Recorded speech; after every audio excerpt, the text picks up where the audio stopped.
The Three Musketeers, Part 1 by Alexandre Dumas. Chapter 1. The Three Presents of D'Artagnan the Elder. On the first Monday of the month of April, 1625, the market town of Meung, in which the author of Romance of the Rose was born, appeared to be in as perfect a state of revolution as if the Huguenots had just made a second La Rochelle of it. Many citizens, seeing the women flying toward the high street, leaving their children crying at the open doors, hastened to don the cuirass, and supporting their somewhat uncertain courage with a musket or a partisan, directed their steps toward the hostelry of the Jolly Miller, before which was gathered, increasing every minute, a compact group, vociferous and full of curiosity. In those times panics were common, and few days passed without some city or other registering in its archives an event of this kind. There were nobles, who made war against each other. There was the king, who made war against the cardinal. There was Spain, which made war against the king. Then, in addition to these concealed or public, secret or open wars, there were robbers, mendicants, Huguenots, wolves, and scoundrels, who made war upon everybody. The citizens always took up arms readily against thieves, wolves, or scoundrels, often against nobles or Huguenots, sometimes against the king, but never against the cardinal or Spain.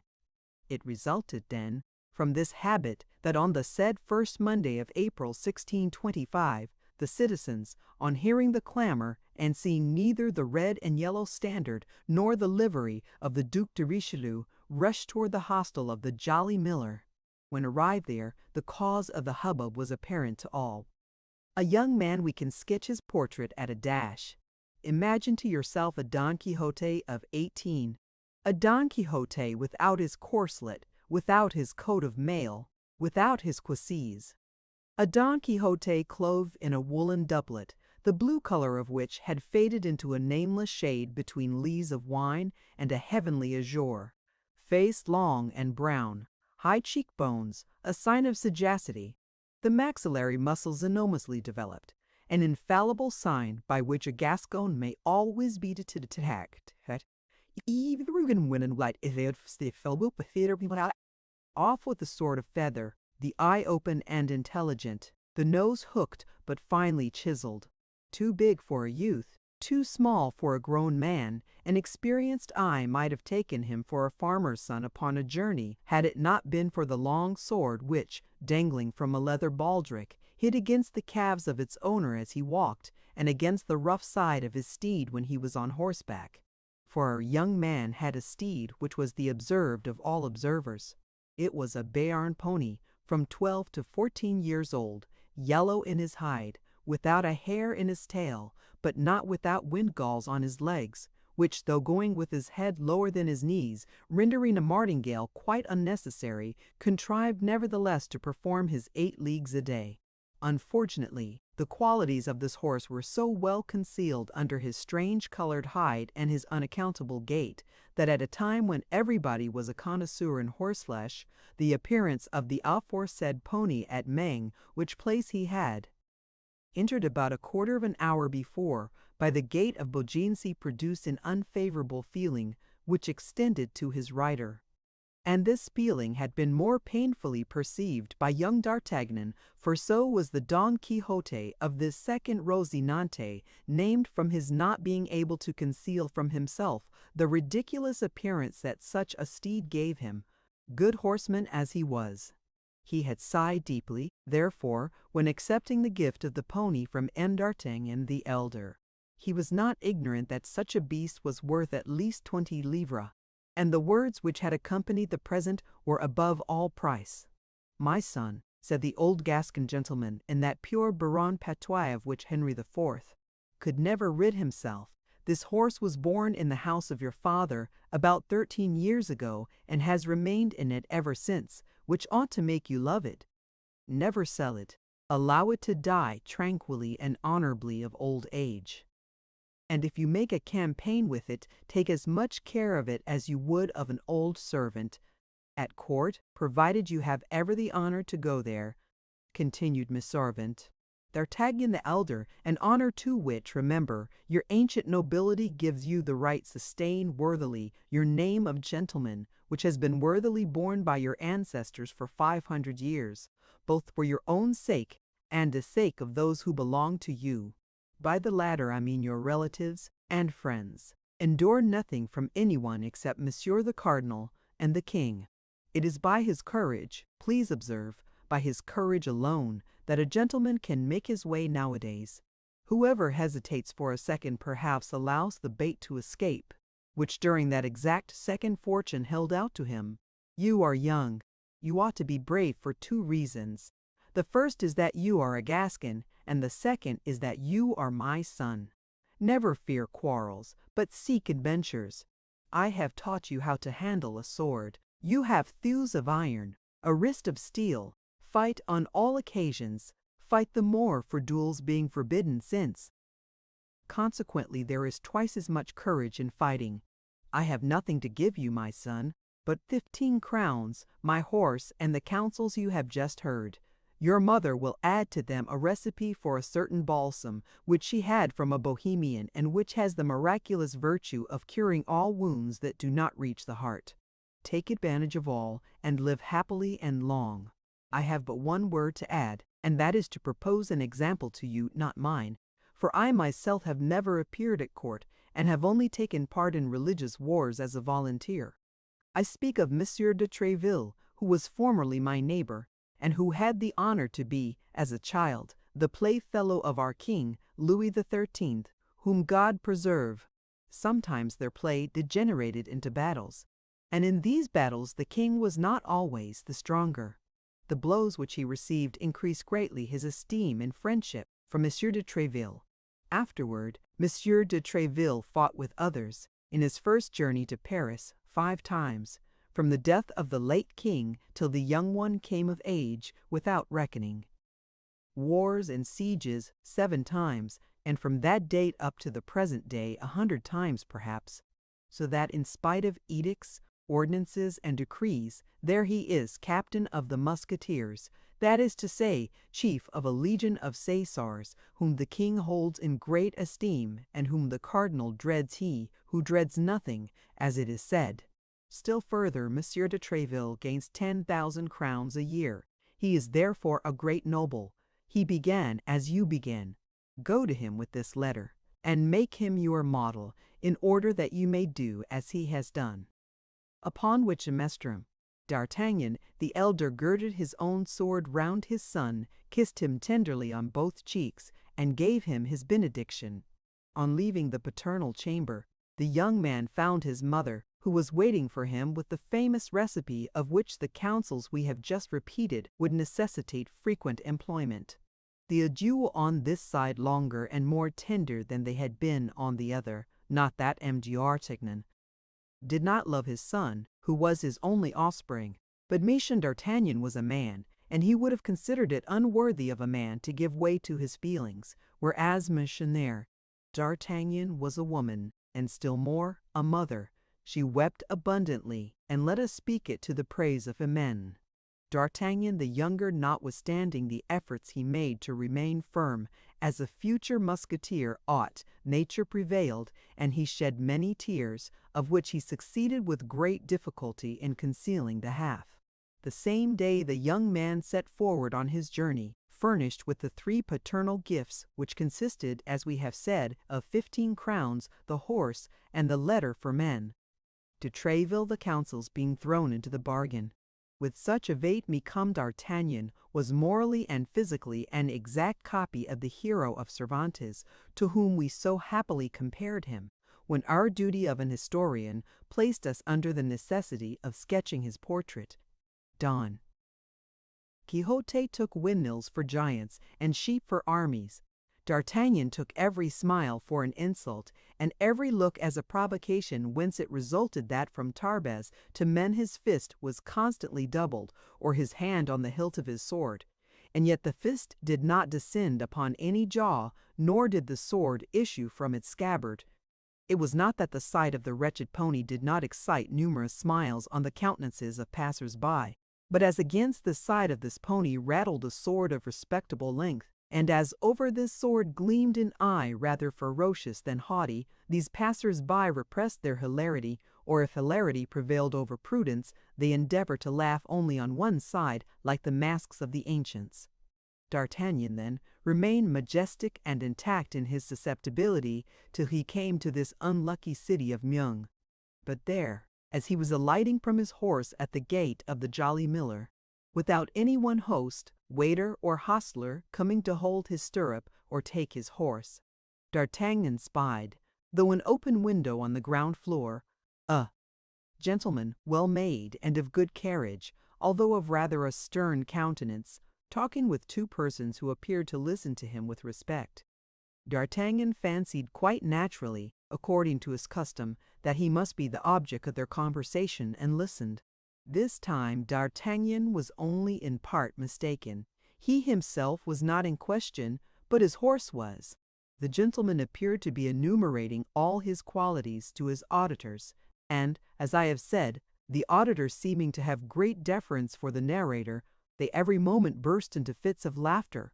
Now, as a half-smile was sufficient to awaken the irascibility of the young man, the effect produced upon him by this vociferous mirth may be easily imagined.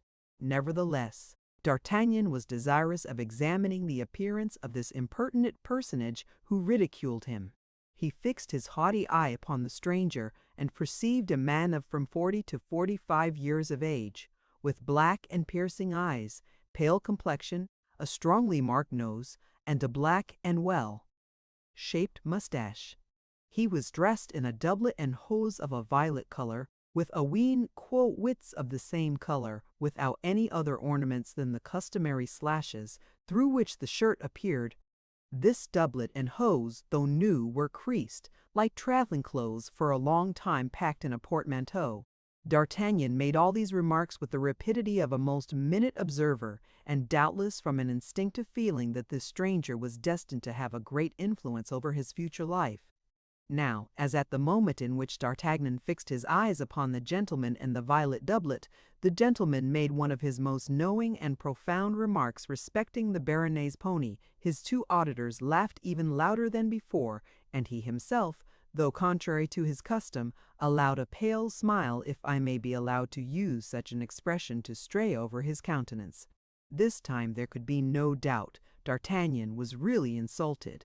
Full, then, of this conviction, he pulled his cap down over his eyes, and endeavoring to copy some of the court airs he had picked up in Gascony among young traveling nobles, he advanced with one hand on the hilt of his sword, and the other resting on his hip. Unfortunately, as he advanced, his anger increased at every step, and instead of the proper and lofty speech he had prepared as a prelude to his challenge, he found nothing at the tip of his tongue but a gross personality, which he accompanied with a furious gesture. I say, sir, you, sir, who are hiding yourself behind that shutter, yes, you, sir, tell me what you are laughing at, and we will laugh together. The gentleman raised his eyes slowly from the nag to his cavalier, as if he required some time to ascertain whether it could be to him that such strange reproaches were addressed. Then, when he could not possibly entertain any doubt of the matter, his eyebrows slightly bent, and with an accent of irony and insolence impossible to be described, he replied to D'Artagnan, "I was not speaking to you, sir, but I am speaking to you," replied the young man, additionally exasperated with this mixture of insolence and good manners, of politeness and scorn. The stranger looked at him again with a slight smile, and retiring from the window, came out of the hostelry with a slow step, and placed himself before the horse within 2 paces of D'Artagnan. His quiet manner and the ironical expression of his countenance redoubled the mirth of the persons with whom he had been talking, and who still remained at the window. D'Artagnan, seeing him approach, drew his sword a foot out of the scabbard.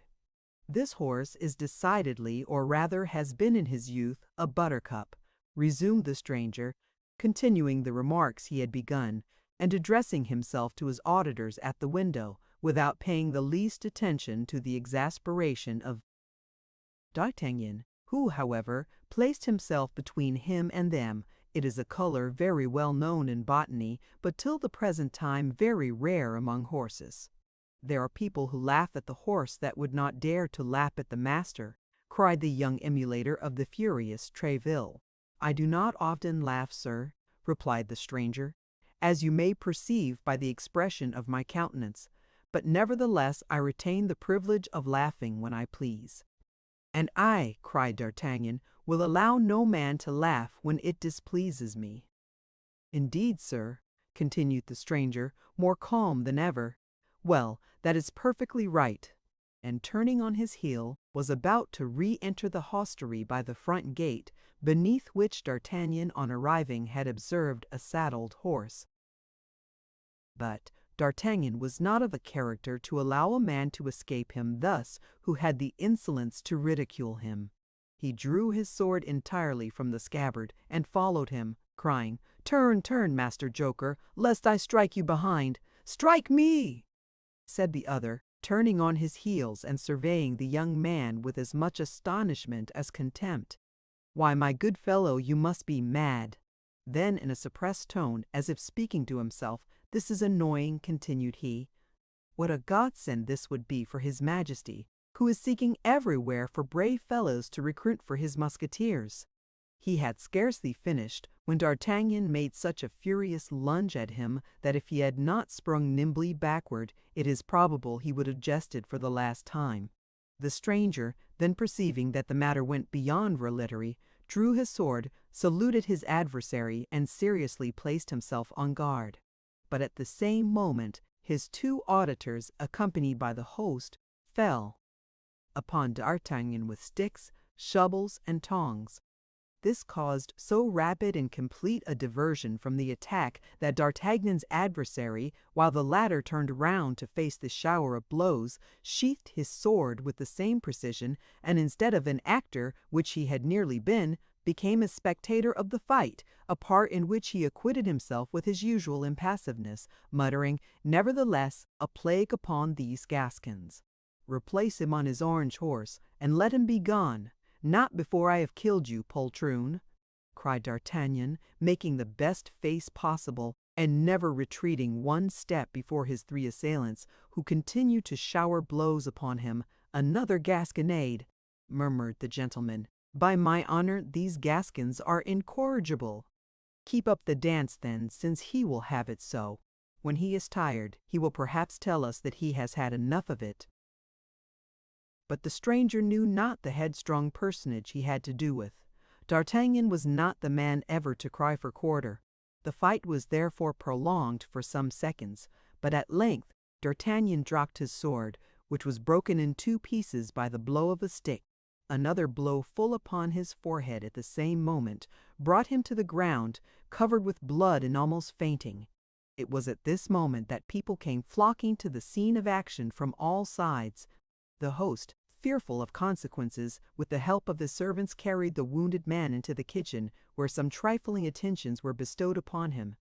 As to the gentleman, he resumed his place at the window, and surveyed the crowd with a certain impatience, evidently annoyed by their remaining undispersed. "Well, how is it with this madman?" exclaimed he, turning round as the noise of the door announced the entrance of the host, who came in to inquire if he was unhurt. "Your Excellency is safe and sound?" asked the host. "Oh yes, perfectly safe and sound, my good host, and I wish to know what has become of our young man." "He is better," said the host. "He fainted quite away." "Indeed," said the gentleman. "But before he fainted, he collected all his strength to challenge you, and to defy you while challenging you." "Why, this fellow must be the devil in person," cried the stranger. "Oh no, your Excellency, he is not the devil," replied the host with a grin of contempt. "For during his fainting we rummaged his valise and found nothing but a clean shirt and 11 crowns, which, however, did not prevent his saying, as he was fainting, that if such a thing had happened in Paris, you should have cause to repent of it at a later period." "Then," said the stranger coolly, "he must be some prince in disguise." "I have told you this, good sir," resumed the host, "in order that you may be on your guard." "Did he name no one in his passion?" "Yes. He struck his pocket and said, We shall see what Monsieur de Tréville will think of this insult offered to his protégé. Monsieur de Tréville, said the stranger, becoming attentive. He put his hand upon his pocket while pronouncing the name of Monsieur de Tréville. Now, my dear host, while your young man was insensible, you did not fail, I am quite sure, to ascertain what that pocket contained. What was there in it? A letter addressed to Monsieur de Tréville, captain of the Musketeers. Indeed, exactly as I have the honor to tell your Excellency. The host, who was not endowed with great perspicacity, did not observe the expression which his words had given to the physiognomy of the stranger. The latter rose from the front of the window, upon the sill of which he had leaned with his elbow, and knitted his brow like a man disquieted. "The devil!" murmured he between his teeth. "Can Tréville have set this Gascon upon me? He is very young, but a sword thrust is a sword thrust, whatever be the age of him who gives it, and a youth is less to be suspected than an older man." And the stranger fell into a reverie which lasted some minutes. A weak obstacle is sometimes sufficient to overthrow a great design. "Host," said he, "could you not contrive to get rid of this frantic boy for me? In conscience, I cannot kill him, and yet," added he, with a coldly menacing expression, "he annoys me. Where is he?" "In my wife's chamber, on the first flight, where they are dressing his wounds." "His things and his bag are with him? Has he taken off his doublet?" "On the contrary, everything is in the kitchen. But if he annoys you, this young fool, to be sure he does. He causes a disturbance in your hostelry which respectable people cannot put up with.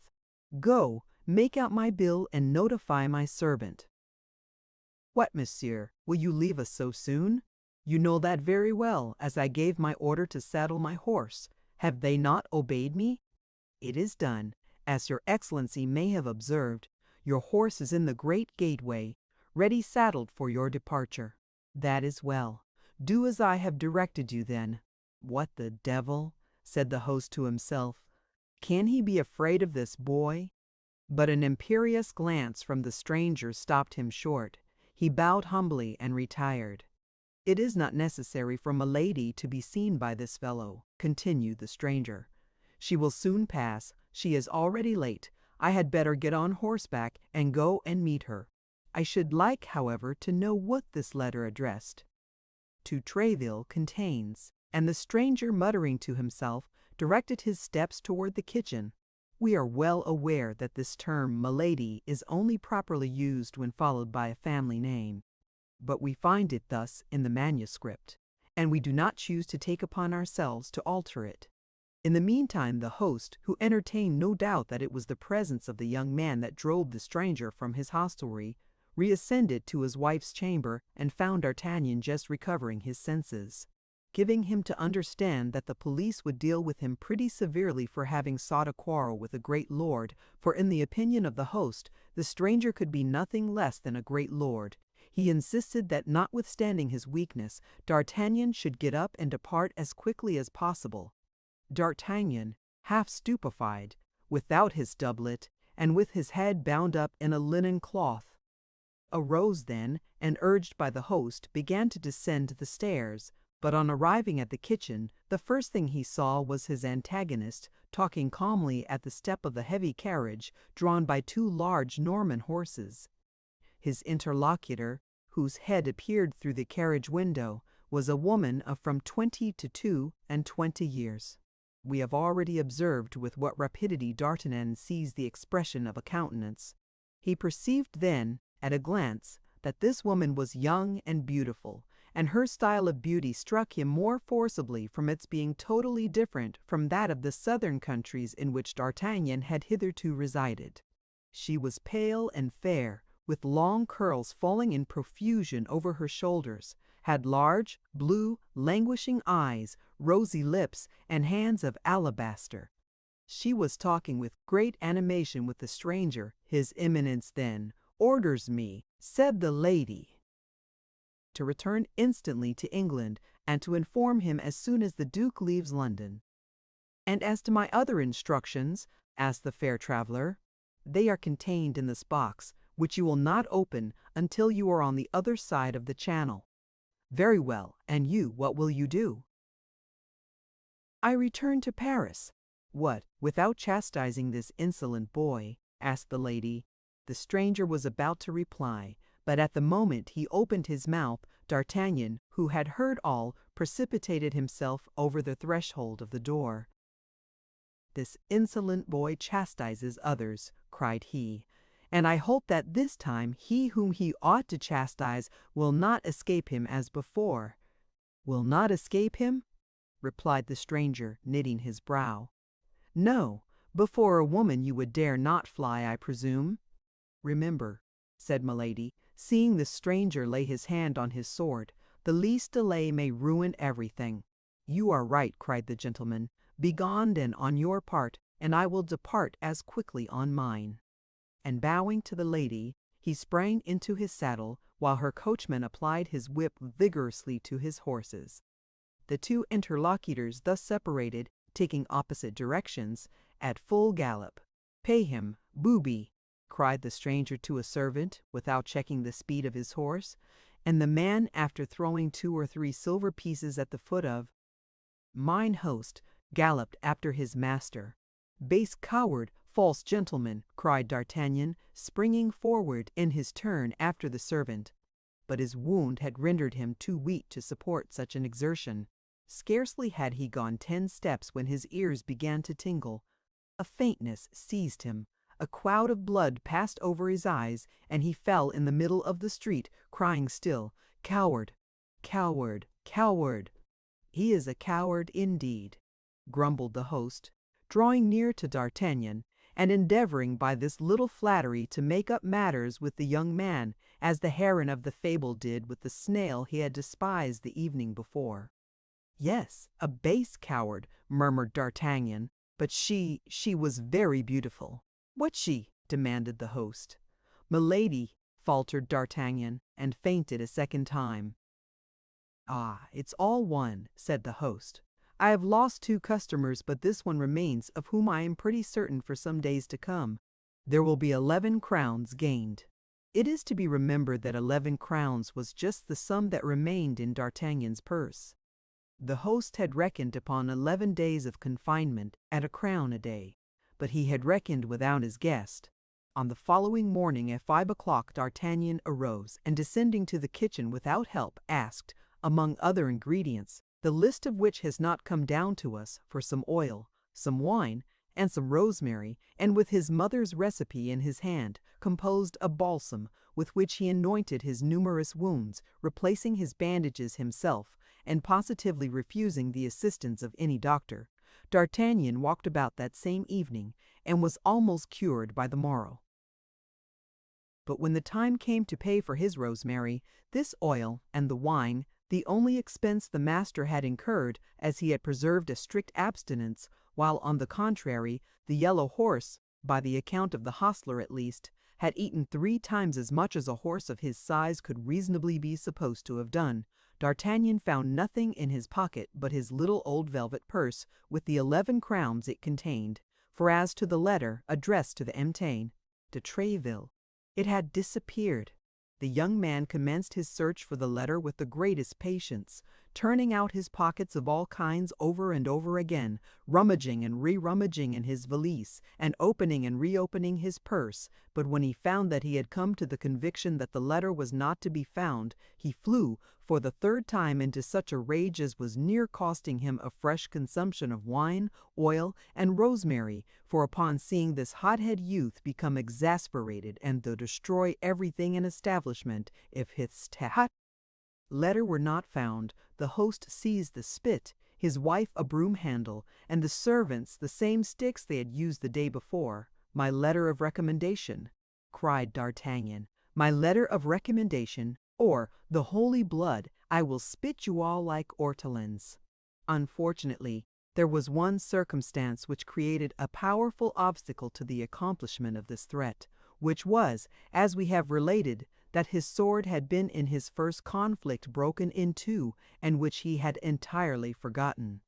Hence, it resulted when D'Artagnan proceeded to draw his sword in earnest, He found himself purely and simply armed with a stump of a sword about 8 or 10 inches in length, which the host had carefully placed in the scabbard.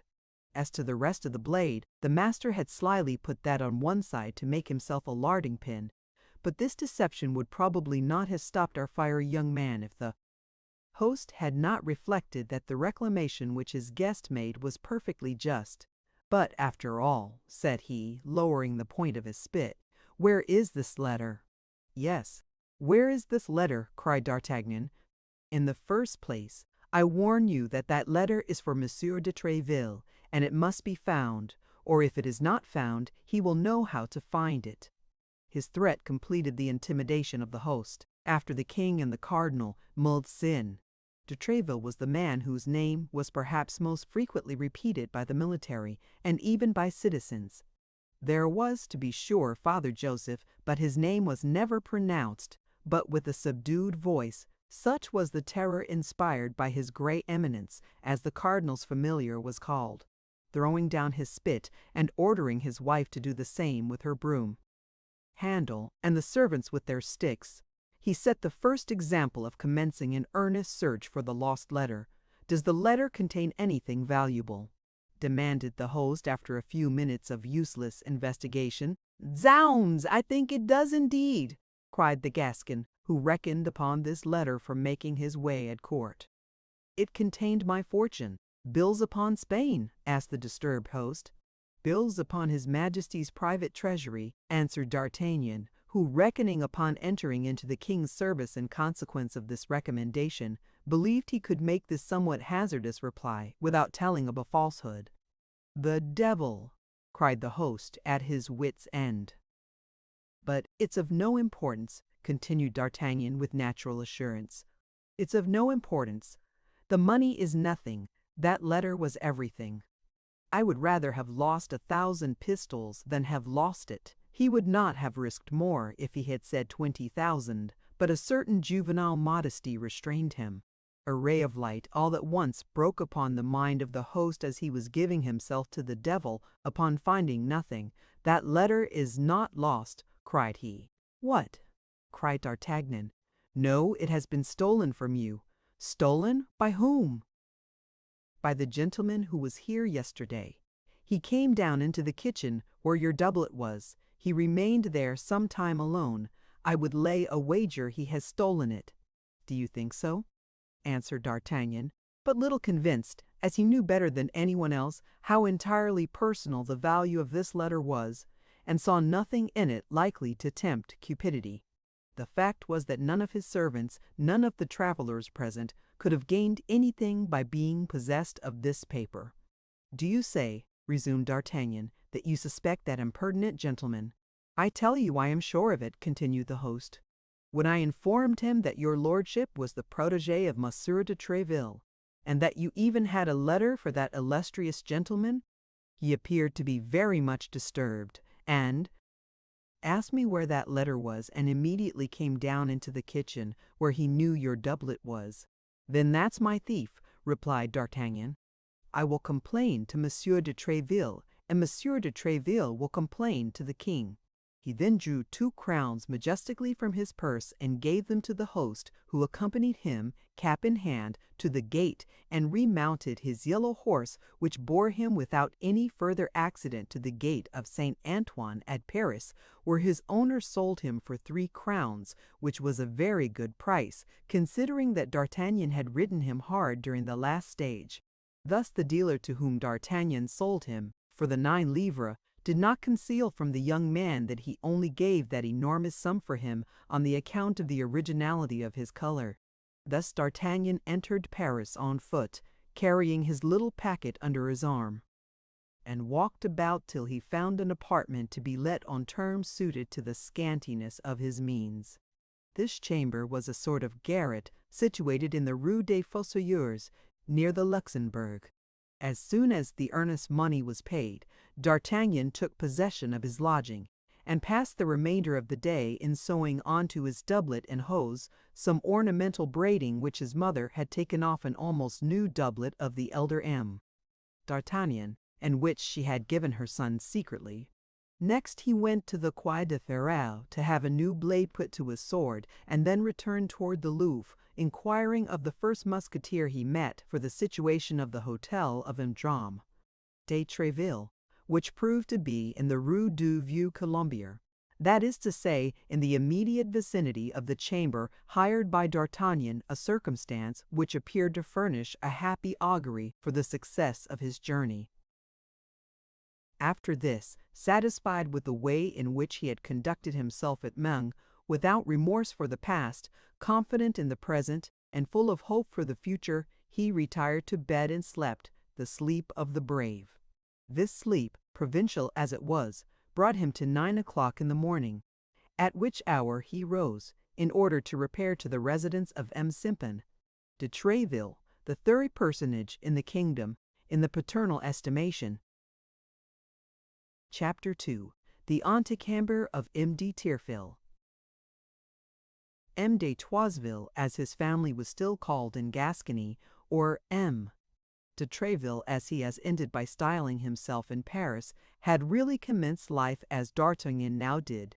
That is to say, without a sou in his pocket, but with a fund of audacity, shrewdness, and intelligence which makes the poorest Gascon gentleman often derive more in his hope from the paternal inheritance than the richest Perigordian or Barracan gentleman derives in reality from his insolent bravery, his still more insolent success at a time when blows poured down like hail, had borne him to the top of that difficult ladder called court favor, which he had climbed 4 steps at a time.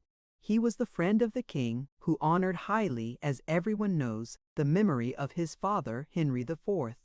The father of Emisgane. De Tréville had served him so faithfully in his wars against the League, that in default of money, a thing to which the Béarnais was accustomed all his life, and who constantly paid his debts with that of which he never stood in need of borrowing, that is to say, with ready wit. In default of money, we repeat, he authorized him, after the reduction of Paris, to assume for his arms a golden lion passant upon gules, with the motto Fidelis et Fortis. This was a great matter in the way of honor, but very little in the way of wealth, so that when the illustrious companion of the great Henry died, the only inheritance he was able to leave his son was his sword and his motto. Thanks to this double gift, and the spotless name that accompanied it, M. de Tréville was admitted into the household of the young prince, where he made such good use of his sword, and was so faithful to his motto, that Louis XIII., one of the good blades of his kingdom, was accustomed to say that if he had a friend who was about to fight, he would advise him to choose as a second, himself first, and Tréville next, or even, perhaps, before himself. Thus Louis XIII. Had a real liking for Tréville, a royal liking, a self-interested liking, it is true, but still a liking. At that unhappy period, it was an important consideration to be surrounded by such men as Tréville. Many might take for their device the epithet strong, which formed the second part of his motto. But very few gentlemen could lay claim to the faithful, which constituted the first. Tréville was one of these latter. His was one of those rare organizations, endowed with an obedient intelligence like that of the dog, with a blind valor, a quick eye, and a prompt hand, to whom sight appeared only to be given to see if the king were dissatisfied with anyone, and the hand to strike this displeasing personage, whether a Besmira, a Mievres, a Poltio de Marais, or a Vitry. In short, up to this period, nothing had been wanting to Tréville but opportunity. But he was ever on the watch for it, and he faithfully promised himself that he would not fail to seize it by its 3 hairs whenever it came within reach of his hand. At last, Louis XIII. Made Tréville the captain of his musketeers, who were to Louis XIII. In devotedness, or rather in fanaticism, what his ordinaries had been to Henry III. And his Scotch Guard to Louis XI. On his part, the cardinal was not behind the king in this respect. When he saw the formidable and chosen body with which Louis XIII. Had surrounded himself, this second, or rather this first king of France, became desirous that he too should have his guard. He had his musketeers, therefore, as Louis XIII. had his, and these two powerful rivals vied with each other in procuring, not only from all the provinces of France, but even from all foreign states, the most celebrated swordsmen. It was not uncommon for Richelieu and Louis XIII to dispute over their evening game of chess upon the merits of their servants. Each boasted the bearing and the courage of his own people. While exclaiming loudly against duels and brawls, they excited them secretly to quarrel, deriving an immoderate satisfaction or genuine regret from the success or defeat of their own combatants. We learn this from the memoirs of a man who was concerned in some few of these defeats and in many of these victories. Tréville had grasped the weak side of his master, and it was to this address that he owed the long and constant favor of a king who has not left the reputation behind him of being very faithful in his friendships. He paraded his musketeers before the Cardinal Armand Duplessis with an insolent air which made the gray moustache of his eminence curl with ire. Tréville understood admirably the war method of that period, in which he who could not live at the expense of the enemy must live at the expense of his compatriots. His soldiers formed a legion of devil-may-care fellows, perfectly undisciplined toward all but himself. Loose, half-drunk, imposing, the king's musketeers, or rather amiots, de Trévilles, spread themselves about in the cabarets, in the public walks, and the public sports, shouting, twisting their mustaches, clanking their swords, and taking great pleasure in annoying the guards of the cardinal whenever they could fall in with them, then drawing in the open streets, as if it were the best of all possible sports. Sometimes killed, but sure, in that case, to be both wept and avenged, often killing others, but then certain of not rotting in prison. De Tréville being bare to claim them, thus M. de Tréville was praised to the highest note by these men, who adored him, and who, ruffians as they were, trembled before him like scholars before their master, obedient to his least word and ready to sacrifice themselves to wash out the smallest insult. M. de Tréville employed this powerful weapon for the king, in the first place, and the friends of the king, and then for himself and his own friends. For the rest, in the memoirs of this period, which has left so many memoirs, one does not find this worthy gentleman blamed even by his enemies, and he had many such among men of the pen as well as among men of the sword. In no instance, let us say, was this worthy gentleman accused of deriving personal advantage from the cooperation of his minions. Endowed with a rare genius for intrigue which rendered him the equal of the ablest intriguers, he remained an honest man. Still further, in spite of sword thrusts which weaken, and painful exercises which fatigue, he had become one of the most gallant frequenters of revels, one of the most insinuating ladies' men, one of the softest whisperers of interesting nothings. Of his day, the bonnes fortunes of de Tréville were talked of as those of M. de Bassompierre had been talked of 20 years before, and that was not saying a little. The captain of the musketeers was therefore admired, feared, and loved, and this constitutes the zenith of human fortune. Louis XIV absorbed all the smaller stars of his court in his own vast radiance. But his father, a sum pluribus impar, left his personal splendor to each of his favorites, his individual value to each of his courtiers. In addition to the levies of the king and the cardinal, there might be reckoned in Paris at that time more than 200 smaller, but still noteworthy levies. Among these 200 levies, that of Tréville was one of the most sought. The court of his hotel, situated in the Rue du Vieux Colombier, resembled a camp from by 6 o'clock in the morning in summer and 8 o'clock in winter. From 50 to 60 musketeers, who appeared to replace one another in order, always to present an imposing number, paraded constantly, armed to the teeth and ready for anything. On one of those immense staircases, upon whose space modern civilization would build a whole house, ascended and descended the office-seekers of Paris, who ran after any sort of favor gentlemen from the provinces anxious to be enrolled, and servants in all sorts of liveries, bringing and carrying messages between their masters and Moore. De Tréville, in the antechamber, Upon long circular benches reposed the elect, that is to say, those who were called. In this apartment a continued buzzing prevailed from morning till night while Mesem de Treville, in his office contiguous to this antechamber, received visits, listened to complaints, gave his orders, and like the king in his balcony at the Louvre, had only to place himself at the window to review both his men and arms. The day on which D'Artagnan presented himself the assemblage was imposing, particularly for a provincial just arriving from his province. It is true that this provincial was a Gascon, and that, particularly at this period, the compatriots of D'Artagnan had the reputation of not being easily intimidated. When he had once passed the massive door covered with long, square-headed nails, he fell into the midst of a troop of swordsmen who crossed one another in their passage, calling out, quarreling, and playing tricks one with another. In order to make one's way amid these turbulent and conflicting waves, it was necessary to be an officer, a great noble, or a pretty woman. It was then into the midst of this tumult and disorder that our young man advanced with a beating heart, ranging his long rapier up his lanky leg, and keeping one hand on the edge of his cap with that half-smile of the embarrassed provincial who wishes to put on a good face. When he had passed one group, he began to breathe more freely.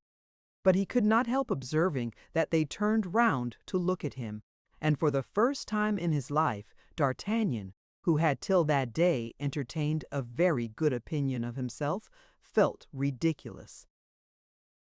Arrived at the staircase, it was still worse.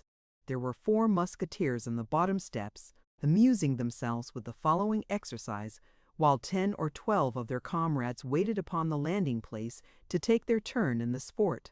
One of them, stationed upon the top stair, naked sword in hand, prevented, or at least endeavored to prevent, the 3 others from ascending. These 3 others fenced against him with their agile swords.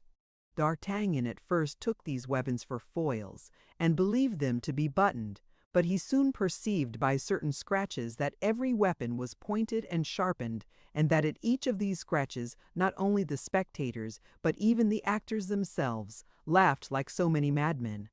He who at the moment occupied the upper step kept his adversaries marvelously in check. A circle was formed around them. The conditions required that at every hit the man touched should quit the game, yielding his turn for the benefit of the adversary who had hit him. In 5 minutes, 3 were slightly wounded, one on the hand, another on the ear, by the defender of the stair, who himself remained intact, a piece of skill which was worth to him, according to the rules agreed upon, 3 turns of favor. However difficult it might be, or rather as he pretended it was, to astonish our young traveler, this pastime really astonished him. He had seen in his province, that land in which heads become so easily heated, a few of the preliminaries of duels. But the daring of these 4 fencers appeared to him the strongest he had ever heard of, even in Gascony. He believed himself transported into that famous country of giants into which Gulliver afterward went and was so frightened. And yet he had not gained the goal, for there were still the landing place and the antechamber. On the landing they were no longer fighting, but amused themselves with stories about women, and in the antechamber with stories about the court. On the landing D'Artagnan blushed, in the antechamber he trembled. His warm and fickle imagination, which in Gascony had rendered him formidable to young chambermaids, and even sometimes their mistresses, had never dreamed, even in moments of delirium, of half the amorous wonders or a quarter of the feats of gallantry which were here set forth in connection with names the best known and with details the least concealed. But if his morals were shocked on the landing, his respect for the cardinal was scandalized in the antechamber. There, to his great astonishment, D'Artagnan heard the policy which made all Europe tremble criticized aloud and openly, as well as the private life of the cardinal, which so many great nobles had been punished for trying to pry into. That great man, who was so revered by D'Artagnan the elder, served as an object of ridicule to the musketeers of Treville, who cracked their jokes upon his bandy legs and his crooked back. Some sang ballads about Meigny, d'Aiguillon, his mistress, and me, Cambelet, his niece, while others formed parties and plans to annoy the pages and guards of the Cardinal Duke, all things which appeared to D'Artagnan monstrous impossibilities. Nevertheless, when the name of the king was now and then uttered unthinkingly amid all these cardinal jests, a sort of gag seemed to close for a moment on all these jeering mouths. They looked hesitatingly around them, and appeared to doubt the thickness of the partition between them and the office of M.C. de Tréville, but a fresh allusion soon brought back the conversation to his eminence, and then the laughter recovered its loudness, and the light was not withheld from any of his actions. Certes, these fellows will all either be imprisoned or hanged, thought the terrified D'Artagnan, and I, no doubt, with them, for from the moment I have either listened to or heard them, I shall be held as an accomplice. What would my good father say, who so strongly pointed out to me the respect due to the cardinal, if he knew I was in the society of such pagans?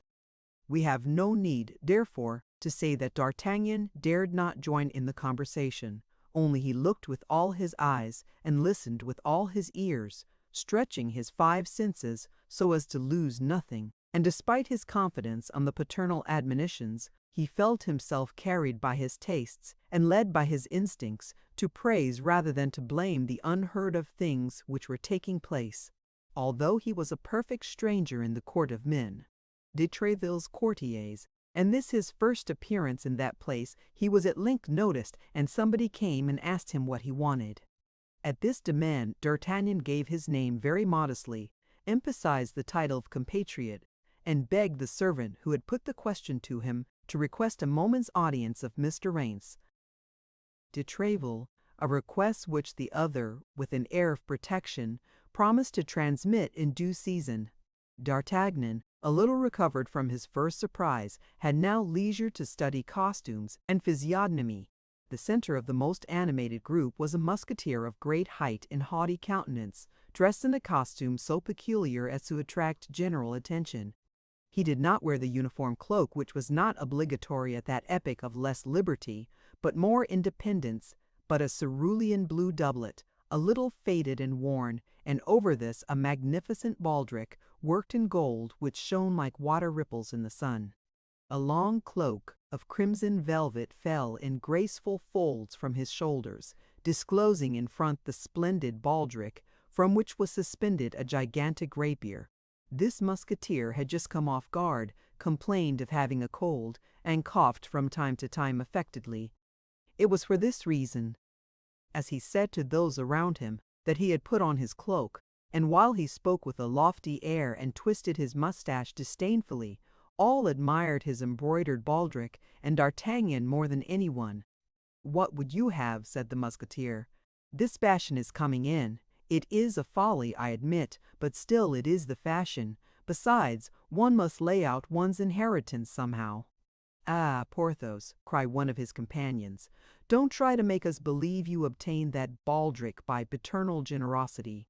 It was given to you by that veiled lady I met you with the other Sunday near the Gate Saint Honoré.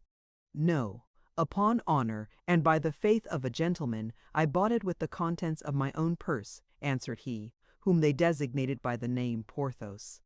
"Yes, about in the same manner," said another musketeer, "that I bought this new purse with what my mistress put into the old one. It's true, though," said Porthos, "and the proof is that I paid 12 pistoles for it." The wonder was increased, though the doubt continued to exist. "Is it not true, Aramis?" said Porthos, turning toward another musketeer. This other musketeer formed a perfect contrast to his interrogator, who had just designated him by the name of Aramis. He was a stout man, of about 2 or 23, with an open, ingenuous countenance, a black, mild eye, and cheeks rosy and downy as an autumn peach. His delicate moustache marked a perfectly straight line upon his upper lip. He appeared to dread to lower his hands lest their veins should swell, and he pinched the tips of his ears from time to time to preserve their delicate pink transparency. Habitually he spoke little, and slowly, bowed frequently, laughed without noise, showing his teeth, which were fine and of which, As the rest of his person, he appeared to take great care. He answered the appeal of his friend by an affirmative nod of the head. This affirmation appeared to dispel all doubts with regard to the baldric. They continued to admire it, but said no more about it, and with a rapid change of thought, the conversation passed suddenly to another subject. "What do you think of the story Chalais's esquire relates?" asked another musketeer, without addressing anyone in particular, but on the contrary, speaking to everybody. "And what does he say?" asked Porthos, in a self-sufficient tone. "He relates that he met at Brussels Rochefort, the arme dame of the cardinal disguised as a capuchin, and that this cursed Rochefort, thanks to his disguise, had tricked Monsieur de Legs like a ninny as he is." "A ninny indeed," said Porthos. "But is the matter certain?" "I had it from Aramis," replied the musketeer. "Indeed." "Why, you knew it, Porthos," said Aramis. "I told you of it yesterday. Let us say no more about it." "Say no more about it? That's your opinion," replied Porthos. "Say no more about it, peste! You come to your conclusions quickly. What? The cardinal sets a spy upon a gentleman, has his letters stolen from him by means of a traitor, a brigand, a rascal has, with the help of this spy, and thanks to this correspondence, Chalais's throat cut, under the stupid pretext that he wanted to kill the king and marry Monsieur to the queen. Nobody knew a word of this enigma. You unraveled it yesterday to the great satisfaction of all, and while we are still gaping with wonder at the news, you come and tell us today, let us say no more about it." "Well then, let us talk about it, since you desire it," replied Aramis, patiently. "This Rochefort," cried Porthos, "if I were the esquire of poor Chalais, should pass a minute or two very uncomfortably with me." "And you would pass rather a sad quarter-hour with the Red Duke," replied Aramis. "Oh, the Red Duke! Bravo! Bravo, the Red Duke!" cried Porthos, clapping his hands and nodding his head. "The Red Duke is capital. I'll circulate that saying, be assured, my dear fellow." "Who says this? Aramis is not a wit." "What a misfortune! It is you did not follow your first vocation. What a delicious abbé you would have made!" "Oh, it's only a temporary postponement," replied Aramis. "I shall be one some day." "You very well know, Porthos, that I continue to study theology for that purpose." "He will be one, as he says," cried Porthos. "He will be one, sooner or later." "Sooner," said Aramis. "He only waits for one thing to determine him to resume his cassock, which hangs behind his uniform," said another musketeer. "What is he waiting for?" asked another. "Only till the queen has given an heir to the crown of France." "No jesting upon that subject, gentlemen," said Porthos. "Thank God the queen is still of an age to give one." "They say that Monsieur de Buckingham is in France," replied Aramis with a significant smile, which gave to this sentence, apparently so simple, a tolerably scandalous meaning. "Aramis, my good friend, this time you are wrong," interrupted Porthos. "Your wit is always leading you beyond bounds. If Monsieur de Tréville heard you, you would repent of speaking thus." "Are you going to give me a lesson, Porthos?" cried Aramis, from whose usually mild eye a flash passed like lightning. "My dear fellow, be a musketeer or an abbé, be one or the other, but not both," replied Porthos. "You know what Athos told you the other day. You eat at everybody's mess. Ah, don't be angry, I beg of you, that would be useless. You know what is agreed upon between you, Athos and me. You go to Madame d'Aguillon's, and you pay your court to her. You go to Madame de Bois Tracy's, the cousin of Madame de Chevreuse, and you pass for being far advanced in the good graces of that lady. Oh, good Lord, don't trouble yourself to reveal your good luck. No one asks for your secret, all the world knows your discretion. But since you possess that virtue, why the devil don't you make use of it with respect to Her Majesty? Let whoever likes talk of the king and the cardinal, and how he likes, but the queen is sacred, and if anyone speaks of her, let it be respectfully." "Porthos, you are as vain as Narcissus, I plainly tell you so," replied Aramis. "You know I hate moralizing, except when it is done by Athos." As to you, good sir, you wear too magnificent a baldric to be strong on that head. I will be an abbé if it suits me. In the meanwhile I am a musketeer. In that quality I say what I please, and at this moment it pleases me to say that you weary me." "Aramis, Porthos, gentlemen, gentlemen," cried the surrounding group. "Monsieur de Tréville awaits Monsieur d'Artagnan," cried a servant, throwing open the door of the cabinet. At this announcement, during which the door remained open, everyone became mute, and amid the general silence the young man crossed part of the length of the antechamber and entered the apartment of the captain of the musketeers, congratulating himself with all his heart at having so narrowly escaped the end of this strange quarrel. Chapter 3. The Audience. M. De Tréville was at the moment in rather ill humor. Nevertheless, he saluted the young man politely, who bowed to the very ground, and he smiled on receiving D'Artagnan's response, the Béarnese accent of which recalled to him at the same time his youth and his country, a double remembrance which makes a man smile at all ages. But stepping toward the antechamber and making a sign to D'Artagnan with his hand, as if to ask his permission to finish with others before he began with him, he called 3 times, with a louder voice and better vie, "Athos, Porthos, Aramis."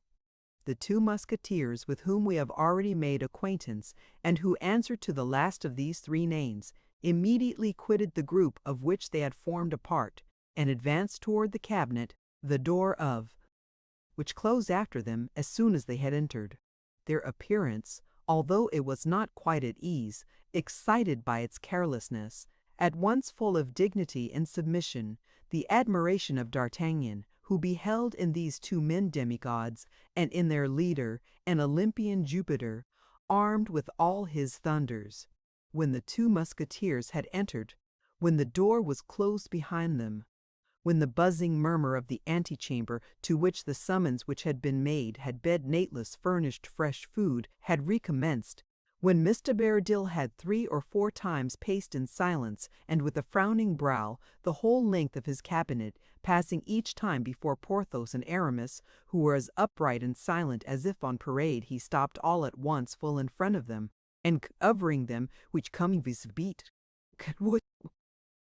"No," replied the 2 musketeers after a moment's silence. "No, sir, we do not. But I hope that you will do us the honor to tell us," added Aramis, in his politest tone and with his most graceful bow. "He told me that he should henceforth recruit his musketeers from among the guards of Monsieur the Cardinal." "The guards of the Cardinal! And why so?" asked Porthos warmly. "Because he plainly perceives that his picquet stands in need of being enlivened by a mixture of good wine, a watered liquor made from the second pressing of the grape." The 2 musketeers reddened to the whites of their eyes. D'Artagnan did not know where he was, and wished himself 100 feet underground. "Yes, yes," continued Nemours de Tréville, growing warmer as he spoke, "and His Majesty was right. For upon my honor, it is true that the musketeers make but a miserable figure at court. The cardinal related yesterday while playing with the king, with an air of condolence very displeasing to me, that the day before yesterday those damned musketeers, those daredevils, he dwelt upon those words with an ironical tone still more displeasing to me, those braggarts, added he, glancing at me with his tiger cat's eye, had made a riot in the Rue Férou in a cabaret, and that a party of his guards, I thought he was going to laugh in my face, had been forced to arrest the rioters.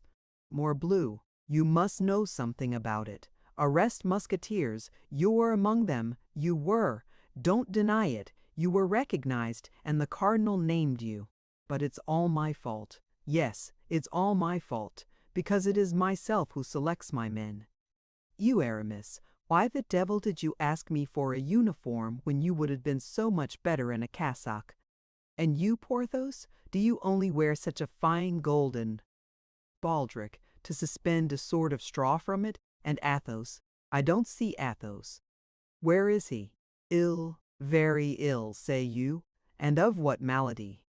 It is feared that it may be the smallpox, sir, replied Porthos, desirous of taking his turn in the conversation, and what is serious is that it will certainly spoil his face.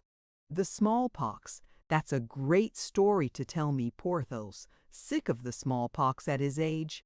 No, no, but wounded without doubt, killed perhaps. Ah, if I knew, sblood! Messieurs, musketeers, I will not have this haunting of bad places, this quarreling in the streets, this swordplay at the crossways, and above all, I will not have occasion given for the cardinal's guards, who are brave, quiet, skillful men, who never put themselves in a position to be arrested, and who, besides, never allow themselves to be arrested to laugh at you. I am sure of it, they would prefer dying on the spot to being arrested or taking back a step. To save yourselves, to scamper away, to flee, that is good for the king's musketeers. Porthos and Aramis trembled with rage. They could willingly have strangled Mid de Tréville if, at the bottom of all this, they had not felt it was the great love he bore them which made him speak thus. They stamped upon the carpet with their feet, they bit their lips till the blood came, and grasped the hilts of their swords with all their might. All with that had heard, as we have said, Athos, Porthos, and Aramis called, and had guessed from Mrs. de Tréville's tone of voice that he was very angry about something. 10 curious heads were glued to the tapestry and became pale with fury, for their ears, closely applied to the door, did not lose a syllable of what he said, while their mouths repeated as he went on the insulting expressions of the captain to all the people in the antechamber. In an instant, from the door of the cabinet to the street gate, the whole hotel was boiling. Ah! The king's musketeers are arrested by the guards of the cardinal, are they? Continued Mabie. De Tréville, as furious at heart as his soldiers, but emphasizing his words and plunging them, one by one, so to say, like so many blows of a stiletto, into the bosoms of his auditors. What, 6 of his Eminence's guards arrest 6 of his Majesty's musketeers? Morbleu! My part is taken. I will go straight to the Louvre. I will give in my resignation as captain of the king's musketeers, to take a lieutenancy in the cardinal's guards, and if he refuses me, morbleu, I will turn abbé. At these words the murmur without became an explosion. Nothing was to be heard but oaths and blasphemies. The morbilis, the sang dias, the mors tous les diables crossed one another in the air. D'Artagnan looked for some tapestry behind which he might hide himself, and felt an immense inclination to crawl under the table. "Well, my captain," said Porthos, quite beside himself, "the truth is that we were 6 against 6, but we were not captured by fair means. And before we had time to draw our swords, 2 of our party were dead, and Athos, grievously wounded, was very little better. For you know Athos. Well, captain, he endeavored twice to get up and fell again twice. And we did not surrender, no. They dragged us away by force. On the way we escaped. As for Athos, they believed him to be dead, and left him very quiet on the field of battle, not thinking it worth the trouble to carry him away. That's the whole story. What the devil, captain? One cannot win all one's battles. The great Pompey lost that of Pharsalia, and Francis I, who was, as I have heard say, as good as other folks, nevertheless, lost the battle of Pavia. And I have the honor of assuring you that I killed one of them with his own sword," said Aramis, "for mine was broken at the first parry. Killed him, or poniarded him, sir, as is most agreeable to you." "I did not know that," replied M. de Tréville, in a somewhat softened tone. "The cardinal exaggerated, as I perceive. But pray, sir," continued Aramis, who, seeing his captain become appeased, ventured to risk a prayer, "do not say that Athos is wounded. He would be in despair if that should come to the ears of the king, and as the wound is very serious, seeing that after crossing the shoulder it penetrates into the chest, it is to be feared." At this instant the tapestry was raised, and a noble and handsome head, but frightfully pale, appeared under the fringe. "Athos!" cried the 2 musketeers. "Athos!" repeated M. de Tréville himself. "You have sent for me, sir," said Athos to M. de Tréville, in a feeble yet perfectly calm voice. "You have sent for me, as my comrades inform me, and I have hastened to receive your orders. I am here. What do you want with me?" And at these words, the musketeer, in irreproachable costume, belted as usual, with a tolerably firm step, entered the cabinet. "Mem?" De Tréville, moved to the bottom of his heart by this proof of courage, sprang toward him. "I was about to say to these gentlemen," added he, "that I forbid my musketeers to expose their lives needlessly, for brave men are very dear to the king, and the king knows that his musketeers are the bravest on the earth. Your hand, Athos." And without waiting for the answer of the newcomer to this proof of affection, M. de Tréville seized his right hand and pressed it with all his might, without. Perceiving that Athos, whatever might be his self-command, allowed a slight murmur of pain to escape him, and if possible, grew paler than he was before. The door had remained open, so strong was the excitement produced by the arrival of Athos, whose wound, though kept as a secret, was known to all. A burst of satisfaction hailed the last words of the captain, and 2 or 3 heads, carried away by the enthusiasm of the moment, appeared through the openings of the tapestry. De Tréville was about to reprehend this breach of the rules of etiquette, when he felt the hand of Athos, who had rallied all his energies to contend against pain, at length overcome by it, fell upon the floor as if he were dead. "A surgeon!" cried Mr. Tréville. "Mine, the king's, the best, a surgeon, or, as blood, my brave Athos will die." At the cries of Mr. Tréville, de Tréville, the whole assemblage rushed into the cabinet, he not thinking to shut the door against anyone, and all crowded round the wounded man. But all this eager attention might have been useless if the doctor so loudly called for had not chanced to be in the hotel. He pushed through the crowd, approached Athos, still insensible, and as all this noise and commotion inconvenienced him greatly, he required, as the first and most urgent thing, that the musketeer should be carried into an adjoining chamber. Immediately M. de Tréville opened and pointed the way to Porthos and Aramis, who bore their comrade in their arms. Behind this group walked the surgeon, and behind the surgeon the door closed. The cabinet of Immentiu, de Tréville, generally held so sacred, became in an instant the annex of the antechamber. Everyone spoke, harangued, and vociferated, swearing, cursing, and consigning the cardinal and his guards to all the devils. An instant after, Porthos and Aramis re-entered, the surgeon and M. de Tréville alone remaining with the wounded. At length M. de Tréville himself returned. The injured man had recovered his senses. The surgeon declared that the situation of the musketeer had nothing in it to render his friends uneasy, his weakness having been purely and simply caused by loss of blood. Then, men, de Tréville made a sign with his hand, and all retired except D'Artagnan, who did not forget that he had an audience, and with the tenacity of a Gascon remained in his place. When all had gone out and the door was closed, M. de Tréville, on turning round, found himself alone with the young man. The event which had occurred had in some degree broken the thread of his ideas. He inquired what was the will of his persevering visitor. D'Artagnan then repeated his name, and in an instant, recovering all his remembrances of the present and the past, M. de Tréville grasped the situation. "Pardon me," said he, smiling.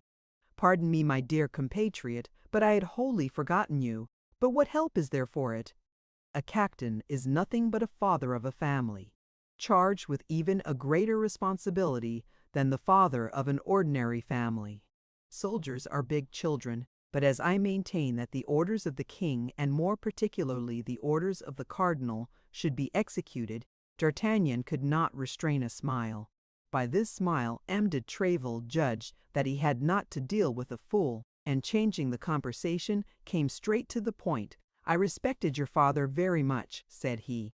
"What can I do for the son? Tell me quickly, my time is not my own." "Monsieur," said D'Artagnan, "on quitting Tarbes, and coming hither, it was my intention to request of you, in remembrance of the friendship which you have not forgotten, the uniform of a musketeer. But after all that I have seen during the last 2 hours, I comprehend that such a favor is enormous, and tremble lest I should not merit it." "It is indeed a favor, young man," replied Mount de Treville, "but it may not be so far beyond your hopes as you believe, or rather as you appear to believe. But His Majesty's decision is always necessary, and I inform you with regret that no one becomes a musketeer without the preliminary ordeal of several campaigns, certain brilliant actions, or a service of 2 years in some other regiment less favored than ours." D'Artagnan bowed without replying, feeling his desire to don the musketeer's uniform vastly increased by the great difficulties which preceded the attainment of it. "But," continued M. de Treville, fixing upon his compatriot a look so piercing that it might be said he wished to read the thoughts of his heart, "on account of my old companion, your father, as I have said, I will do something for you, young man. Our recruits from Béarn are not generally very rich, and I have no reason to think matters have much changed in this respect since I left the province. I dare say you have not brought too large a stock of money with you?" D'Artagnan drew himself up with a proud air which plainly said, "I ask alms of no man." "Oh, that's very well, young man," continued M. de Treville, "that's all very well. I know these airs. I myself came to Paris with 4 crowns in my purse, and would have fought with anyone who dared to tell me I was not in the condition to purchase the Louvre." D'Artagnan's bearing became still more imposing, thanks to the sale of his horse. He commenced his career with 4 more crowns than Mem de Treville possessed at the commencement of his.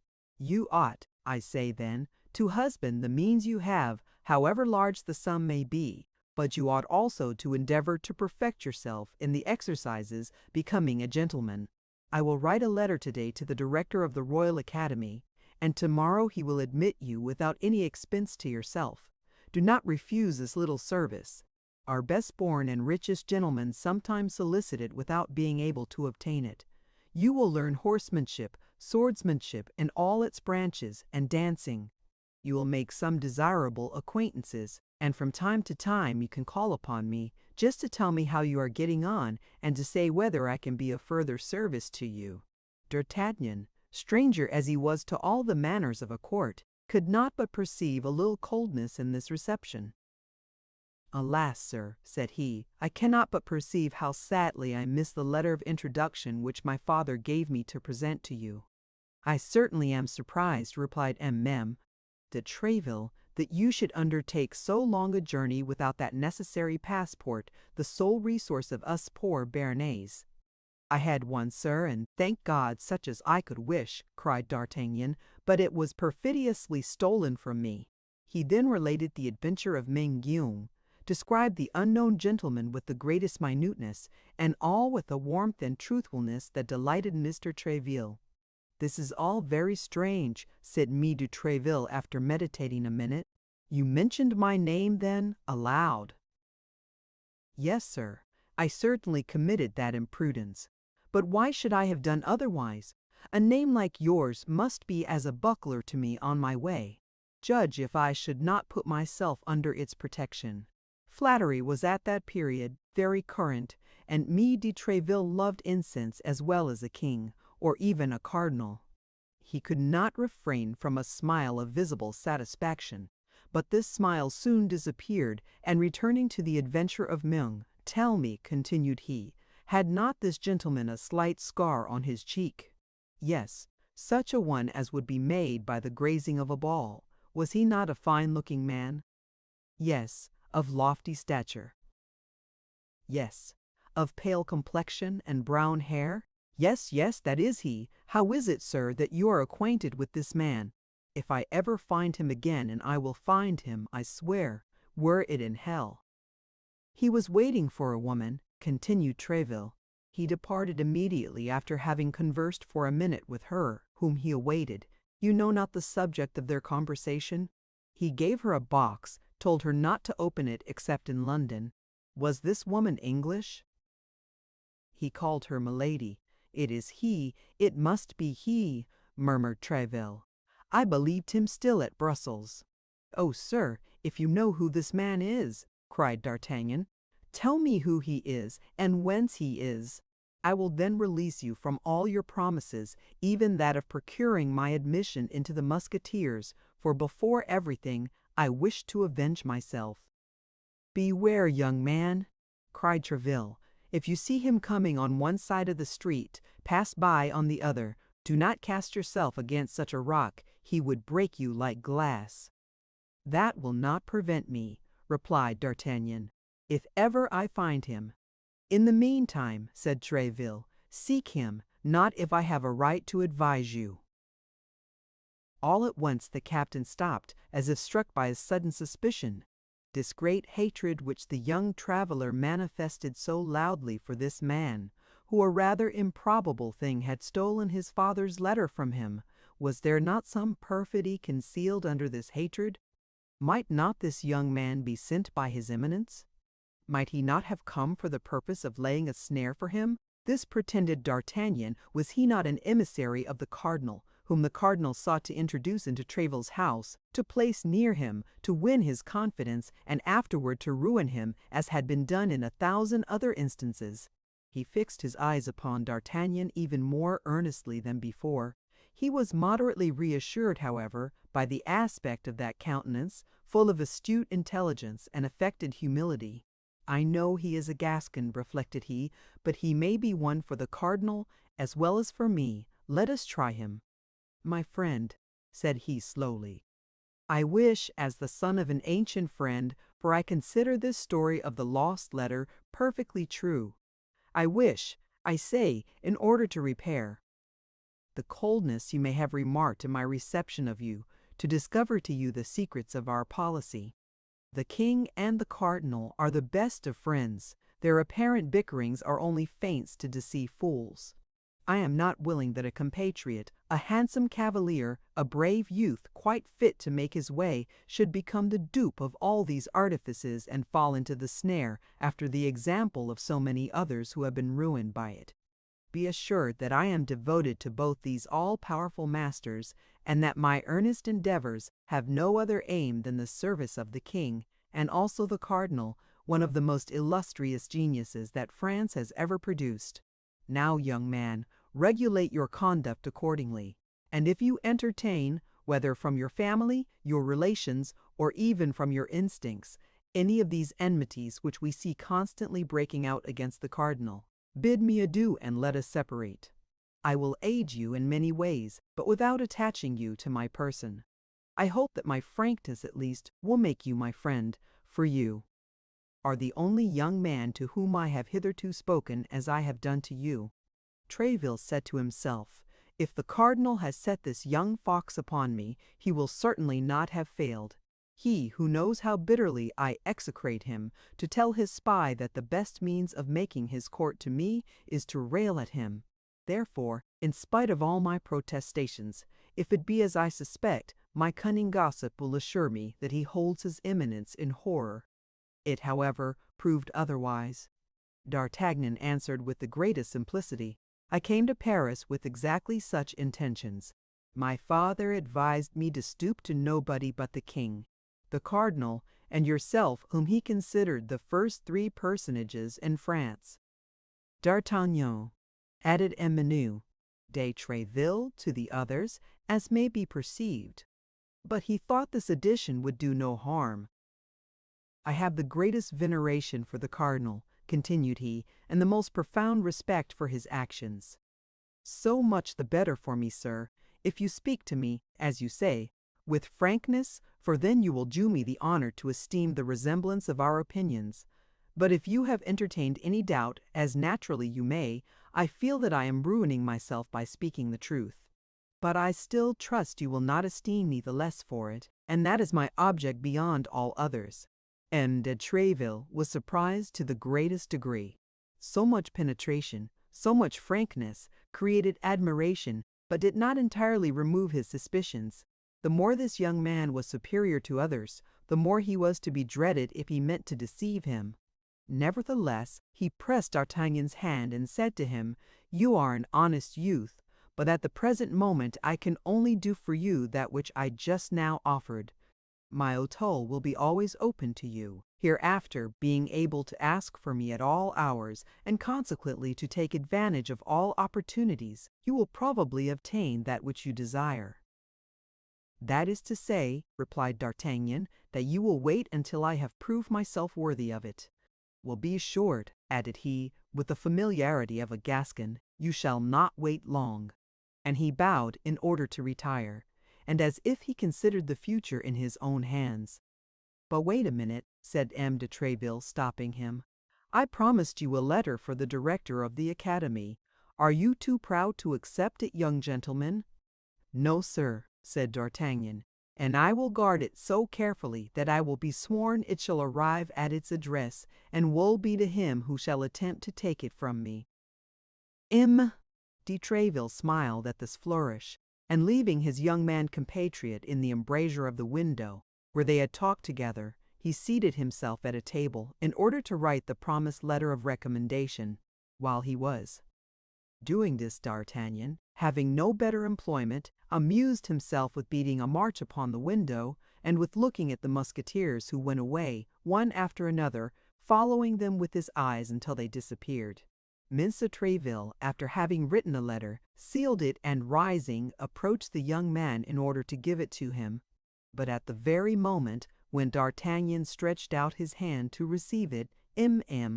de Tréville was highly astonished to see his protégé make a sudden spring, become crimson with passion, and rush from the cabinet crying, "'Sblood, he shall not escape me this time." "And who?" asked M. de Tréville. "He, my thief," replied D'Artagnan. "Ah, the traitor!" And he disappeared. "The devil take the madman," murmured M. de Tréville. "Unless," added he, "this is a cunning mode of escaping, seeing that he had failed in his purpose." Chapter 4. The Shooter of Athos, the Baldric of Fos, and the Handkerchief of Aramis. D'Artagnan, in a state of fury, crossed the antechamber at 3 bounds, and was darting toward the stairs, which he reckoned upon descending 4 at a time, when, in his heedless course, he ran head foremost against a musketeer who was coming out of one of M. de Tréville's private rooms, and striking his shoulder violently, made him utter a cry, or rather a howl. "Excuse me," said D'Artagnan, endeavoring to resume his course, "excuse me, but I am in a hurry." Scarcely had he descended the first stair, when a hand of iron seized him by the belt and stopped him. "You are in a hurry?" said the musketeer, as pale as a sheet. "Under that pretense, you run against me. You say, 'Excuse me,' and you believe that is sufficient? Not at all, my young man. Do you fancy because you have heard Monsieur de Tréville speak to us a little cavalierly today, that other people are to treat us as he speaks to us? Undeceive yourself, comrade. You are not Monsieur de Tréville." "My faith!" replied D'Artagnan, recognizing Athos, who, after the dressing performed by the doctor, was returning to his own apartment. "I did not do it intentionally, and not doing it intentionally, I said, 'Excuse me.' It appears to me that this is quite enough. I repeat to you, however, and this time on my word of honor, I think perhaps too often that I am in haste, great haste. Leave your hold, then, I beg of you, and let me go where my business calls me." "Monsieur," said Athos, letting him go, "you are not polite. It is easy to perceive that you come from a distance." D'Artagnan had already strode down 3 or 4 stairs, but at Athos's last remark he stopped short. "Morbleu, monsieur," said he, "however far I may come, it is not you who can. Give me a lesson in good manners, I warn you." "Perhaps," said Athos. "Ah, if I were not in such haste, and if I were not running after someone," said D'Artagnan. "Monsieur man in a hurry, you can find me without running me, you understand. And where, I pray you?" "Near the Carn-Stéchel." "At what hour?" "About noon." "About noon? That will do, I will be there. Endeavor not to make me wait, for at 12:15 I will cut off your ears as you run." "Good," cried D'Artagnan. "I will be there 10 minutes before 12." and he set off running as if the devil possessed him, hoping that he might yet find the stranger whose slow pace could not have carried him far. But at the street gate, Porthos was talking with the soldier on guard. Between the two talkers there was just enough room for a man to pass. D'Artagnan thought it would suffice for him, and he sprang forward like a dart between them. But D'Artagnan had reckoned without the wind. As he was about to pass, the wind blew out Porthos's long cloak, and D'Artagnan rushed straight into the middle of it. Without doubt, Porthos had reasons for not abandoning this part of his vestments, for instead of quitting his hold on the flap in his hand, he pulled it toward him, so that D'Artagnan rolled himself up in the velvet by a movement of rotation explained by the persistency of Porthos. D'Artagnan, hearing the Musketeer swear, wished to escape from the cloak, which blinded him, and sought to find his way from under the folds of it. He was particularly anxious to avoid marring the freshness of the magnificent baldric we are acquainted with, but on timidly opening his eyes, he found himself with his nose fixed between the two shoulders of Porthos, that is to say, exactly upon the baldric. Alas, like most things in this world which have nothing in their favor but appearances, the baldric was glittering with gold in the front, but was nothing but simple buff behind. Vainglorious as he was, Porthos could not afford to have a baldric wholly of gold, but had at least half. One could comprehend the necessity of the cold and the urgency of the cloak. "Bless me!" cried Porthos, making strong efforts to disembarrass himself of D'Artagnan, who was wriggling about his back. "You must be mad to run against people in this manner." "Excuse me," said D'Artagnan, reappearing under the shoulder of the giant, "but I am in such haste. I was running after someone, and do you always forget your eyes when you run?" asked Porthos. "No," replied D'Artagnan, piqued, "and thanks to my eyes, I can see what other people cannot see." Whether Porthos understood him or did not understand him, giving way to his anger, "Monsieur," said he, "you stand a chance of getting chastised if you rub Musketeers in this fashion."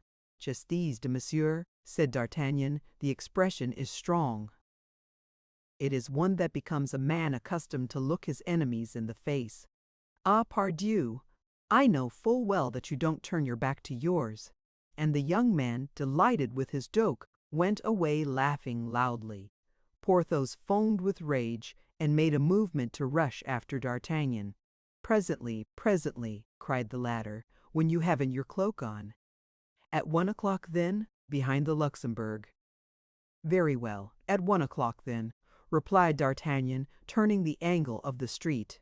But neither in the street he had passed through, nor in the one which his eager glance pervaded, could he see anyone. However slowly the stranger had walked, he was gone on his way, or perhaps had entered some house. D'Artagnan inquired of everyone he met with, went down to the ferry, came up again by the Rue de Seine and the Red Cross, but nothing, absolutely nothing.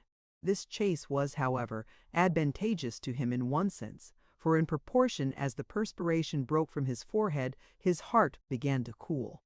He began to reflect upon the events that had passed. They were numerous and inauspicious. It was scarcely 11 o'clock in the morning, and yet this morning had already brought him into disgrace with men mourning. De Tréville, who could not fail to think the manner in which D'Artagnan had left him a little cavalier. Besides this, he had drawn upon himself 2 good duels with 2 men, each capable of killing 3 D'Artagnans with 2 Musketeers, in short, with 2 of those beings whom he esteemed so greatly that he placed them in his mind and heart above all other men. The outlook was sad. Sure of being killed by Athos, it may easily be understood that the young man was not very uneasy about Porthos. As hope, however, is the last thing extinguished in the heart of man, he finished by hoping that he might survive, even though with terrible wounds in both these duels, and in case of surviving, he made the following reprehensions upon his own conduct.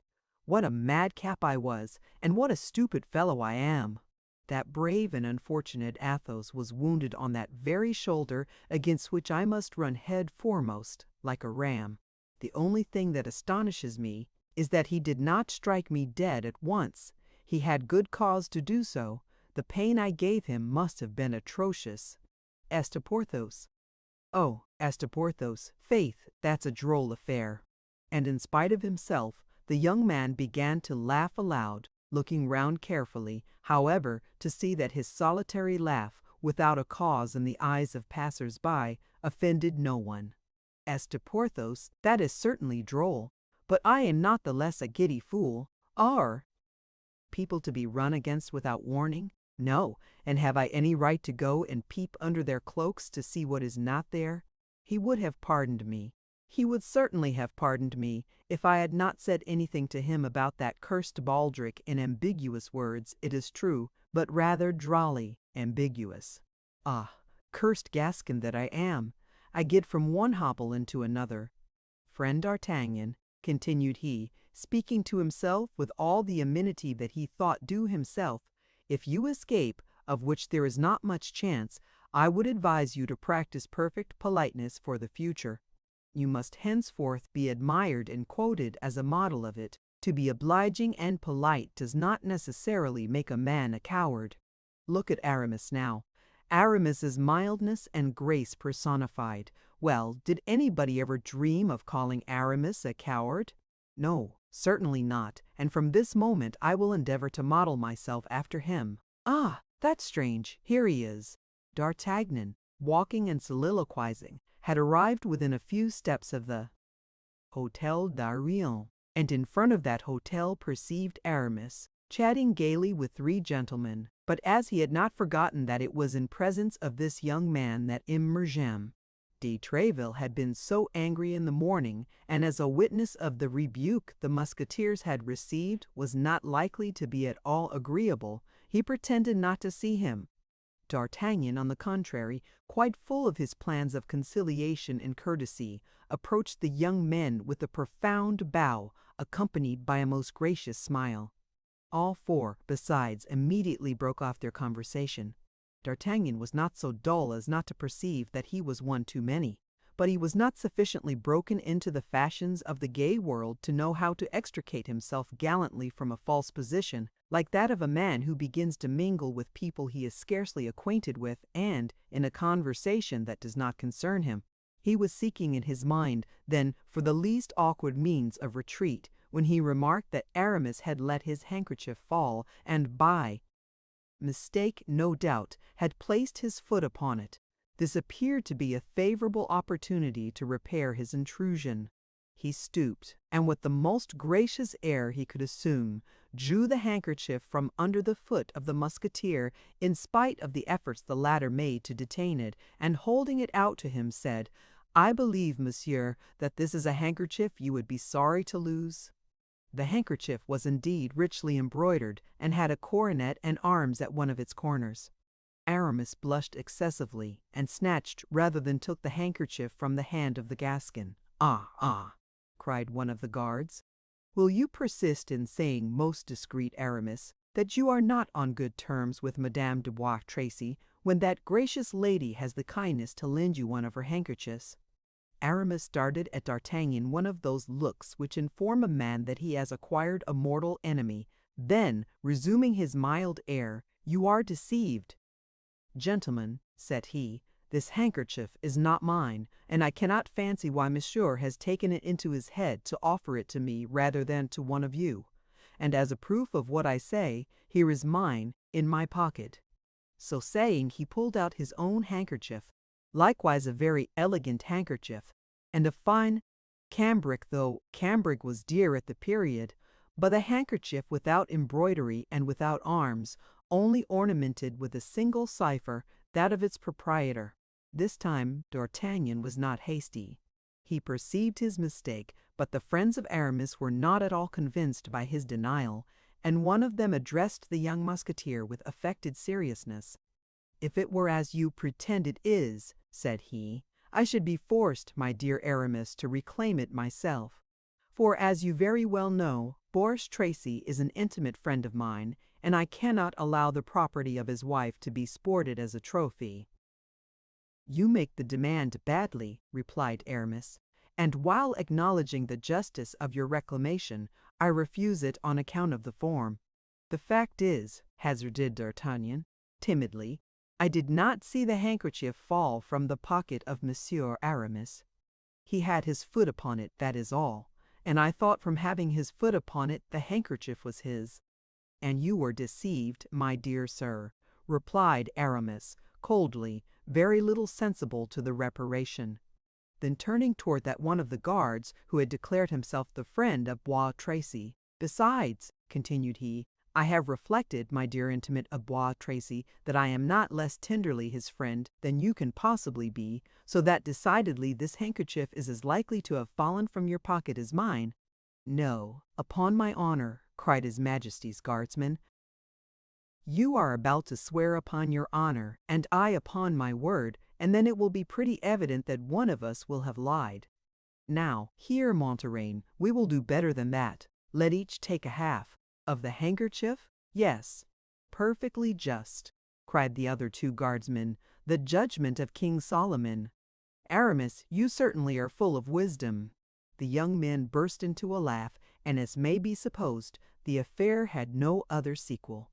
In a moment or two the conversation ceased, and the three guardsmen and the musketeer, after having cordially shaken hands, separated, the guardsman going one way, and Aramis another.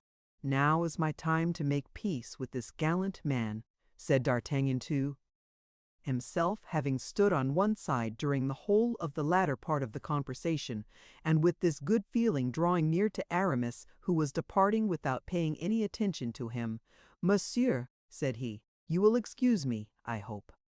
"Ah, monsieur," interrupted Aramis, "permit me to observe to you that you have not acted in this affair as a gallant man ought." "What, monsieur?"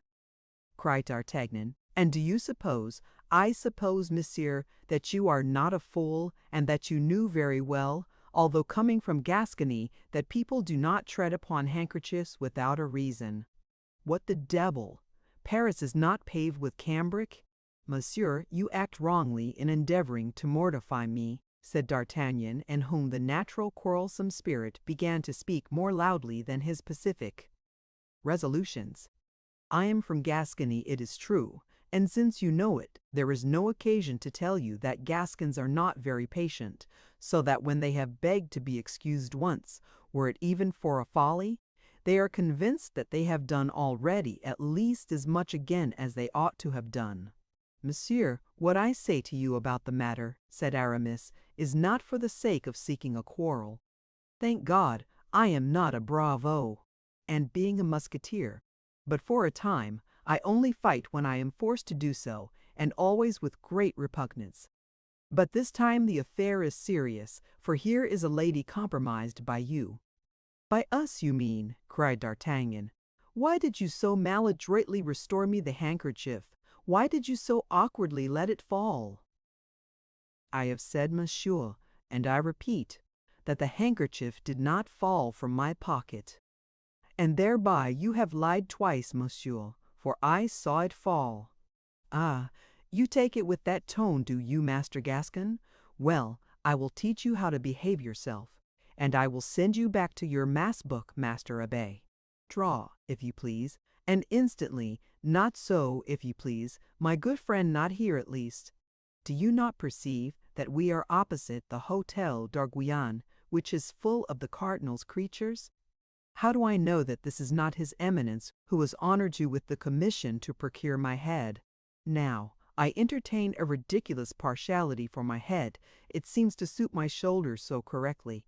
I wish to kill you, be at rest as to that, but to kill you quietly in a snug, remote place where you will not be able to boast of your death to anybody. I agree, monsieur, but do not be too confident. Take your handkerchief. Whether it belongs to you or another, you may perhaps stand in need of it." "Monsieur is a Gascon?" asked Aramis. "Yes, monsieur does not postpone an interview through prudence." "Prudence, monsieur, is a virtue sufficiently useless to musketeers, I know, but indispensable to churchmen, and as I am only a musketeer provisionally, I hold it good to be prudent. At 2 o'clock I shall have the honor of expecting you at the hotel of Monsieur de Tréville. There I will indicate to you the best place and time." The two young men bowed and separated, Aramis ascending the street which led to the Luxembourg, while D'Artagnan, perceiving the appointed hour was approaching, took the road to the Carmes Deschaux, saying to himself, "Decidedly I can't draw back, but at least, if I am killed, I shall be killed by a musketeer." Chapter 5. The King's Musketeers and the Cardinal's Guards.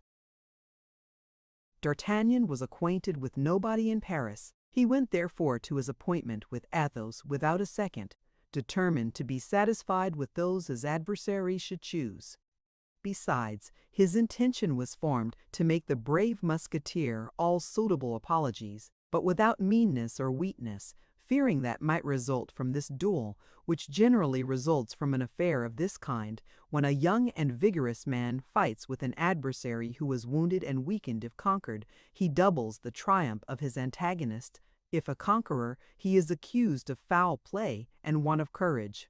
Now, we must have badly painted the character of our adventure-seeker, or our readers must have already perceived that D'Artagnan was not an ordinary man.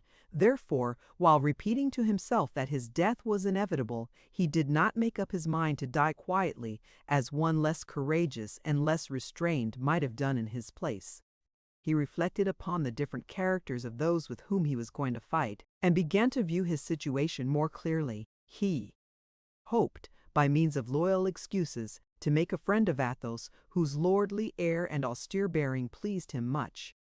He flattered himself he should be able to frighten Porthos with the adventure of the baldric, which he might, if not killed upon the spot, relate to everybody, a recital which, well managed, would cover Porthos with ridicule.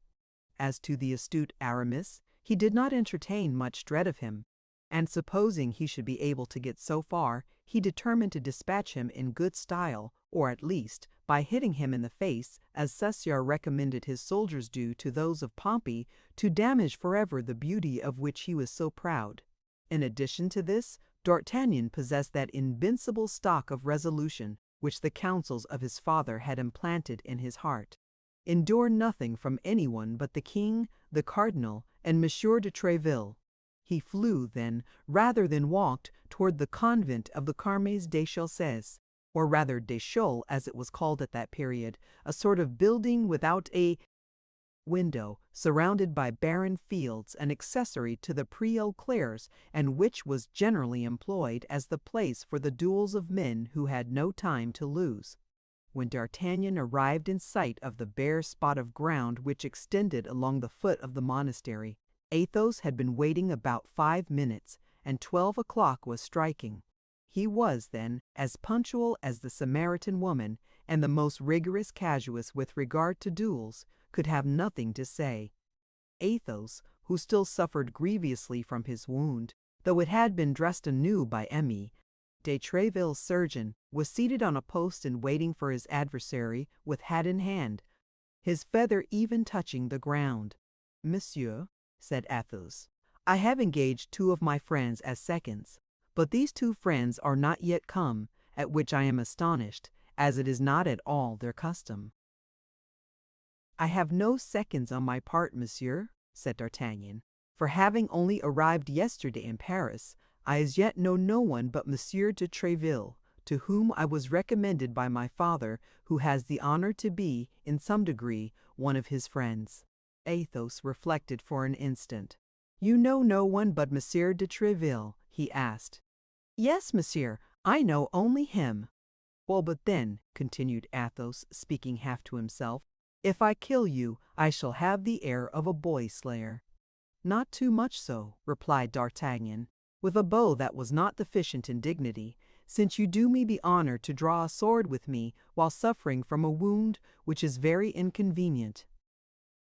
"Very inconvenient, upon my word, and you hurt me devilishly, I can tell you, but I will take the left hand. It is my custom in such circumstances. Do not fancy that I do you a favor. I use either hand easily, and it will be even a disadvantage to you. A left-handed man is very troublesome to people who are not prepared for it.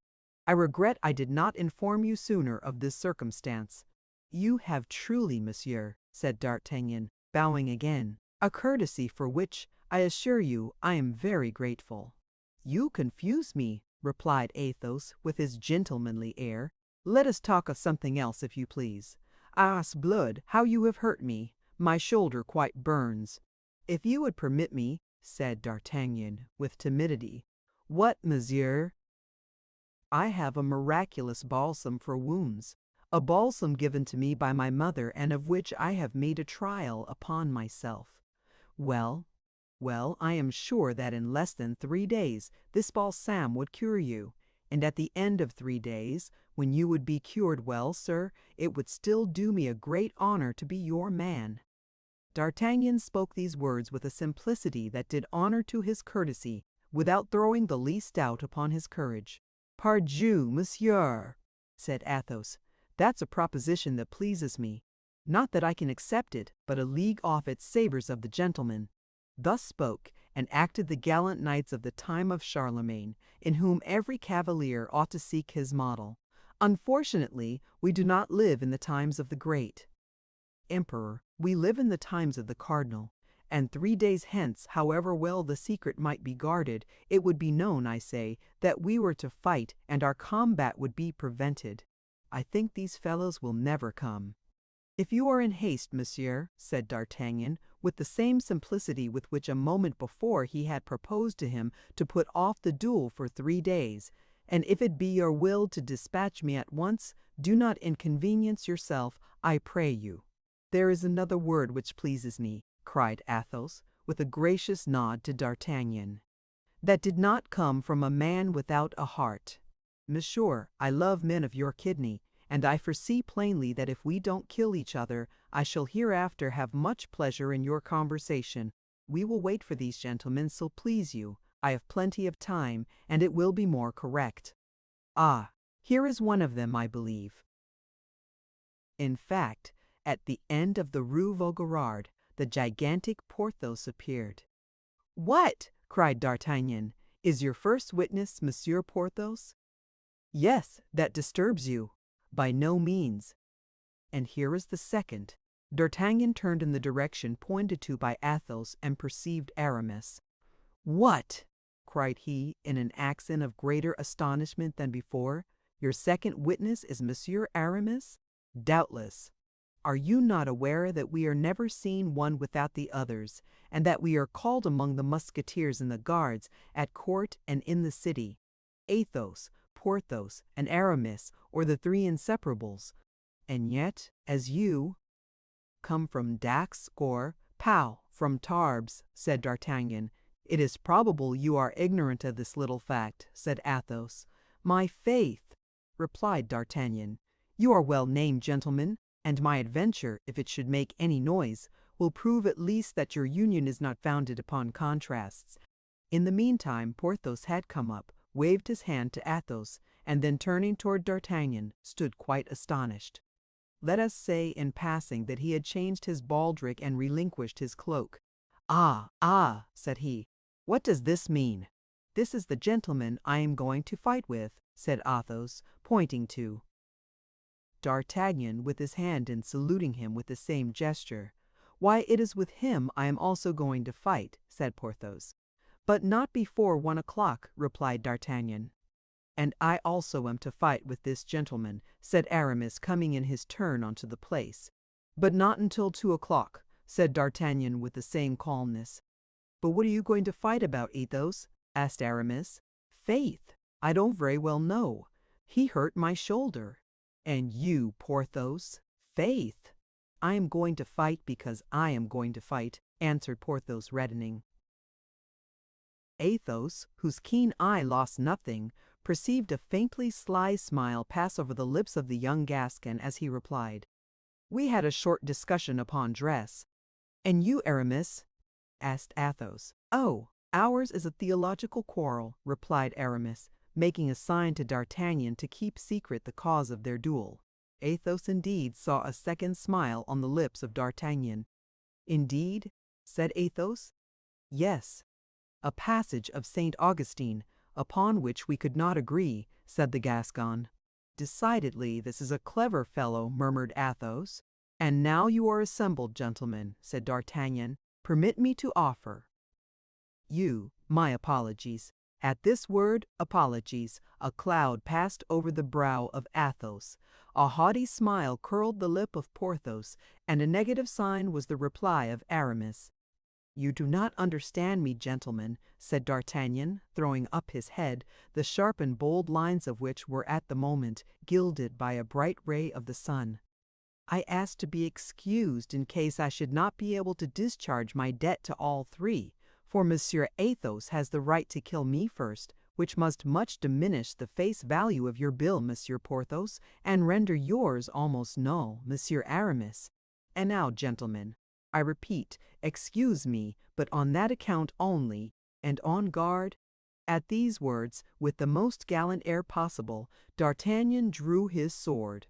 The blood had mounted to the head of D'Artagnan, and at that moment he would have drawn his sword against all the musketeers in the kingdom as willingly as he now did against Athos, Porthos, and Aramis. It was 1/4 midday. The sun was in its zenith, and the spot chosen for the scene of the duel was exposed to its full ardor. "It is very hot," said Athos, drawing his sword in its turn, "and yet I cannot take off my doublet, for I just now felt my wound begin to bleed again, and I should not like to annoy Monsieur with the sight of blood which he has not drawn for me himself." "That is true, Monsieur," replied D'Artagnan, "and whether drawn by myself or another, I assure you I shall always view with regret the blood of so brave a gentleman. I will therefore fight in my doublet, like yourself." "Come, come, enough of such compliments," cried Porthos. "Remember we are waiting for our turns. Speak for yourself when you are inclined to utter such incongruities," interrupted Aramis. "For my part, I think what they say is very well said, and quite worthy of two gentlemen." "When you please, monsieur," said Athos, putting himself on guard. "I waited your orders," said D'Artagnan, crossing swords. But scarcely had the two rapiers clashed when a company of the guards of his Eminence, commanded by Mao de Jussac, turned the corner of the convent. "The cardinal's guards!" cried Aramis and Porthos at the same time. "Sheathe your swords, gentlemen, sheathe your swords!"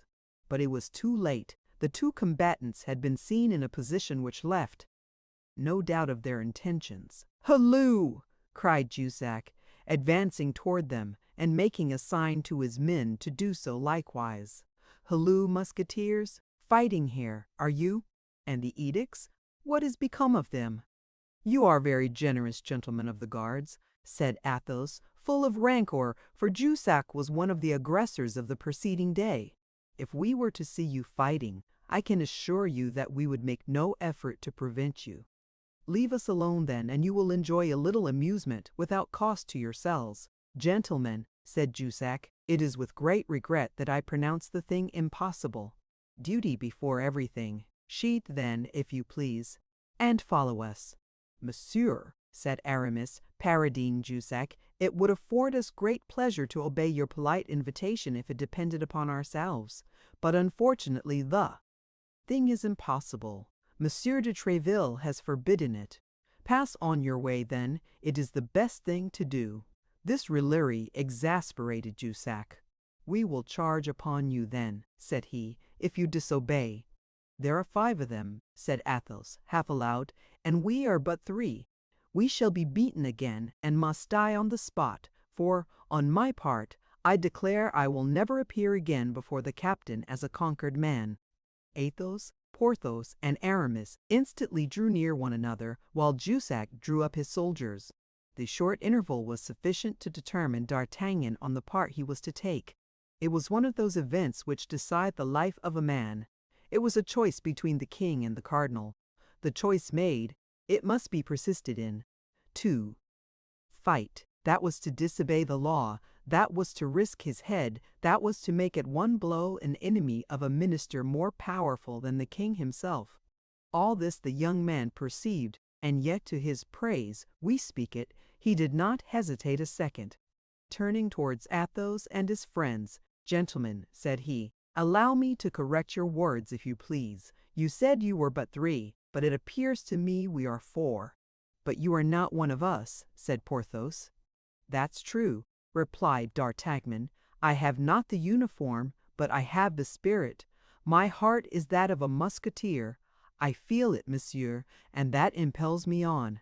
"Withdraw, young man," cried Jussac, who doubtless by his gestures and the expression of his countenance had guessed D'Artagnan's design. "You may retire. We consent to that. Save your skin. Begone quickly." D'Artagnan did not budge. "Decidedly, you are a brave fellow," said Athos, pressing the young man's hand. "Come, come, choose your part," replied Jussac. "Well," said Porthos to Aramis, "we must do something." "Monsieur is full of generosity," said Athos. But all three reflected upon the youth of D'Artagnan, and dreaded his inexperience. "We should only be three, one of whom is wounded, with the addition of a boy," resumed Athos. "And yet it will not be the less said we were 4 men. Yes, but to yield," said Porthos. "That is difficult," replied Athos. D'Artagnan comprehended their irresolution. "Try me, gentlemen," said he, "and I swear to you by my honor that I will not go hence if we are conquered." "What is your name, my brave fellow?" said Athos. "D'Artagnan, monsieur." "Well then, Athos, Porthos, Aramis, and D'Artagnan, forward!" cried Athos. "Come, gentlemen, have you decided?" cried Jussac for the third time. "It is done, gentlemen," said Athos. "And what is your choice?" asked Jussac. "We are about to have the honor of charging you," replied Aramis, lifting his hat with one hand and drawing his sword with the other. "Ah, you resist, do you?" cried Jussac. "'Sblood, does that astonish you?" And the 9 combatants rushed upon each other with a fury which, however, did not exclude a certain degree of method. Athos fixed upon a certain Casac, a favorite of the cardinal's. Porthos had Bicarat, and Aramis found himself opposed to 2 adversaries. As to D'Artagnan, he sprang toward Jussac himself.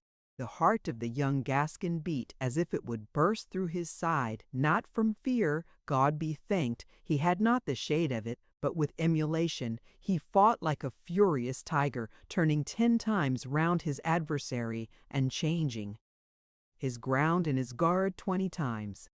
Jussac was, as was then said, a fine blade, and had had much practice. Nevertheless, it required all his skill to defend himself against an adversary who, active and energetic, departed every instant from received rules, attacking him on all sides at once, and yet parrying like a man who had the greatest respect for his own epidermis.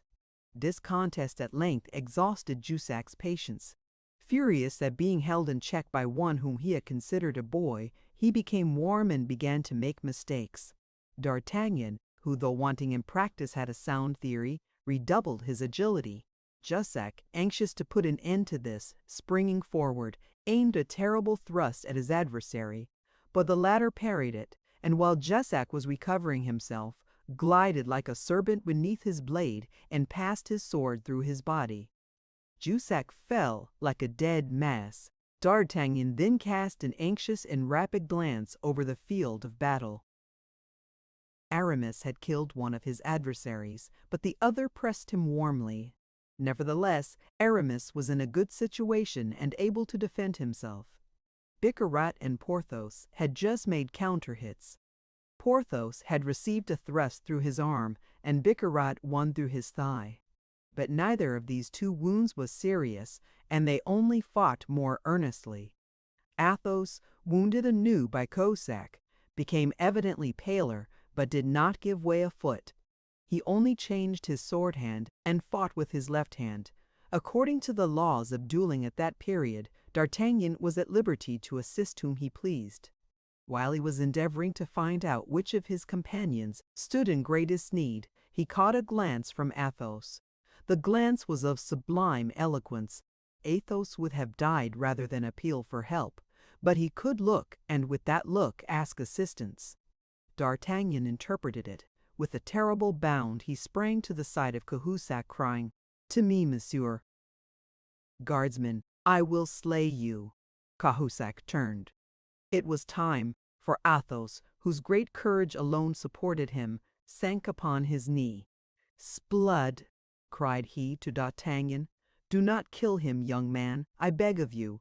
I have an old affair to settle with him when I am cured and sound again. Disarm him, only make sure of his sword." "That's it. Very well done." The exclamation was drawn from Athos by seeing the sword of Cahusac fly 20 paces from him. D'Artagnan and Cahusac sprang forward at the same instant, the one to recover, the other to obtain, the sword. But D'Artagnan, being the more active, reached it first and placed his foot upon it.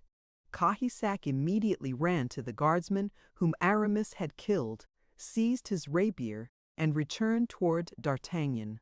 But on his way he met Athos, who, during his relief which D'Artagnan had procured him, had recovered his breath, and who, for fear that D'Artagnan would kill his enemy, wished to resume the fight. D'Artagnan perceived that it would be disobliging Athos not to leave him alone, and in a few minutes Cahusac fell with the sword thrust through his throat. At the same instant Aramis placed his sword point on the breast of his fallen enemy and forced him to ask for mercy. There only then remained Porthos and Bicarat. Porthos made 1,000 flourishes, asking Bicarat what o'clock it could be, and offering him his compliments upon his brother's having just obtained a company in the regiment of Navarre. But just as he might, he gained nothing. Bicarat was one of those iron men who never fell dead. Nevertheless, it was necessary to finish. The watch might come up and take all the combatants, wounded or not, royalists or cardinalists. Athos, Aramis, and D'Artagnan surrounded Bicarat and required him to surrender. Though alone against all and with a wound in his thigh, Bicarat wished to hold out. But Jussac, who had risen upon his elbow, cried out to him to yield. Bicarat was a Gascon, as D'Artagnan was. He turned a deaf ear and contented himself with laughing, and between two parries, finding time to point to a spot of earth with his sword. "Here," cried he, parodying a verse of the Bible, "here will Bicarat die, for I only am left, and they seek my life. There are 4 against you. Leave off, I command you." "Ah, if you command me, that's another thing," said Bicarat. "As you are my commander, it is my duty to obey." And springing backward, he broke his sword across his knee to avoid the necessity of surrendering it, threw the pieces over the convent wall, and crossed his arms, whistling a cardinalist air. Bravery is always respected, even in an enemy. The musketeers saluted Bicarat with their swords and returned them to their sheaths. D'Artagnan did the same. Then, assisted by Bicarat, the only one left standing, they bore Jussac, Cahusac, and one of Aramis's adversaries who was only wounded, under the porch of the convent. The 4th, as we have said, was dead. They then rang the bell, and carrying away 4 swords out of 5, they took their road, intoxicated with joy, toward the Hotel of Amour de Tréville. They walked arm in arm, occupying the whole width of the street, and taking in every musketeer they met, so that in the end it became a triumphal march. The heart of D'Artagnan swam in delirium. He marched between Athos and Porthos, pressing them tenderly. "If I am not yet a musketeer," said he to his new friends as he passed through the gateway of M. de Tréville's hotel, "at least I have entered upon my apprenticeship, haven't I?" Chapter 6. His Majesty King Louis XIII. This affair made a great noise. M. de Tréville scolded his musketeers in public and congratulated them in private. But as no time was to be lost in gaining the king, M. de Tréville hastened to report himself at the Louvre. It was already too late. The king was closeted with the cardinal and demi-trade. De Tréville was informed that the king was busy and could not receive him at that moment. In the evening, Madame de Tréville attended the king's gaming table. The king was winning, and as he was very avaricious, he was in an excellent humor. Perceiving him cross de Tréville at a distance, "Come here, Monsieur Captain," said he. "Come here, that I may growl at you. Do you know that His Eminence has been making fresh complaints against your musketeers, and that with so much emotion that this evening His Eminence is indisposed? Ah, these musketeers of yours are very devil's fellows to be hanged." "No, sire," replied Tréville, who saw at the first glance how things would go. "On the contrary, they are good creatures, as meek as lambs, and have but one desire. I'll be their warranty, and that is that their swords may never leave their scabbards, but in your Majesty's service." "But what are they to do?" "The guards of Monsieur the Cardinal are forever seeking quarrels with them, and for the honor of the corps even, the poor young men are obliged to defend themselves." "Listen to Monsieur de Tréville," said the king. "Listen to him. Would not one say he was speaking of a religious community? In truth, my dear captain, I have a great mind to take away your commission and give it to Mademoiselle de Chemerault, to whom I promised an abbey. But don't fancy that I am going to take you on your bare word. I am called Louis the Just, Monsieur de Tréville, and by and by we will see. Ah, sire, it is because I confide in that justice that I shall wait patiently and quietly the good pleasure of your Majesty." "Wait then, monsieur, wait," said the king. "I will not detain you long." In fact, fortune changed, and as the king began to lose what he had won, he was not sorry to find an excuse for playing Charlemagne, if we may use a gaming phrase of whose origin we confess our ignorance. The king therefore arose a minute after, and putting the money which lay before him into his pocket, the major part of which arose from his winnings, "La Vieuville," said he, "take my place. I must speak to Monsieur de Tréville on an affair of importance."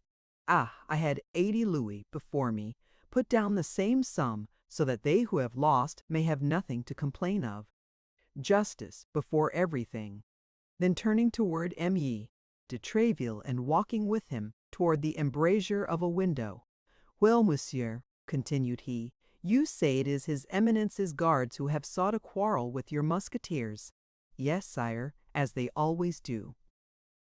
"And how did the thing happen? Let us see, for you know, my dear captain, a judge must hear both sides. Good Lord, in the most simple and natural manner possible. 3 of my best soldiers, whom your Majesty knows by name, and whose devotedness you have more than once appreciated, and who have, I dare affirm to the king, his service much at heart. 3 of my best soldiers, I say, Athos, Porthos, and Aramis, had made a party of pleasure with a young fellow from Gascony whom I had introduced to them the same morning. The party was to take place at Saint Germain, I believe, and they had appointed to meet at the Carmes Deschaux, when they were disturbed by de Jussac, Cahusac, Bicarat, and 2 other guardsmen, who certainly did not go there in such a numerous company without some ill intention against the edicts." Ah, you incline me to think so," said the king. "There is no doubt they went thither to fight themselves." "I do not accuse them, sire, but I leave your Majesty to judge what 5 armed men could possibly be going to do in such a deserted place as the neighborhood of the Convent des Carmes." "Yes, you are right, Tréville, you are right." "Then, upon seeing my musketeers, they changed their minds and forgot their private hatred for partisan hatred. For your Majesty cannot be ignorant that the musketeers who belong to the king, and nobody but the king, are the natural enemies of the guardsmen who belong to the cardinal." "Yes, Tréville, yes," said the king in a melancholy tone, "and it is very sad, believe me, to see thus 2 parties in France, 2 heads to royalty. But all this will come to an end, Tréville, will come to an end. You say, then, that the guardsmen sought a quarrel with the musketeers. I say that it is probable that things have fallen out so, but I will not swear to it, sire. You know how difficult it is to discover the truth, and unless a man be endowed with that admirable instinct which causes Louis XIII to be named the Just, you are right, Tréville, but they were not alone your musketeers, they had a youth with them." "Yes, sire, and 1 wounded man, so that 3 of the king's musketeers, 1 of whom was wounded and a youth, not only maintained their ground against 5 of the most terrible of the cardinal's guardsmen, but absolutely brought 4 of them to earth." "Why, this is a victory," cried the king, all radiant, "a complete victory." "Yes, sire, as complete as that of the Bridge of Say. 4 men, 1 of them wounded, and a youth, say you?" "One hardly a young man, but who, however, behaved himself so admirably on this occasion that I will take the liberty of recommending him to your majesty. How does he call himself?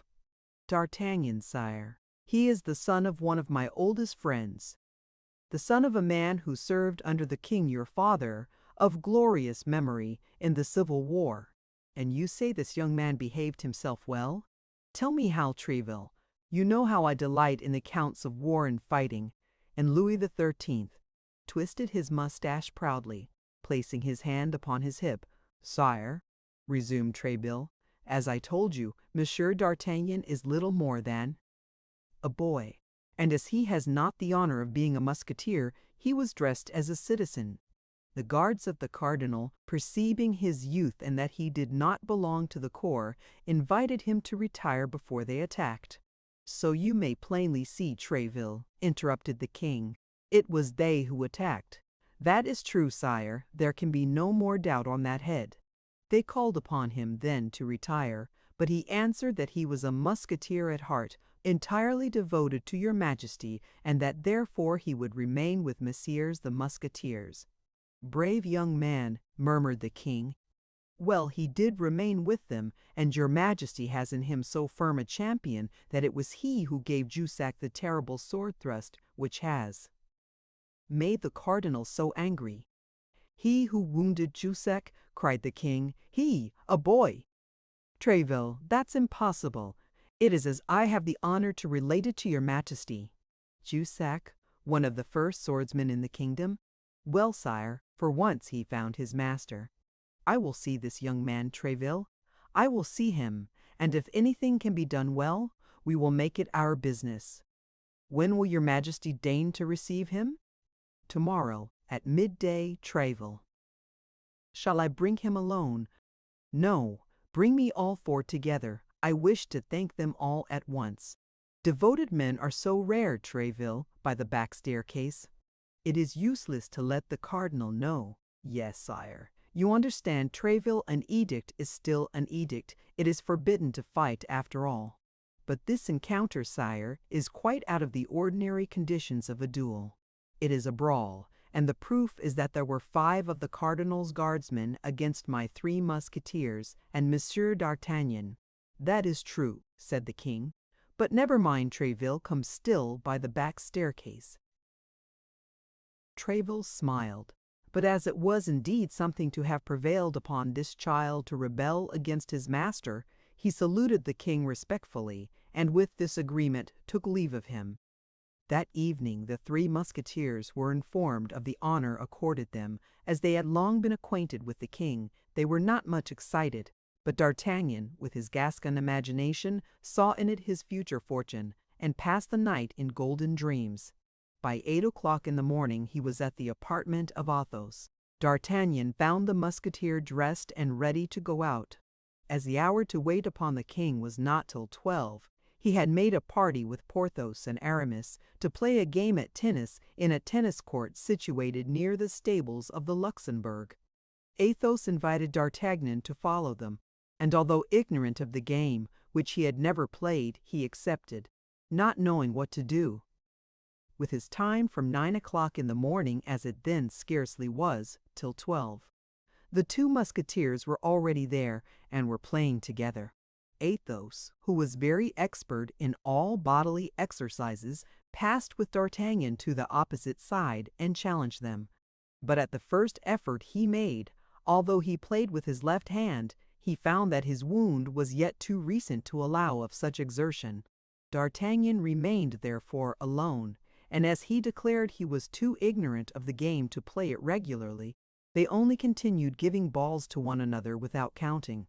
But one of these balls, launched by Porthos's Herculean hand, passed so close to D'Artagnan's face that he thought that if, instead of passing near, it had hit him, his audience would have been probably lost, as it would have been impossible for him to present himself before the king.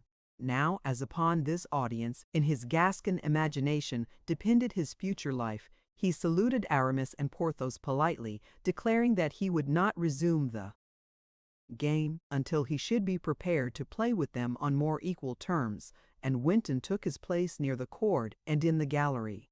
Unfortunately for D'Artagnan, among the spectators was one of His Eminence's guardsmen who, still irritated by the defeat of his companions, which had happened only the day before, had promised himself to seize the first opportunity of avenging it. He believed this opportunity was now come, and addressed his neighbor. "It is not astonishing that that young man should be afraid of a ball, for he is doubtless a musketeer apprentice." D'Artagnan turned round as if a serpent had stung him, and fixed his eyes intensely upon the guardsman who had just made this insolent speech. "Pardieu," resumed the latter, twisting his moustache, "look at me as long as you like, my little gentleman. I have said what I have said. And as since that which you have said is too clear to require any explanation," replied D'Artagnan in a low voice, "I beg you to follow me." "And when?" asked the guardsman with the same jeering air. "At once, if you please." "And you know who I am, without doubt." "I am completely ignorant, nor does it much disquiet me." "You're in the wrong there, for if you knew my name, perhaps you would not be so pressing." "What is your name?" "Bernajoux, at your service." "Well then, Monsieur Bernajoux," said D'Artagnan tranquilly, "I will wait for you at the door." "Go, monsieur, I will follow you." "Do not hurry yourself, monsieur, lest it be observed that we go out together. You must be aware that for our undertaking, company would be in the way." "That's true," said the guardsman, astonished that his name had not produced more effect upon the young man. Indeed, the name of Bernajoux was known to all the world, D'Artagnan alone excepted perhaps, for it was one of those which figured most frequently in the daily brawls, which all the edicts of the Cardinal could not repress. Porthos and Aramis were so engaged with their game, and Athos was watching them with so much attention, that they did not even perceive their young companion go out, who, as he had told the guardsman of His Eminence, stopped outside the door. An instant after, the guardsman descended in his turn. As D'Artagnan had no time to lose, on account of the audience of the king, which was fixed for midday, he cast his eyes around, and seeing that the street was empty, said to his adversary, "My faith, it is fortunate for you, although your name is Bernajoux, to have only to deal with an apprentice musketeer. Never mind, be content, I will do my best. On guard!" "But," said he whom D'Artagnan thus provoked, "it appears to me that this place is badly chosen, and that we should be better behind the Abbey Saint Germain or in the Pré aux Clercs." "What you say is full of sense," replied D'Artagnan, "but unfortunately I have very little time to spare, having an appointment at 12 precisely." "On guard then, monsieur, on guard!" Bernajoux was not a man to have such a compliment paid to him twice. In an instant his sword glittered in his hand, and he sprang upon his adversary, whom, thanks to his great youthfulness, he hoped to intimidate. But D'Artagnan had on the preceding day served his apprenticeship.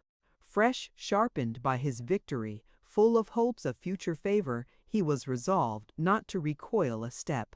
So the two swords were crossed close to the hilts, and as D'Artagnan stood firm, it was his adversary who made the retreating step. But D'Artagnan seized the moment at which, in this movement, the sword of Bernajoux deviated from the line. He freed his weapon, made a lunge, and touched his adversary on the shoulder. D'Artagnan immediately made a step backward and raised his sword, but Bernajoux cried out that it was nothing, and rushing blindly upon him, absolutely spitted himself upon D'Artagnan's sword. As, however, he did not fall, as he did not declare himself conquered, but only broke away toward the Hôtel of M. de la Trémouille, in whose service he had a relative.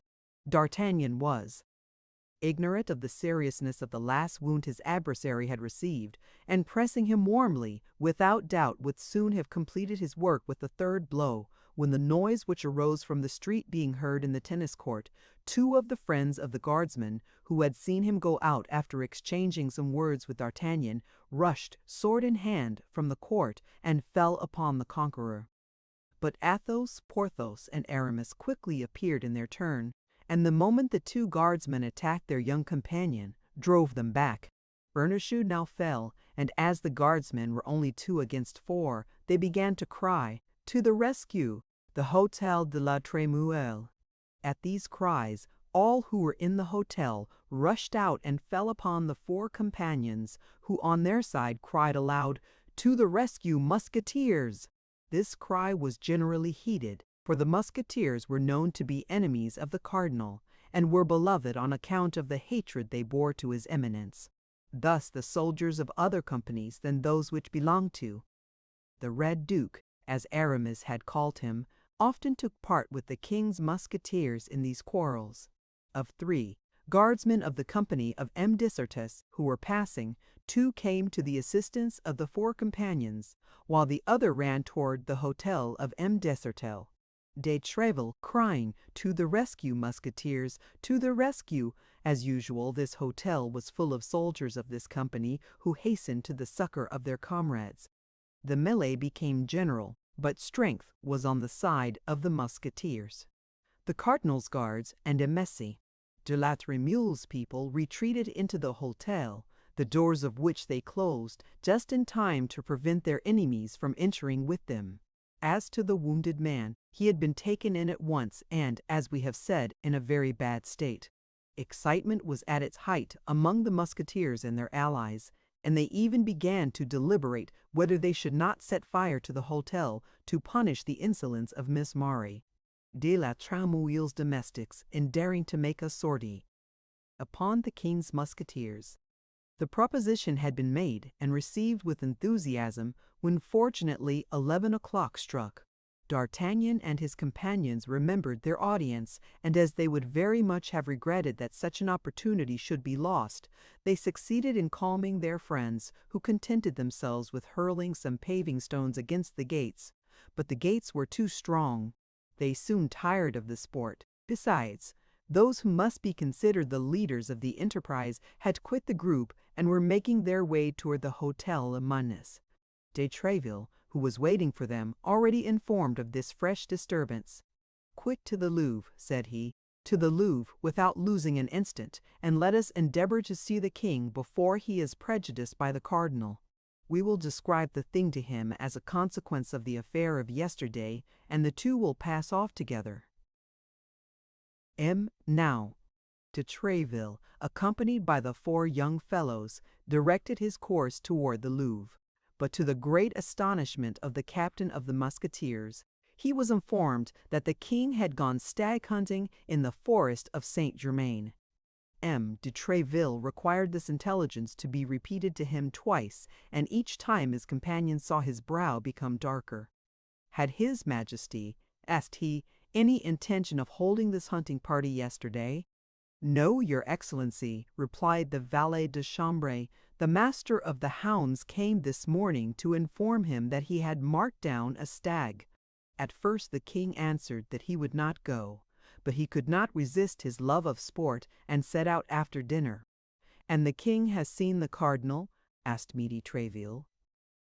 "In all probability he has," replied the valet, "for I saw the horses harnessed to his Eminence's carriage this morning, and when I asked where he was going, they told me to Saint Germain."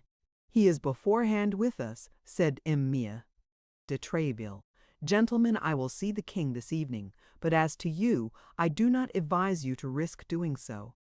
This advice was too reasonable, and moreover came from a man who knew the king too well to allow the 4 young men to dispute it. De Treville recommended everyone to return home and wait for news. On entering his hotel, de Treville thought it best to be first in making the complaint. He sent one of his servants to Ineselle de la Trémouille with a letter in which he begged of him to eject the cardinal's guardsmen from his house, and to reprimand his people for their audacity in making sortie against the king's musketeers. But Master de la Trémouille, already prejudiced by his esquire, whose relative, as we already know, Bernajoux, was replied that it was neither for de Treville nor the musketeers to complain, but on the contrary for him whose people the musketeers had assaulted and whose hotel they had endeavored to burn. Now, as the debate between these 2 nobles might last a long time, each becoming, naturally, more firm in his own opinion, de Treville thought of an expedient which might terminate it quietly. This was to go himself to M. de la Trémouille. He repaired, therefore, immediately to his hotel, and caused himself to be announced. The two nobles saluted each other politely, for if no friendship existed between them, there was at least esteem. Both were men of courage and honor, and as M. de la Trémouille a Protestant, and seeing the king seldom was of no party, he did not, in general, carry any bias into his social relations. This time, however, his address, although polite, was cooler than usual. "Monsieur," said M. Pierre de Tréville, "we fancy that we have each cause to complain of the other, and I am come to endeavor to clear up this affair." "I have no objection," replied M. de la Trémouille, "but I warn you that I am well informed, and all the fault is with your musketeers." "You are too just and reasonable a man, monsieur," said Tréville, "not to accept the proposal I am about to make to you." "Make it, monsieur, I listen." "How is Monsieur Bernajoux, your esquire's relative?" "Why, monsieur, very ill indeed. In addition to the sword thrust in his arm, which is not dangerous, he has received another right through his lungs of which the doctor says bad things. But has the wounded man retained his senses?" "Perfectly." "Does he talk?" "With difficulty, but he can speak." "Well, monsieur, let us go to him. Let us adjure him, in the name of the God before whom he must perhaps appear, to speak the truth. I will take him for judge in his own cause, monsieur, and will believe what he will say. Messieurs." De la Trémouille reflected for an instant, then, as it was difficult to suggest a more reasonable proposal, he agreed to it. Both descended to the chamber in which the wounded man lay, the latter on seeing these two noble lords who came to visit him, endeavored to raise himself up in his bed. But he was too weak, and exhausted by the effort, he fell back again almost senseless. M. de la Trémouille approached him, and made him inhale some salts, which recalled him to life. Then M. de Tréville, unwilling that it should be thought that he had influenced the wounded man, requested M. de la Trémouille to interrogate him himself. That happened which M. de Tréville had foreseen. Placed between life and death as Bernajoux was, he had no idea for a moment of concealing the truth, and he described to the two nobles the affair exactly as it had passed. This was all that M. de Tréville wanted. He wished Bernajoux a speedy convalescence, took leave of Embrace of me. De la Trémouille returned to his hotel, and immediately sent word to the four friends that he awaited their company at dinner. The Tréville entertained good company, wholly anti-cardinalists though. It may easily be understood, therefore, that the conversation during the whole of dinner turned upon the two checks that His Eminence's guardsmen had received. Now, as D'Artagnan had been the hero of these two fights, it was upon him that all the felicitations fell, which Athos, Porthos, and Aramis abandoned to him, not only as good comrades, but as men who had so often had their turn that they could very well afford him his. Towards 6 o'clock, M.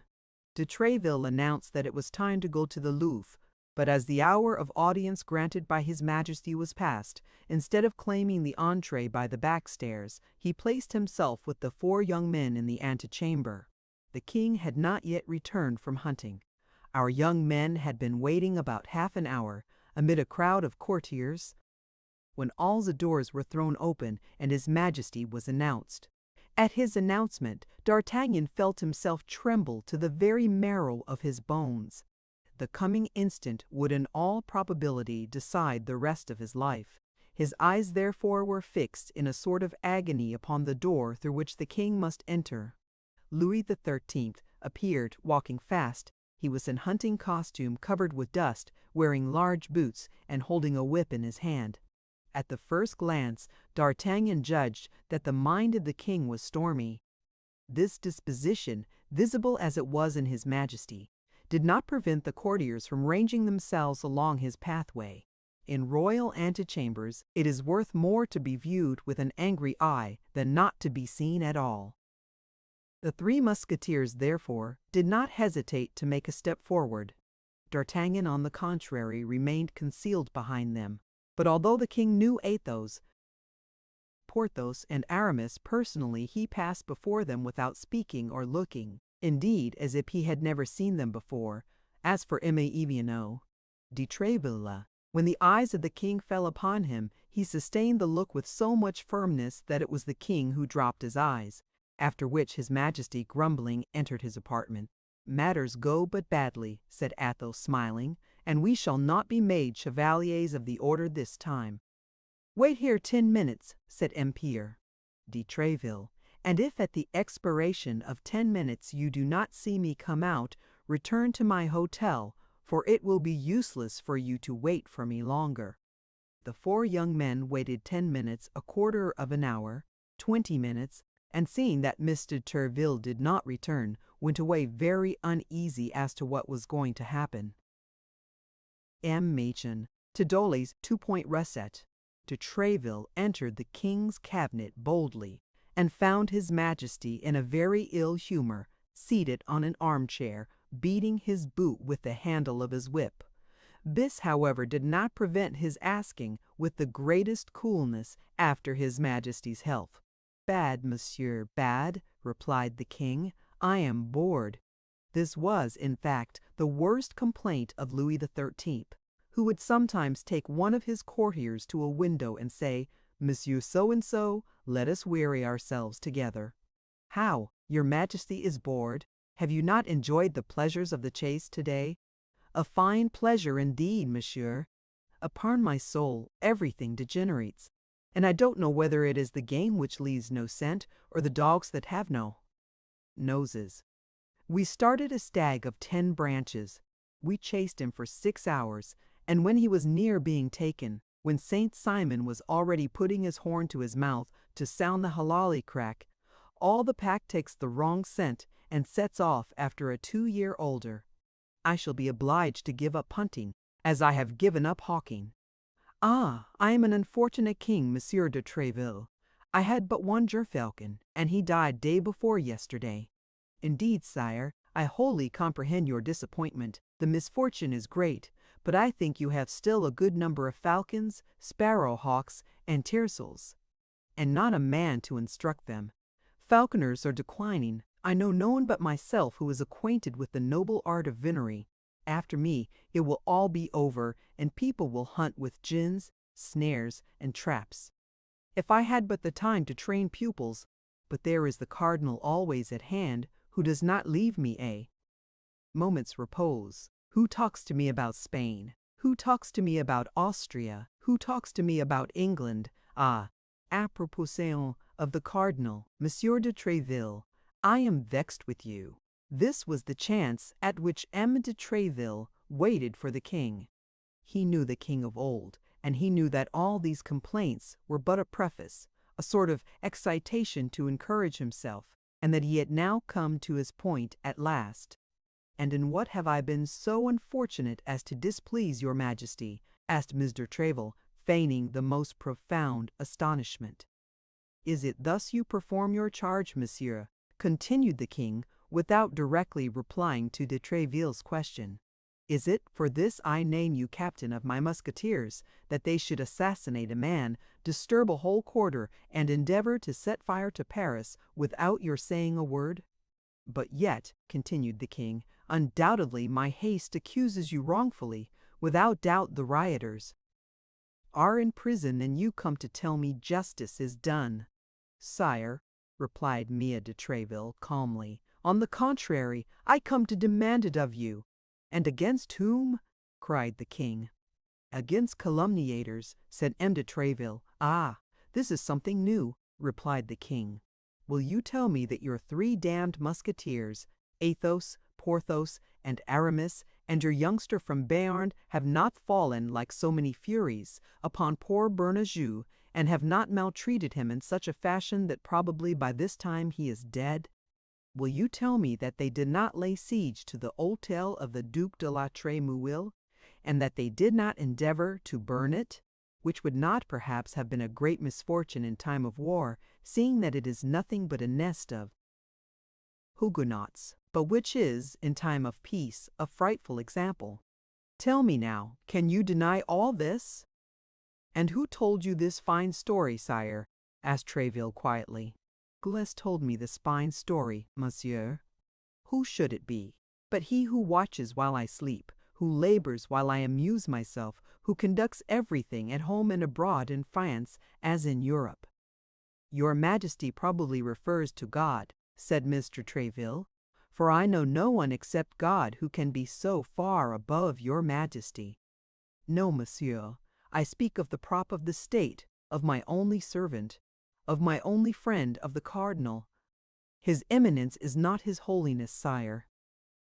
"What do you mean by that, monsieur?" "That it is only the Pope who is infallible, and that this infallibility does not extend to cardinals." "You mean to say that he deceives me? You mean to say that he betrays me? You accuse him, then? Come, speak! Avow freely that you accuse him." "No, sire, but I say that he deceives himself. I say that he is ill-informed. I say that he has hastily accused your Majesty's Musketeers, toward whom he is unjust, and that he has not obtained his information from good sources. The accusation comes from the Sieur de la Trémouille, from the Duke himself. What do you say to that?" "I might answer, sire, that he is too deeply interested in the question to be a very impartial witness, but so far from that, sire, I know the Duke to be a royal gentleman, and I refer the matter to him, but upon one condition, sire." "What?" "It is that your Majesty will make him come here, will interrogate him yourself, tap, tap, without witnesses, and that I shall see your Majesty as soon as you have seen the Duke." "What then? You will bind yourself," cried the king, "by what Monsieur de la Trémouille shall say." "Yes, sire." "You will accept his judgment, undoubtedly." "And you will submit to the reparation he may require?" "Certainly. La Chesnaye," said the king. "La Chesnaye, Louis XIII, Smyswell of Vaith, who never left the door, entered in reply to the call." "La Chesnaye," said the king. "Let someone go instantly and find Monsieur de la Trémouille. I wish to speak with him this evening." "Your Majesty gives me your word that you will not see anyone between Monsieur de la Trémouille and myself?" "Nobody, by the faith of a gentleman." "Tomorrow, then, sire." "Tomorrow, monsieur." "At what o'clock, please your Majesty?" "At any hour you will. But in coming too early I should be afraid of awakening your Majesty." "Awaken me? Do you think I ever sleep then?" "I sleep no longer, monsieur. I sometimes dream, that's all." "Come then, as early as you like at 7 o'clock. But beware, if you and your Musketeers are guilty." "If my Musketeers are guilty, sire, the guilty shall be placed in your Majesty's hands, who will dispose of them at your good pleasure. Does your Majesty require anything further?" "Speak, I am ready to obey." "No, monsieur, no. I am not called Louis the Just without reason. Tomorrow, then, monsieur, tomorrow. Then, monsieur, tomorrow." Till then, God preserve your Majesty. However ill the king might sleep, Mess de Tréry slept still worse. He had ordered his 3 Musketeers and their companion to be with him at 6:30 in the morning. He took them with him, without encouraging them or promising them anything, and without concealing from them that their luck, and even his own, depended upon the cast of the dice. Arrived at the foot of the back stairs, he desired them to wait. If the king was still irritated against them, they would depart without being seen. If the king consented to see them, they would only have to be called. On arriving at the king's private antechamber, M. de Tréville found Ma Chesnaye, who informed him that they had not been able to find M. de la Trémouille on the preceding evening at his hotel, that he returned too late to present himself at the Louvre, that he had only that moment arrived, and that he was at that very hour with the king. This circumstance pleased Mr. Dufour much, as he thus became certain that no foreign suggestion could insinuate itself between Monsieur de la Trémouille's testimony and himself. In fact, 10 minutes had scarcely passed away when the door of the king's closet opened, and M. de Tréville saw M. de la Trémouille come out. The Duke came straight up to him and said, "Monsieur de Tréville, His Majesty has just sent for me in order to inquire respecting the circumstances which took place yesterday at my hotel." I have told him the truth. That is to say, that the fault lay with my people, and that I was ready to offer you my excuses. Since I have the good fortune to meet you, I beg you to receive them and to hold me always as one of your friends. Monsieur the Duke, said Monsieur de Tréville, I was so confident of your loyalty that I required no other defender before His Majesty than yourself. I find that I have not been mistaken, and I thank you that there is still one man in France of whom may be said without disappointment what I have said of you. That's well said, cried the king, who had heard all these compliments through the open door. Only tell him, Tréville, since he wishes to be considered your friend, that I also wish to be one of his, but he neglects me, that it is nearly 3 years since I have seen him, and that I never do see him unless I send for him. Tell him all this for me, for these are things which a king cannot say for himself. Thanks, sire, thanks, said the Duke, but your Majesty may be assured that it is not those I do not speak of Monsieur de Tréville, whom your Majesty sees at all hours of the day, that are most devoted to you. Ah, you have heard what I said. So much the better, Duke, so much the better, said the king, advancing toward the door. Ah, it is you, Tréville. Where are your musketeers? I told you the day before yesterday to bring them with you. Why have you not done so? They are below, sire, and with your permission, La Chesnaye will bid them come up. Yes, yes, let them come up immediately. It is nearly 8 o'clock, and at 9 I expect a visit. Go, Monsieur Duke, and return often. Come in, Tréville. The Duke saluted and retired.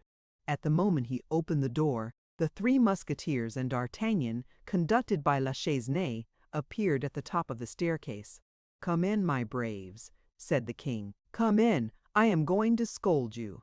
The Musketeers advanced, bowing, D'Artagnan following closely behind them. What the devil, continued the king. 7 of His Eminence's guards placed hors de combat by you 4 in 2 days. That's too many, gentlemen, too many. If you go on so, His Eminence will be forced to renew his company in 3 weeks, and I to put the edicts in force in all their rigor. 1 now and then I don't say much about, but 7 in 2 days, I repeat, it is too many, it is far too many. Therefore, sire, your Majesty sees that they are come, quite contrite and repentant, to offer you their excuses. Quite contrite and repentant. Hem, said the king. I place no confidence in their hypocritical faces. In particular, there is one yonder of a Gascon look. Come hither, monsieur. D'Artagnan, who understood that it was to him this compliment was addressed, approached, assuming a most deprecating air. Why, you told me he was a young man. This is a boy, Tréville, a mere boy. Do you mean to say that it was he who bestowed that severe thrust at Jussac, and those 2 equally fine thrusts at Bernajoux? Truly, without reckoning, said Athos, that if he had not rescued me from the hands of Cahusac, I should not now have the honor of making my very humble reverence to your Majesty. Why, he is a very devil, this Béarnais. Ventre Saint Gru, Monsieur de Tréville, as the king my father would have said. But at this sort of work, many doublets must be slashed, and many swords broken. Now, Gascons are always poor, are they not? Sire, I can assert that they have hitherto discovered no gold mines in their mountains, though the Lord owes them this miracle in recompense for the manner in which they supported the pretensions of the king your father, which is to say that the Gascons made a king of me, myself, seeing that I am my father's son. Is it not, Tréville? Well, happily, I don't say nay to it. La Chesnaye, go and see if by rummaging all my pockets you can find 40 pistols, and if you can find them, bring them to me. And now let us see, young man, with your hand upon your conscience, how did all this come to pass? D'Artagnan related the adventure of the preceding day in all its details. How, not having been able to sleep for the joy he felt in the expectation of seeing His Majesty, he had gone to his 3 friends 3 hours before the hour of audience. how they had gone together to the tennis court, and how, upon the fear he had manifested lest he receive a ball in the face, he had been jeered at by Bernajoux, who had nearly paid for his jeer with his life, and Immersive, who had nearly paid for his leave, de la Trémol, who had nothing to do with the matter, with the loss of his hotel. "This is all very well," murmured the king. "Yes, this is just the account the Duke gave me of the affair. Poor Cardinal! 7 men in 2 days, and those of his very best. But that's quite enough, gentlemen. Please to understand, that's enough. You have taken your revenge for the Rue Foret, and even exceeded it. You ought to be satisfied." "If your Majesty is so," said Tréville, "we are." "Oh yes, I am," added the king, taking a handful of gold from La Chesnaye and putting it into the hand of D'Artagnan. "Here," said he, "is a proof of my satisfaction." At this epoch, the ideas of pride which are in fashion in our days did not prevail. A gentleman received, from hand to hand, money from the king, and was not the least in the world humiliated. D'Artagnan put his 40 pistols into his pocket without any scruple, on the contrary, thanking his Majesty greatly. "There," said the king, looking at a clock. "There, now, as it is 8:30, you may retire, for as I told you, I expect someone at 9. Thanks for your devotedness, gentlemen. I may continue to rely upon it, may I not?" "Oh, sire!" cried the 4 companions with one voice. "We would allow ourselves to be cut to pieces in your Majesty's service." "Well, well, but keep whole. That will be better, and you will be more useful to me. Tréville," added the king in a low voice, as the others were retiring, "as you have no room in the Musketeers, and as we have besides decided that a novitiate is necessary before entering that corps, place this young man in the company of the guards of Monsieur Dessart, your brother-in-law. Ah, pardieu, Tréville, I enjoy beforehand the face the cardinal will make. He will be furious. But I don't care. I am doing what is right." The king waved his hand to Tréville, who left him and rejoined the Musketeers, whom he found sharing the 40 pistols with D'Artagnan. The cardinal, as his Majesty had said, was really furious, so furious that during 8 days he absented himself from the king's gaming table. This did not prevent the king from being as complaisant to him as possible whenever he met him, or from asking in the kindest tone, "Well, Monsieur Cardinal, how fares it with that poor Jussac and that poor Bernajoux of yours?" Chapter 7. The Intrigue of the Musketeers.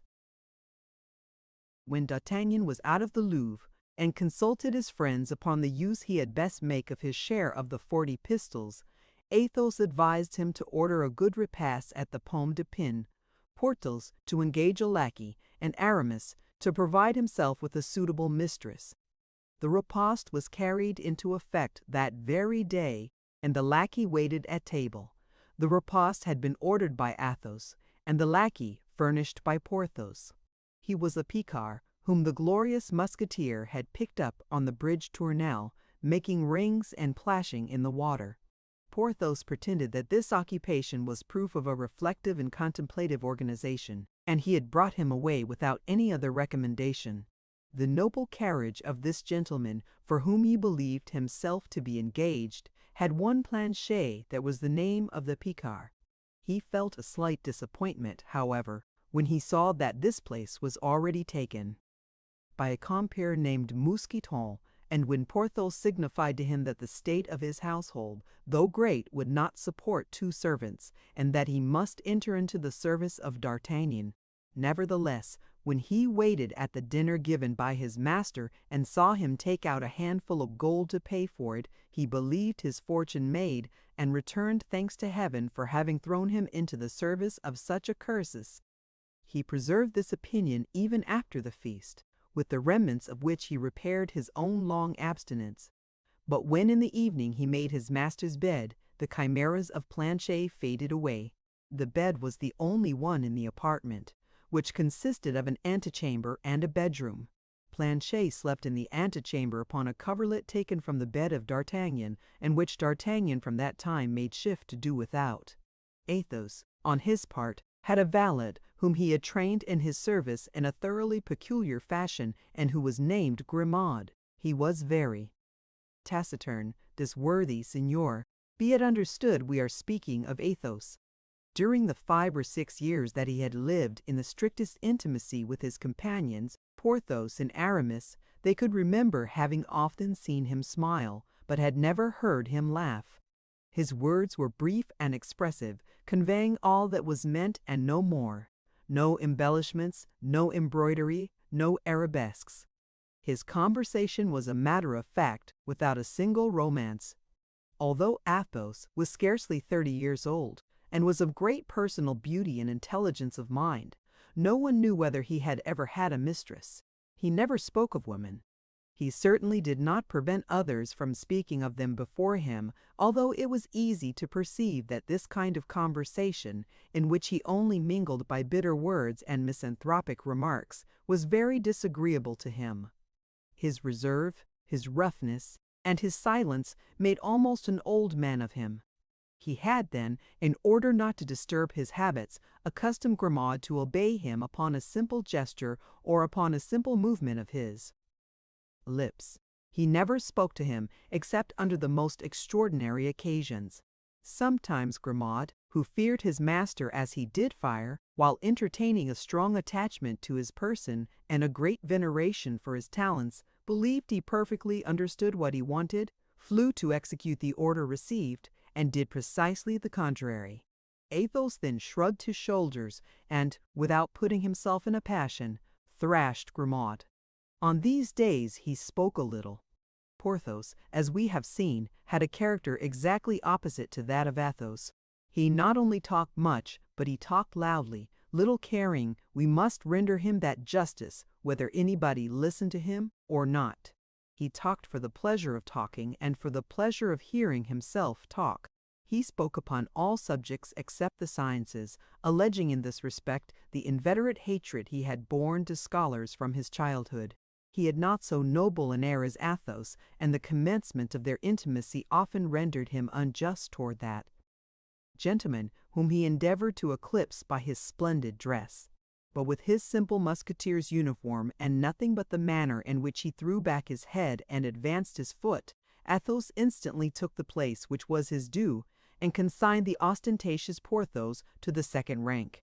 Porthos consoled himself by filling the antechamber of Maitre de Tréville and the guard-room of the Louvre with the accounts of his love-scrapes, after having passed from professional ladies to military ladies, from the lawyer's dame to the baroness. There was question of nothing less with Porthos than a foreign princess, who was enormously fond of him.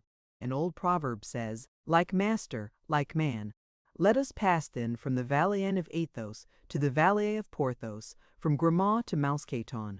Mousqueton was a Norman whose pacific name of Boniface his master had changed into the infinitely more sonorous name of Mousqueton. He had entered the service of Porthos upon condition that he should only be clothed and lodged, though in a handsome manner, but he claimed 2 hours a day to himself, consecrated to an employment which would provide for his other wants. Porthos agreed to the bargain. The thing suited him wonderfully well. He had doublets, cut out of his old clothes, and cast-off cloaks for Mousqueton, and thanks to a very intelligent tailor who made his clothes look as good as new by turning them, and whose wife was suspected of wishing to make Porthos descend from his aristocratic habits, Mousqueton made a very good figure when attending on his master.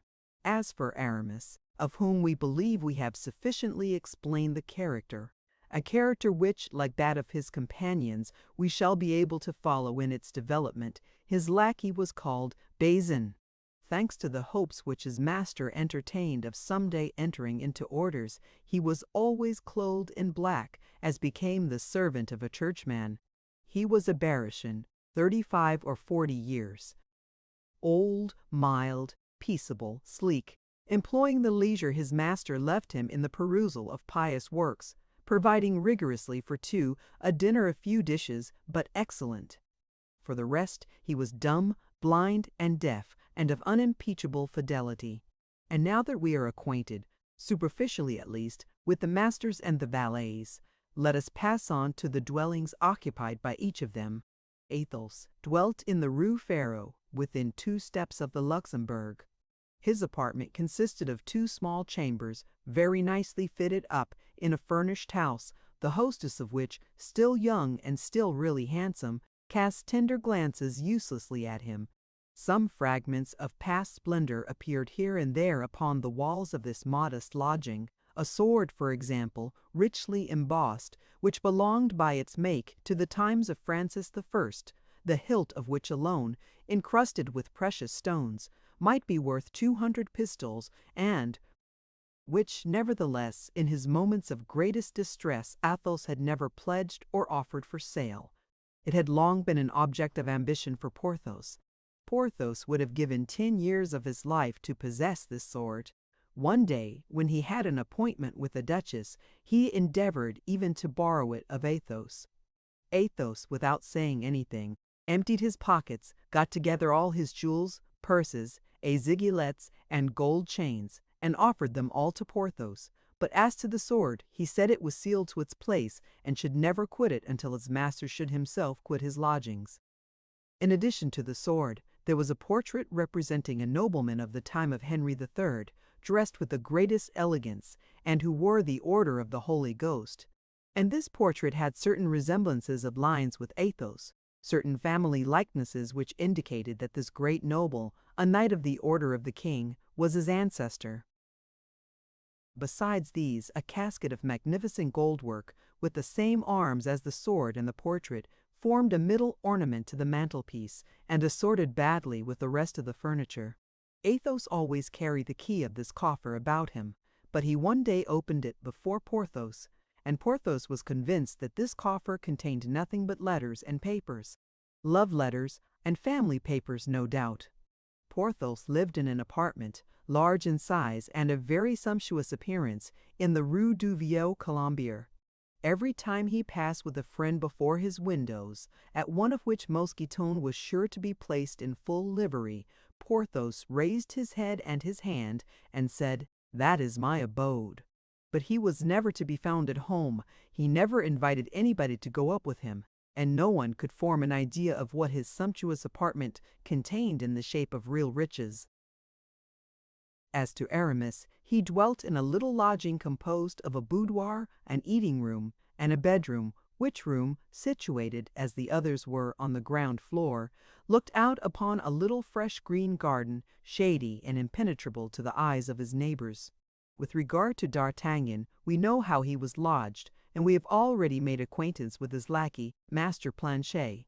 D'Artagnan, who was by nature very curious, as people generally are who possess the genius of intrigue, did all he could to make out who Athos, Porthos, and Aramis really were, for, under these pseudonyms, each of these young men concealed his family name, Athos in particular, who, a league away, savoured of nobility. He addressed himself then to Porthos to gain information respecting Athos and Aramis, and to Aramis in order to learn something of Porthos. Unfortunately, Porthos knew nothing of the life of his silent companion, but what revealed itself? It was said Athos had met with great crosses in love, and that a frightful treachery had forever poisoned the life of this gallant man. What could this treachery be? All the world was ignorant of it. As to Porthos, except his real name, as was the case with those of his 2 comrades, his life was very easily known. Vain and indiscreet, it was as easy to see through him as through a crystal. The only thing to mislead the investigator would have been belief in all the good things he said of himself. With respect to Aramis, though having the air of having nothing secret about him, he was a young fellow made up of mysteries, answering little to questions put to him about others, and having learned from him the report which prevailed concerning the success of the musketeer with the princess, wished to gain a little insight into the amorous adventures of his interlocutor. "And you, my dear companion," said he, "you speak of the baronesses, countesses, and princesses of others. Pardieu! I spoke of them because Porthos talked of them himself, because he had paraded all these fine things before me. But be assured, my dear Monsieur d'Artagnan, that if I had obtained them from any other source, or if they had been confided to me, There exists no confessor more discreet than myself." "Oh, I don't doubt that," replied D'Artagnan. "But it seems to me that you are tolerably familiar with coats of arms, a certain embroidered handkerchief, for instance, to which I owe the honor of your acquaintance." This time Aramis was not angry, but assumed the most modest air and replied in a friendly tone, "My dear friend, do not forget that I wish to belong to the church, and that I avoid all mundane opportunities. The handkerchief you saw had not been given to me, but it had been forgotten and left at my house by one of my friends. I was obliged to pick it up in order not to compromise him enough. Lady he loves, as for myself, I neither have, nor desire to have, a mistress, following in that respect the very judicious example of Athos, who has none any more than I have. But what the devil! You are not a priest, you are a musketeer." "A musketeer for a time, my friend, as the cardinal says, a musketeer against my will, but a churchman at heart, believe me. Athos and Porthos dragged me into this, to occupy me. I had, at the moment of being ordained, a little difficulty with. But that would not interest you, and I am taking up your valuable time." "Not at all, it interests me very much," cried D'Artagnan. "And at this moment I have absolutely nothing to do." "Yes, but I have my breviary to repeat," answered Aramis. "Then some verses to compose, which Madame d'Aiguillon begged of me. Then I must go to the Rue Saint-Honoré in order to purchase some rouge from Madame de Chevreuse. So you see, my dear friend, that if you are not in a hurry, I am very much in a hurry." Aramis held out his hand in a cordial manner to his young companion, and took leave of him. Notwithstanding all the pains he took, D'Artagnan was unable to learn any more concerning his three new-made friends. He formed, therefore, the resolution of believing for the present all that was said of their past, hoping for more certain and extended revelations in the future.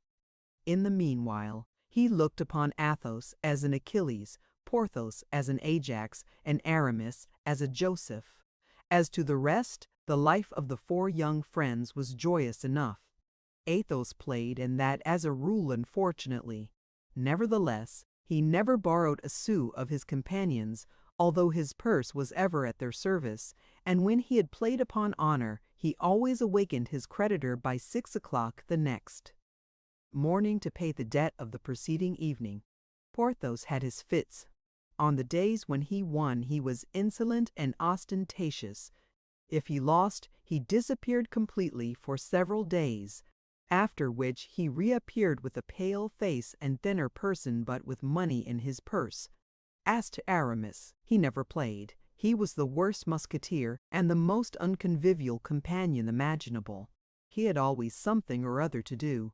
Sometimes in the midst of dinner, when everyone, under the attraction of wine and in the warmth of conversation, believed they had 2 or 3 hours longer to enjoy themselves at table, Aramis looked at his watch, arose with a bland smile, and took leave of the company, to go, as he said, to consult a casuist with whom he had an appointment. At other times, he would return home to write a treatise, and requested his friends not to disturb him. At this, Athos would smile, with his charming, melancholy smile, which so became his noble countenance, and Porthos would drink, swearing that Aramis would never be anything but a village curé. Planchet, D'Artagnan's valet, supported his good fortune nobly.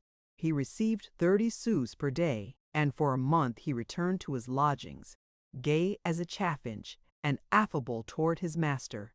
When the wind of adversity began to blow upon the housekeeping of the Rue des Fossoyeurs, that is to say, when the 40 pistols of King Louis XIII were consumed or nearly so, he commenced complaints which Athos thought nauseous, Porthos indecent, and Aramis ridiculous. Athos counseled D'Artagnan to dismiss the fellow. Porthos was of the opinion that he should give him a good thrashing first, and Aramis contended that a master should never attend to anything but the civilities paid to him.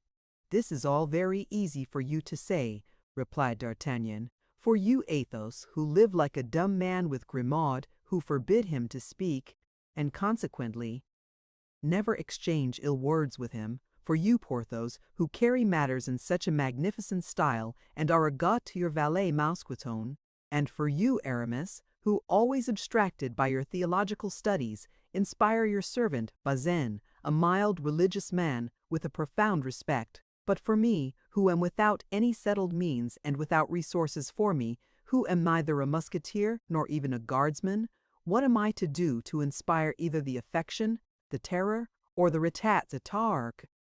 "This is serious," answered the three friends. "It is a family affair.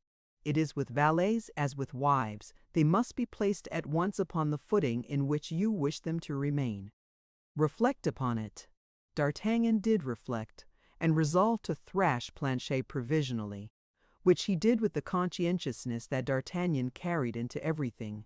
After having well beaten him, he forbade him to leave his service without his permission. "For," added he, "the future cannot fail to mend.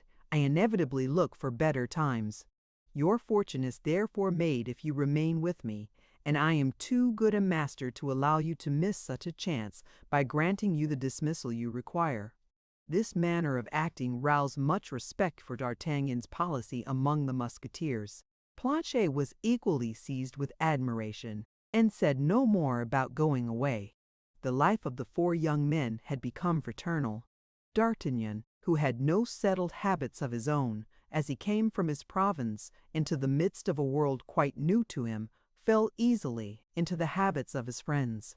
They rose about 8 o'clock in the winter, about 6 in summer, and went to take the countersign and see how things went on at M. de Tréville's. D'Artagnan, although he was not a musketeer, performed the duty of one with remarkable punctuality. He went on guard because he always kept company with whoever of his friends was on duty. He was well known at the Hotel of the Musketeers, where everyone considered him a good comrade. Meme de Tréville, who had appreciated him at the first glance, and who bore him a real affection, never ceased recommending him to the king. On their side, the three musketeers were much attached to their young comrade. The friendship which united these four men in the need they felt of seeing another 3 or 4 times a day, whether for dueling, business, or pleasure, caused them to be continually running after one another like shadows, and the inseparables were constantly to be met with seeking one another, from the Luxembourg to the Place Saint-Sophomine, to the Luxembourg, to the Luxembourg, to the Luxembourg. In the meanwhile, the promises of Mester de Ville went on prosperously. 1. Fine morning, the king commanded M. de Chevalier Dessart to admit D'Artagnan as a cadet in his company of guards. D'Artagnan, with a sigh, donned his uniform, which he would have exchanged for that of a musketeer at the expense of 10 years of his existence. But men de Tréville promised this favor after a novitiate of 2 years, a novitiate which might besides be abridged if an opportunity should present itself for D'Artagnan to render the king any signal service or to distinguish himself by some brilliant action. Upon this promise, D'Artagnan withdrew, and the next day he began service. Then it became the turn of Athos, Porthos, and Aramis to mount guard with D'Artagnan when he was on duty. The company of M. le Chevalier Dessart thus received 4 instead of 1 when it admitted D'Artagnan. Chapter 8. Conquering a courting intrigue. In the meantime, the 40 pistols of King Louis XIII, like all other things of this world, after having had a beginning, had an end, and after this end, our 4 companions began to be somewhat embarrassed. At first, Athos supported the association for a time with his own means. Porthos succeeded him, and thanks to one of those disappearances to which he was accustomed, he was able to provide for the wants of all for a fortnight. At last it became Aramis's turn, who performed it with a good grace, and who succeeded, as he said, by selling some theological books and procuring a few pistols. Then, as they had been accustomed to do, they had recourse to M. de Tréville, who made some advances on their pay, but these advances could not go far with 3 musketeers who were already much in arrears, and a guardsman who as yet had no pay at all. At length, when they found they were likely to be really in want, they got together, as a last effort, 8 or 10 pistols, with which Porthos went to the gaming table. Unfortunately, he was in a bad vein. he lost all, together with 25 pistols, for which he had given his word. Then the inconvenience became distress. The hungry friends, followed by their lackeys, were seen haunting the quays and guard rooms, picking up among their friends abroad all the dinners they could meet with. For according to the advice of Aramis, it was prudent to sow repasts right and left in prosperity in order to reap a few in time of need. Athos was invited 4 times, and each time took his friends and their lackeys with him. Porthos had 6 occasions, and contrived in the same manner that his friends should partake of them. Aramis had 8 of them. He was a man, as must have been already perceived, who made but little noise and yet was much sought after.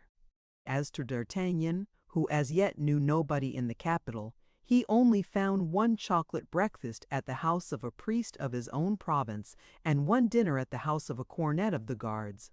He took his army to the priest's, where they devoured as much provision as would have lasted him for 2 months, and to the cornets, who performed wonders.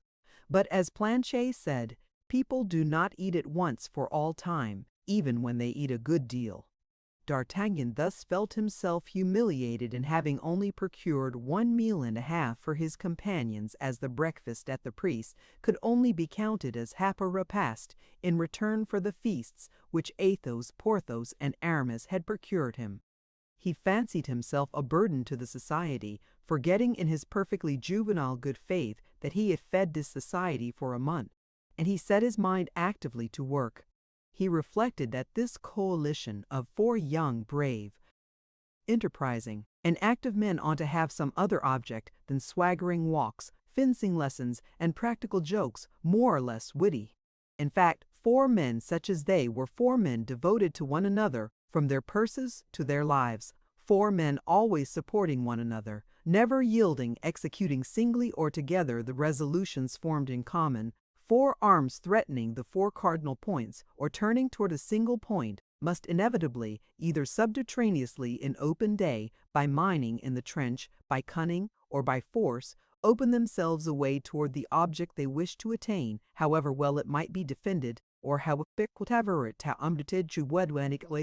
The only thing that astonished D'Artagnan was that his friends had never thought of this. He was thinking by himself, and even seriously racking his brain to find a direction for this single force 4 times multiplied, with which he did not doubt, as with the lever for which Archimedes sought, they should succeed in moving the world, when someone tapped gently at his door. D'Artagnan awakened Planchet and ordered him to open it. From this phrase, D'Artagnan awakened Planchet, the reader must not suppose it was night, or that day was hardly come.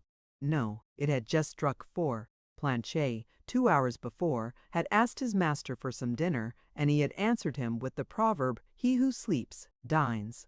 And Planchet dined by sleeping. A man was introduced of simple mien, who had the appearance of a tradesman. Planchet, by way of dessert, would have liked to hear the conversation, but the citizen declared to D'Artagnan that, what he had to say being important and confidential, he desired to be left alone with him.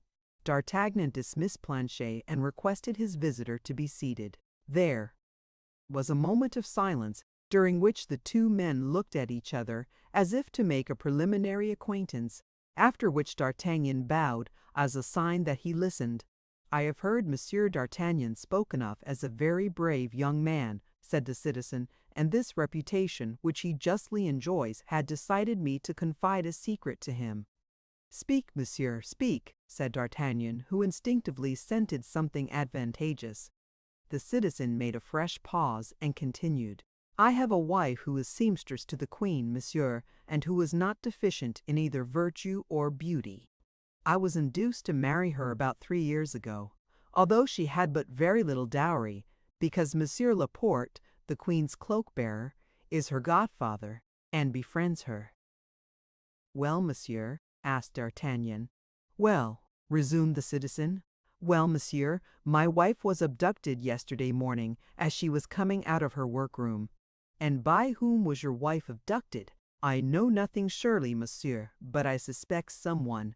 "And who is the person whom you suspect?" "A man who has pursued her a long time." "The devil!" But allow me to tell you, monsieur, continued the citizen, that I am convinced that there is less love than politics in all this. Less love than politics, replied D'Artagnan with a reflective air. And what do you suspect? I do not know whether I ought to tell you what I suspect. Monsieur, I beg you to observe that I ask you absolutely nothing. It is you who have come to me. It is you who have told me that you had a secret to confide in me.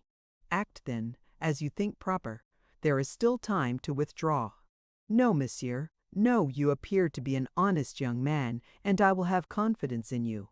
I believe, then, that it is not on account of any intrigues of her own that my wife has been arrested, but because of those of a lady much greater than herself. Ah, ah! Can it be on account of the amours of Madame de Bois Tracy? Said D'Artagnan, wishing to have the air, in the eyes of the citizen, of being posted as to court affairs. Higher, monsieur, higher. Of Madame de Grion, still higher. Of Madame de Chouillon, still higher. Of Madame de Chevreuse, higher, much higher. Of the D'Artagnan checked himself. Yes, monsieur, replied the terrified citizen in a tone so low that he was scarcely audible. And with whom? With whom can it be, if not the Duke of... The Duke of... Yes, monsieur, replied the citizen, giving a still fainter intonation to his voice. But how do you know all this? How do I know it? Yes, how do you know it? No, have confidence or you understand. I know it from my wife, monsieur, from my wife herself. Who learns it from whom? From Monsieur Laporte. Did I not tell you that she was the goddaughter of Monsieur Laporte, the confidential man of the Queen? Well, Monsieur Laporte placed her near Her Majesty in order that our poor Queen might at least have someone in whom she could place confidence, abandoned as she is by the King, watched as she is by the Cardinal, betrayed as she is by everybody. Ah, ah! It begins to develop itself, said D'Artagnan. Now my wife came home 4 days ago, monsieur. One of her conditions was that she should come and see me twice a week, for, as I had the honor to tell you, my wife loves me dearly. My wife loves me dearly. My wife, then, came and confided to me that the Queen at that very moment entertained great fears. Truly, yes, the Cardinal, as it appears, pursues her and persecutes her more than ever. He cannot pardon her the history of the saraband. You know the history of the saraband? Pardieu, know it, replied D'Artagnan, who knew nothing about it, but who wished to appear to know everything that was going on. So that now it is no longer hatred, but vengeance, indeed. And the Queen believes, well, what does the Queen believe? She believes that someone has written to the Duke of Buckingham in her name. In the Queen's name? Yes, to make him come to Paris, and when once come to Paris to draw him into some snare. The devil! But your wife, monsieur, what has she to do with all this? Her devotion to the Queen is known, and they wish either to remove her from her mistress or to intimidate her in order to obtain Her Majesty's secrets, or to seduce her and make use of her as a spy. That is likely, said D'Artagnan, but the man who has abducted her, do you know him? I have told you that I believe I know him. His name? I do not know that. What I do know is that he is a creature of the Cardinal, his evil genius. But you have seen him. Yes, my wife pointed him out to me one day. Has he anything remarkable about him by which one may recognize him? Oh, certainly. He is a noble of very lofty carriage, black hair, swarthy complexion, piercing eye, white teeth, and has a scar on his temple. A scar on his temple, cried D'Artagnan. And with that, white teeth, a piercing eye, dark complexion, black hair, and haughty carriage. Why, that's my man of Meun. He is your man, do you say? Yes, yes. But that has nothing to do with it. No, I am wrong. On the contrary, that simplifies the matter greatly. If your man is mine, with one blow I shall obtain 2 revenges, that's all. But where to find this man? I know not. Have you no information as to his abiding place? None. One day, as I was conveying my wife back to the Louvre, he was coming out as she was going in, and she showed him to me. The devil! "The devil!" murmured D'Artagnan. "All this is vague enough. From whom have you learned of the abduction of your wife? From Monsieur Laporte. Did he give you any details?" "He knew none himself." "And you have learned nothing from any other quarter?" "Yes, I have received what? I fear I am committing a great imprudence. You always come back to that, but I must make you see this time that it is too late to retreat." "I do not retreat, mordieu!" cried the citizen, swearing in order to rouse his courage. "Besides, by the faith of Bonacieux—" "You call yourself Bonacieux?" interrupted D'Artagnan. "Yes, that is my name." "You said, then, by the word of Bonacieux. Pardon me for interrupting you, but it appears to me that that name is familiar to me." "Possibly, monsieur. I am your landlord." "Ah, ah," said D'Artagnan, half rising and bowing. "You are my landlord? Yes, monsieur, yes. And as it is 3 months since you have been here, and though, distracted as you must be in your important occupations, you have forgotten to pay me my rent as, I say, I have not tormented you a single instant, I thought you would appreciate my delicacy." "How can it be otherwise, my dear Bonacieux?" replied D'Artagnan. "Trust me, I am fully grateful for such unparalleled conduct, and if, as I told you, I can be of any service to you—" "I believe you, monsieur, I believe you, and as I was about to say, by the word of Bonacieux, I have confidence in you." "Finish, then, what you were about to say." The citizen took a paper from his pocket and presented it to D'Artagnan. "A letter," said the young man, "which I received this morning." D'Artagnan opened it, and as the day was beginning to decline, he approached the window to read it. The citizen followed him. "Do not seek your wife," read D'Artagnan. "She will be restored to you when there is no longer occasion for her. If you make a single step to find her, you are lost." "That's pretty positive," continued D'Artagnan. "But after all, it is but a menace." "Yes, but that menace terrifies me. I am not a fighting man at all, monsieur, and I am afraid of the Bastille." Said D'Artagnan. "I had no greater regard for the Bastille than you. If it were nothing but a sword thrust, why then I have counted upon you on this occasion, monsieur." "Yes, seeing you constantly surrounded by musketeers of a very superb appearance, and knowing that these musketeers belonged to Monsieur de Tréville, and were consequently enemies of the cardinal, I thought that you and your friends, while rendering justice to your poor queen, would be pleased to play his eminence an ill turn, without doubt. And then I have thought that considering 3 months' lodging, about which I have said nothing— Yes, yes, you have already given me that reason, and I find it excellent. Reckoning still further, that as long as you do me the honor to remain in my house, I shall never speak to you about rent. Very kind.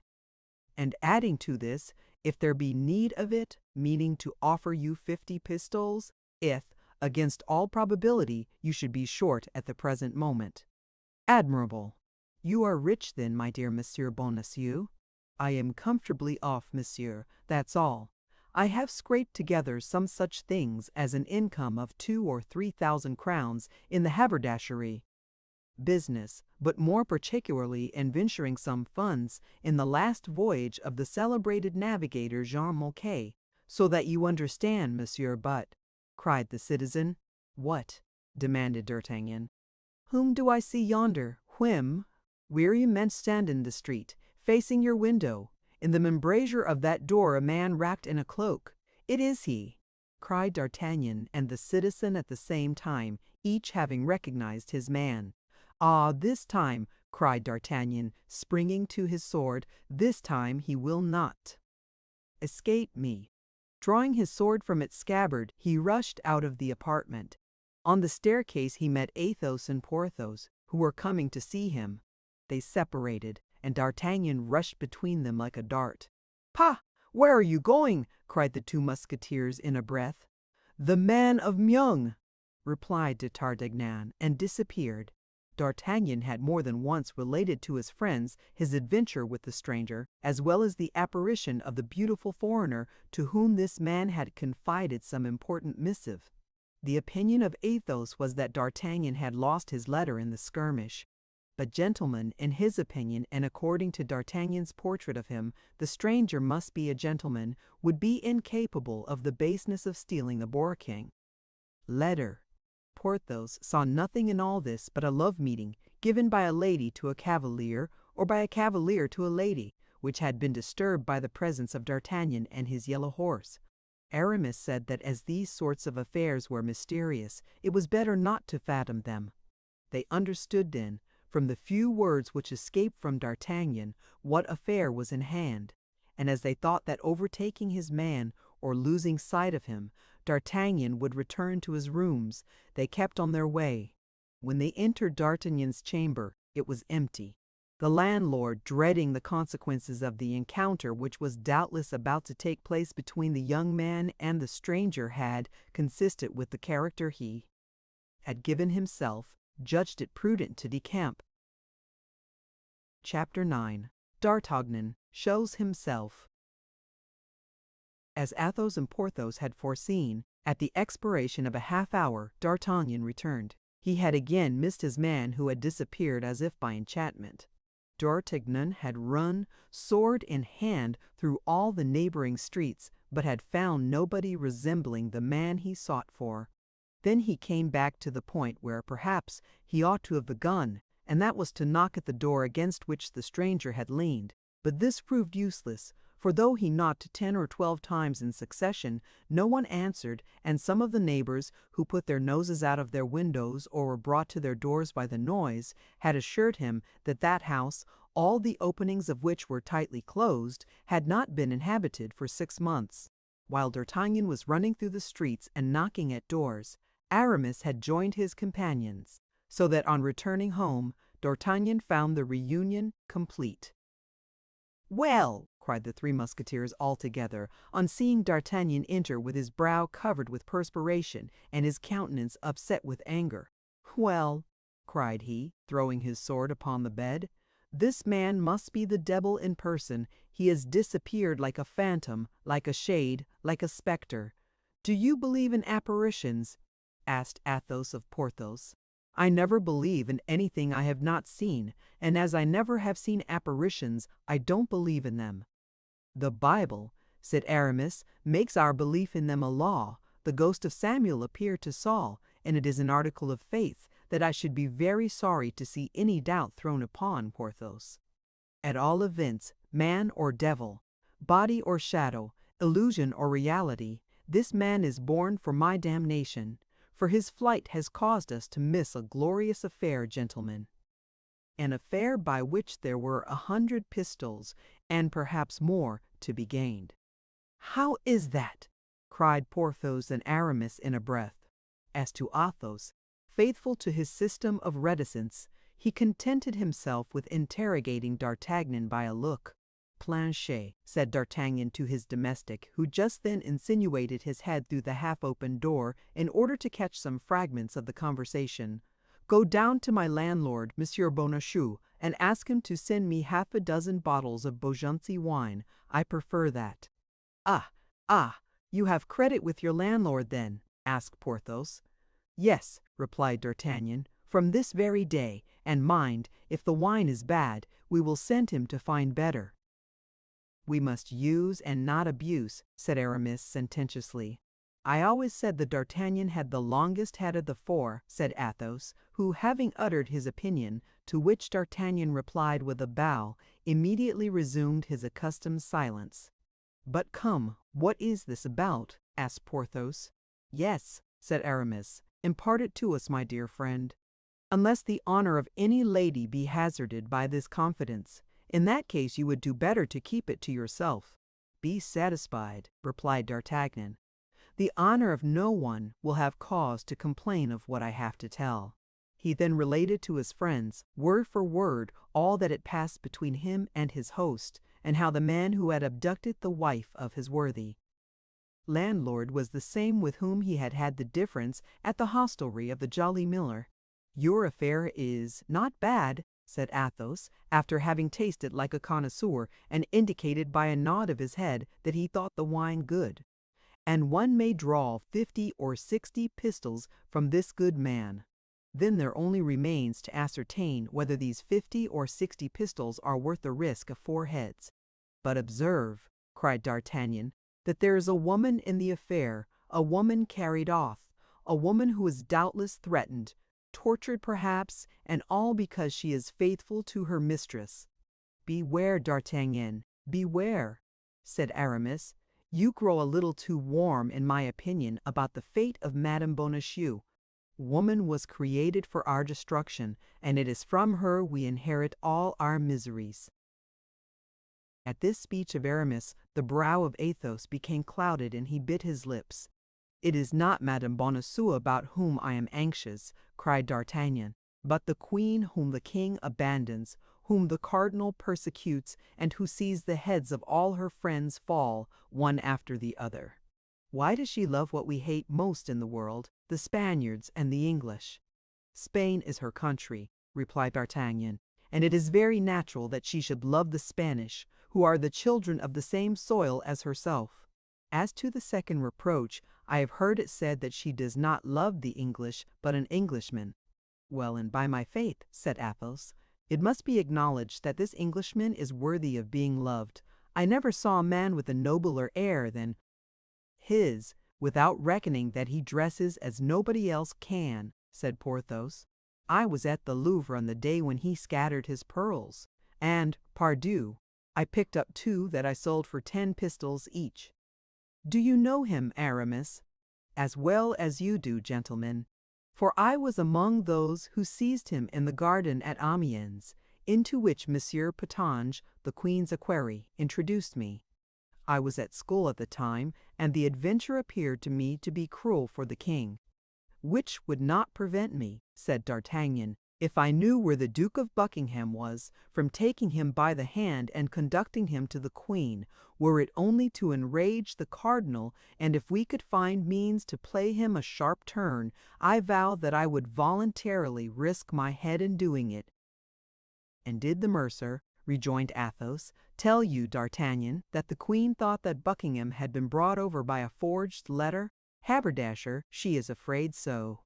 "Wait a minute, then," said Aramis. "What for?" demanded Porthos.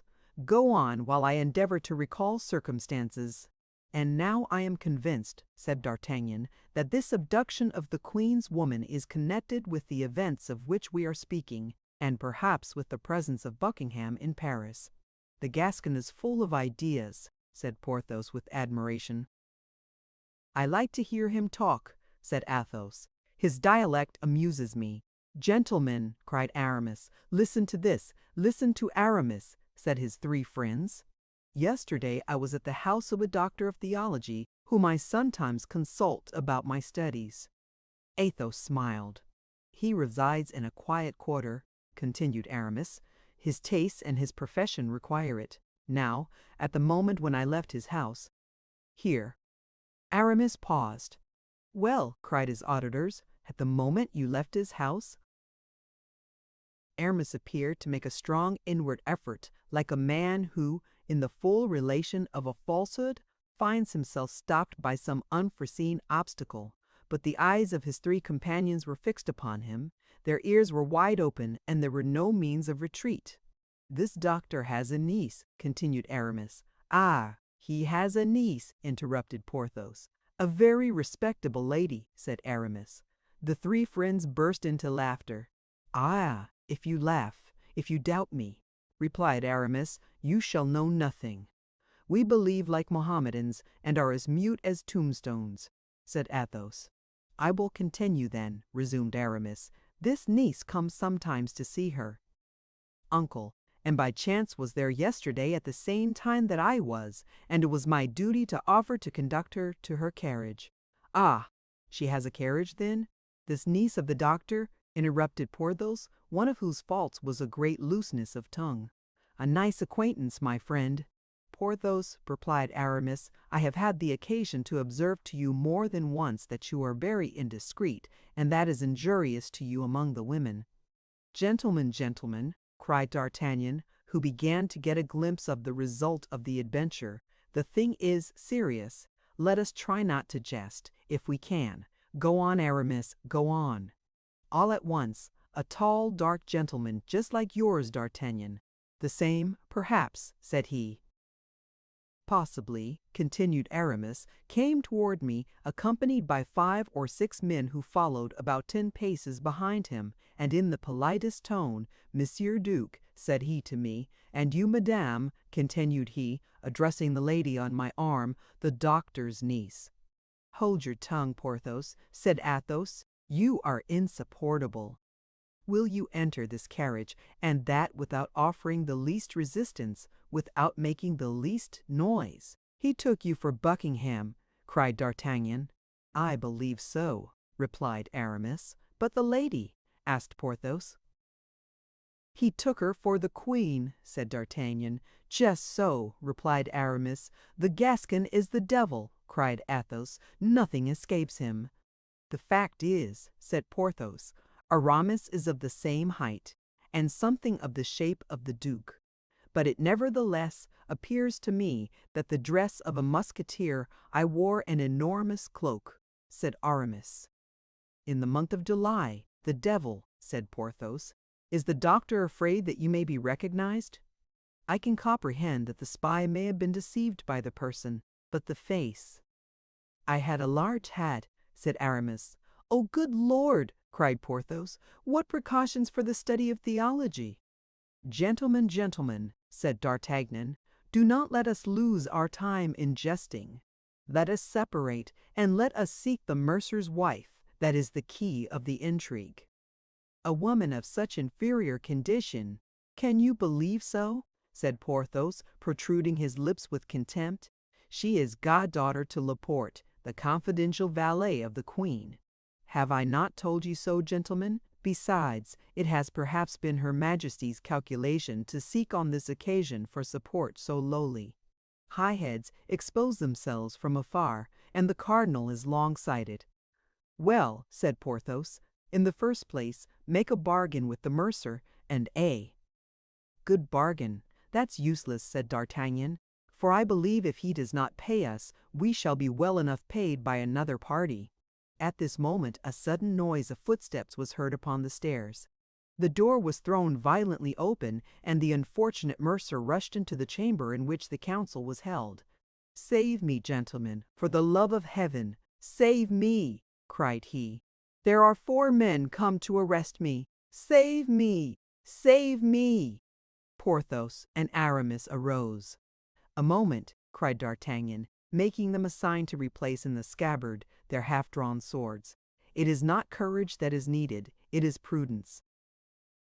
"And yet," cried Porthos, "we will not leave, you will leave D'Artagnan to act as he thinks proper," said Athos. "He has, I repeat, the longest head of the 4, and for my part I declare that I will obey him. Do as you think best, D'Artagnan." At this moment the 4 guards appeared at the door of the antechamber, but seeing 4 musketeers standing, and their swords by their sides, they hesitated about going farther. "Come in, gentlemen, come in," called D'Artagnan. "You are here in my apartment, and we are all faithful servants of the king and cardinal. Then, gentlemen, you will not oppose our executing the orders we have received?" asked one who appeared to be the leader of the party.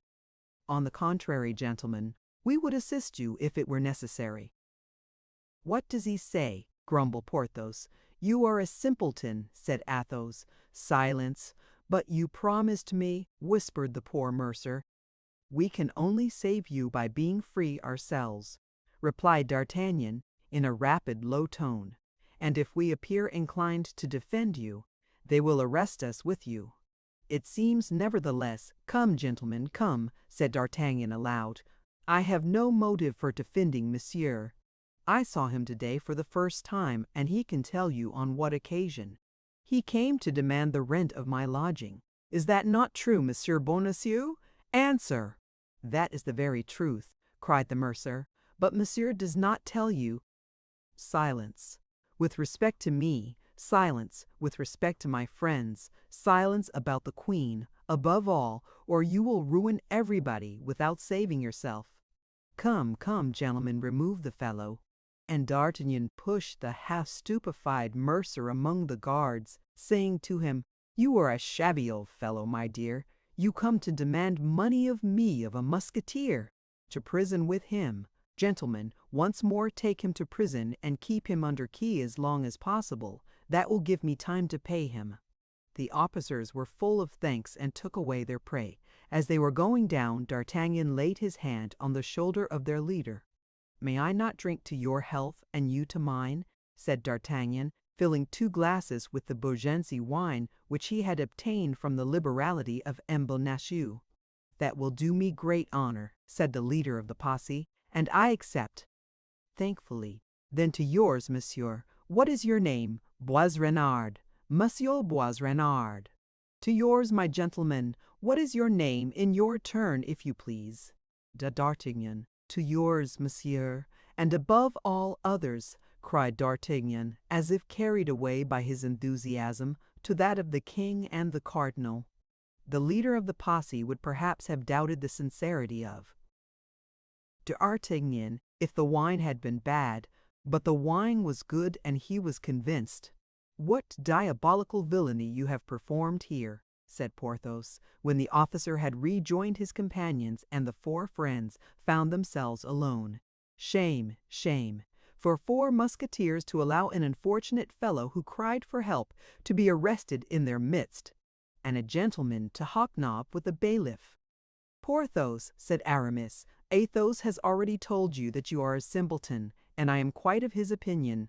D'Artagnan, you are a great man, and when you occupy Monsieur de Tréville's place, I will come and ask your influence to secure me an abbey." "Well, I am in amaze," said Porthos. "Do you approve of what D'Artagnan has done?" "Parbleu, indeed I do," said Athos. "I not only approve of what he has done, but I congratulate him upon it." "And now, gentlemen," said D'Artagnan, without stopping to explain his conduct to Porthos, "all for one, one for all, that is our motto, is it not?" "And yet," said Porthos. "Hold out your hand and swear," cried Athos and Aramis at once. Overcome by example, grumbling to himself, nevertheless, Porthos stretched out his hand, and the 4 friends repeated with one voice the formula dictated by D'Artagnan, "all for one, one for all." "That's well. Now let us every one retire to his own home," said D'Artagnan, as if he had done nothing but command all his life, "and attention, for from this moment we are at feud with the cardinal." Chapter 10. A Mousetrap in the Cevennes. The invention of the mousetrap does not date from our days. As soon as societies, informing, had invented any kind of police, that police invented mousetraps. As perhaps our readers are not familiar with the slang of the Rue de Jerusalem, and as it is 15 years since we applied this word for the first time to this thing, allow us to explain to them what is a mousetrap.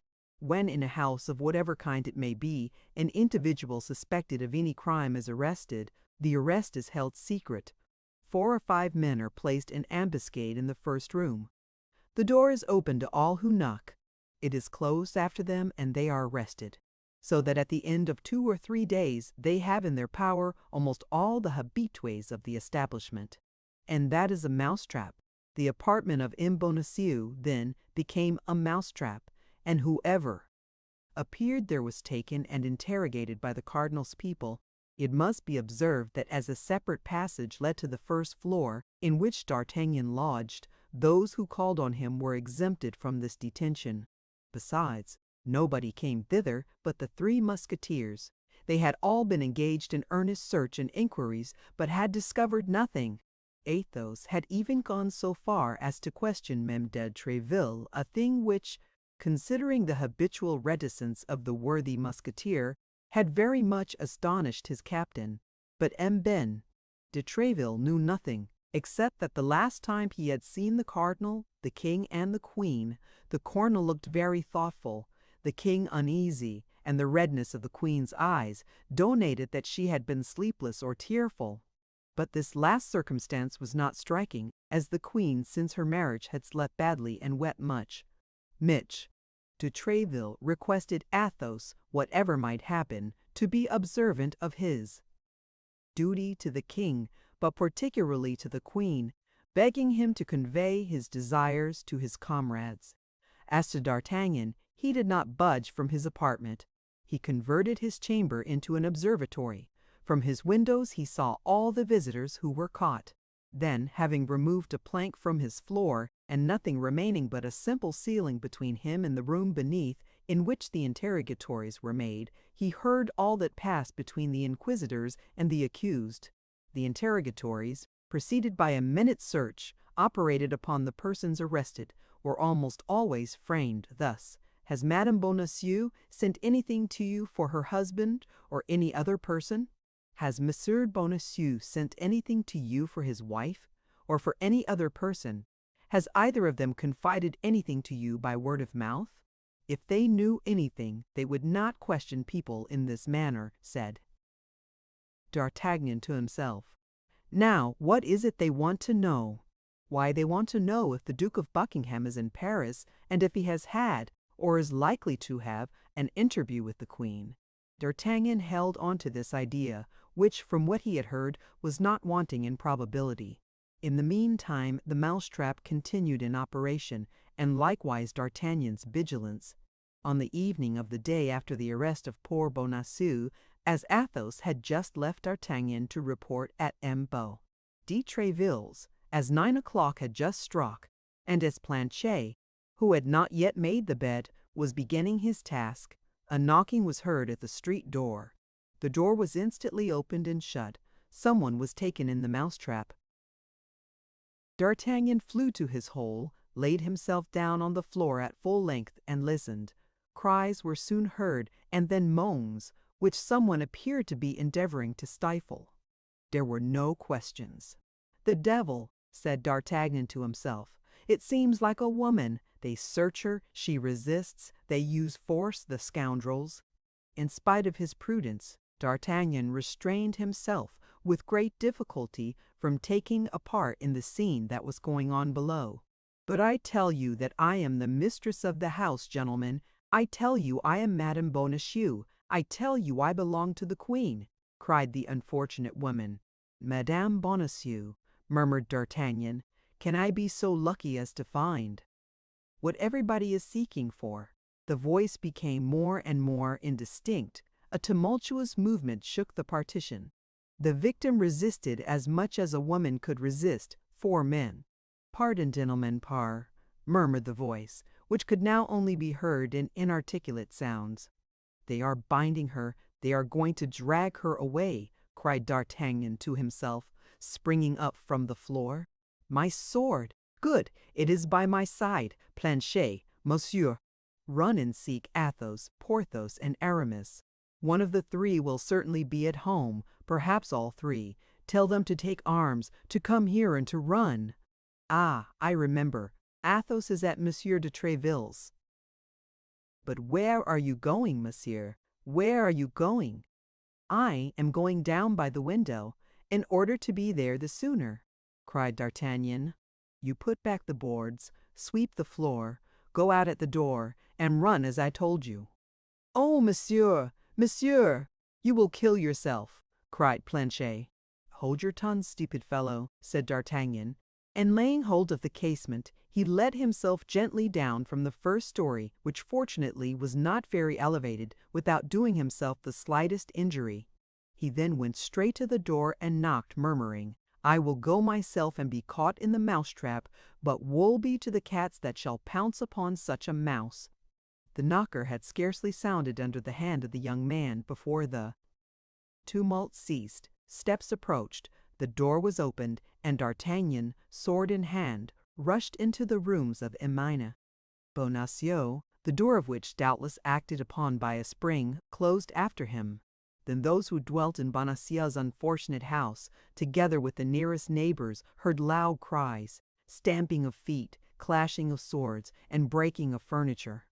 A moment after, those who, surprised by this tumult, had gone to their windows to learn the cause of it, saw the door open, and 4 men, clothed in black, not come out of it, but fly like so many frightened crows, leaving on the ground and on the corners of the furniture feathers from their wings. That is to say, patches of their clothes and fragments of their cloaks. D'Artagnan was conqueror without much effort, it must be confessed, for only one of the officers was armed, and even he defended himself for form's sake. It is true that the three others had endeavored to knock the young man down with chairs, stools, and crockery, but 2 or 3 scratches made by the Gascon's blade terrified them. 10 minutes sufficed for their defeat, and D'Artagnan remained master of the field of battle.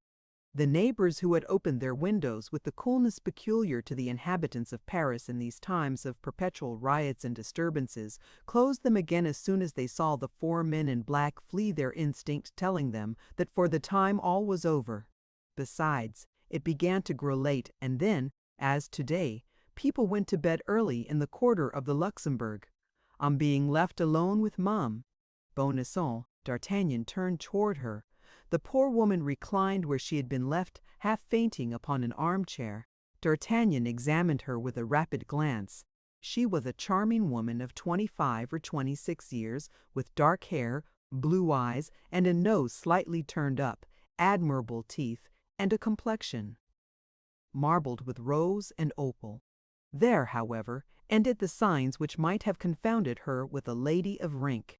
The hands were white, but without delicacy. The feet did not bespeak the woman of quality. Happily, D'Artagnan was not yet acquainted with such niceties. While D'Artagnan was examining Mem.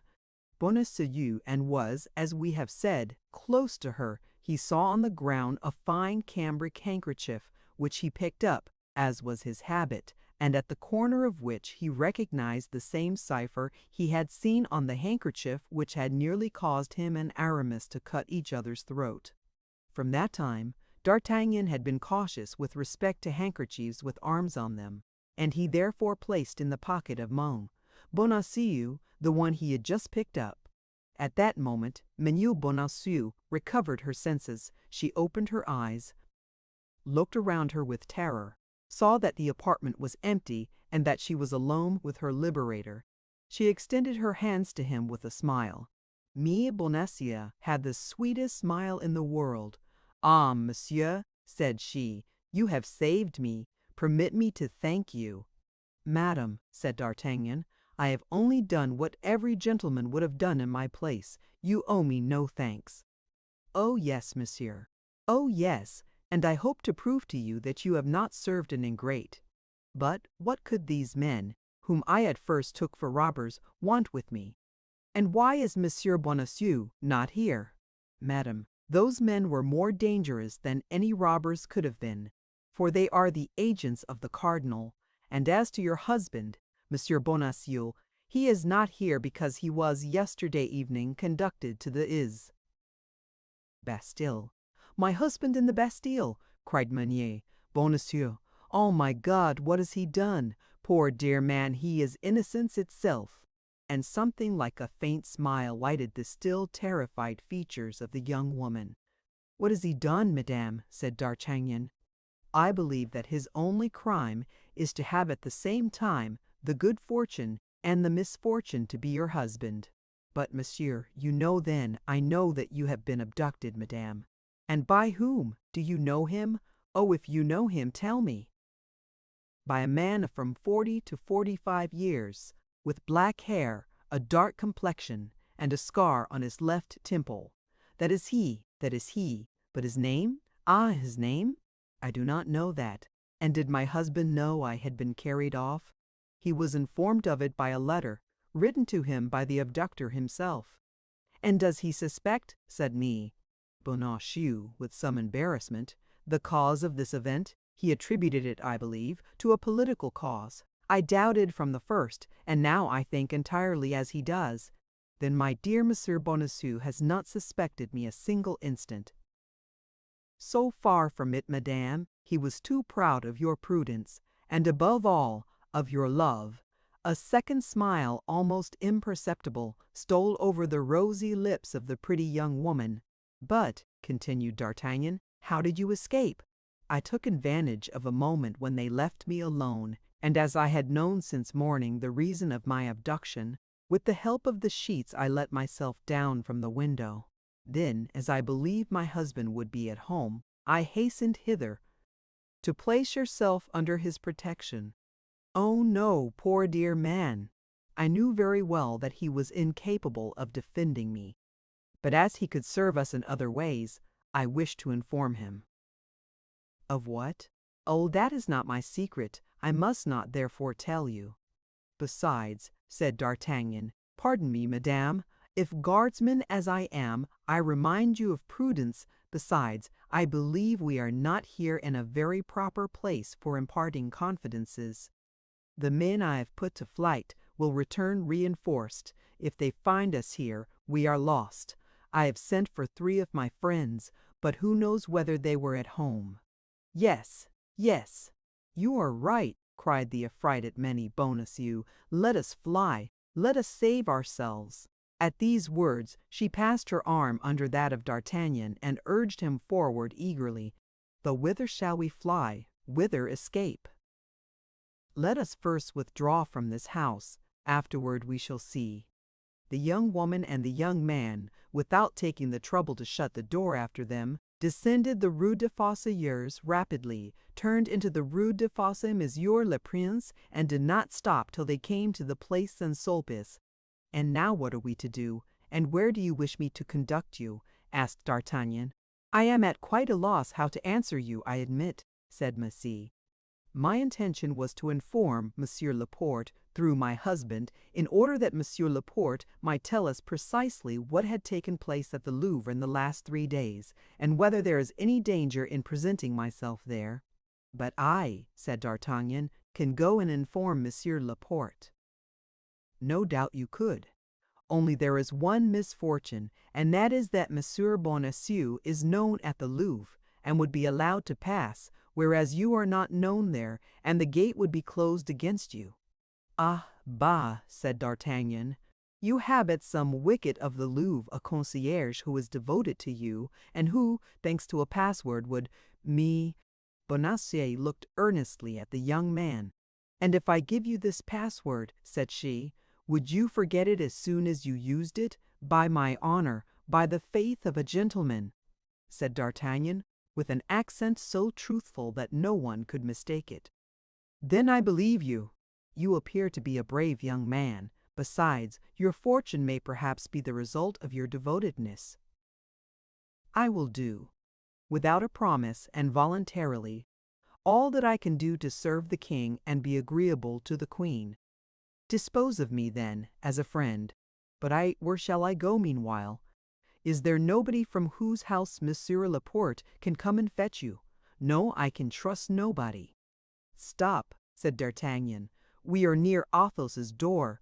Yes, here it is. Who is this Athos? One of my friends. But if he should be at home and see me. He is not at home, and I will carry away the key, after having placed you in his apartment. But if he should return, oh, he won't return, and if he should, he will be told that I have brought a woman with me, and that woman is in his apartment. But that will compromise me sadly, you know. Of what consequence? Nobody knows you. Besides, we are in a situation to overlook ceremony. Come then, let us go to your friend's house. Where does he live? Rue Farrell, 2 steps from here. Let us go. Both resumed their way. As D'Artagnan had foreseen, Athos was not within. He took the key, which was customarily given him as one of the family, ascended the stairs, and introduced me, Bonacieux, into the little apartment of which we have given a description. You are at home, said he.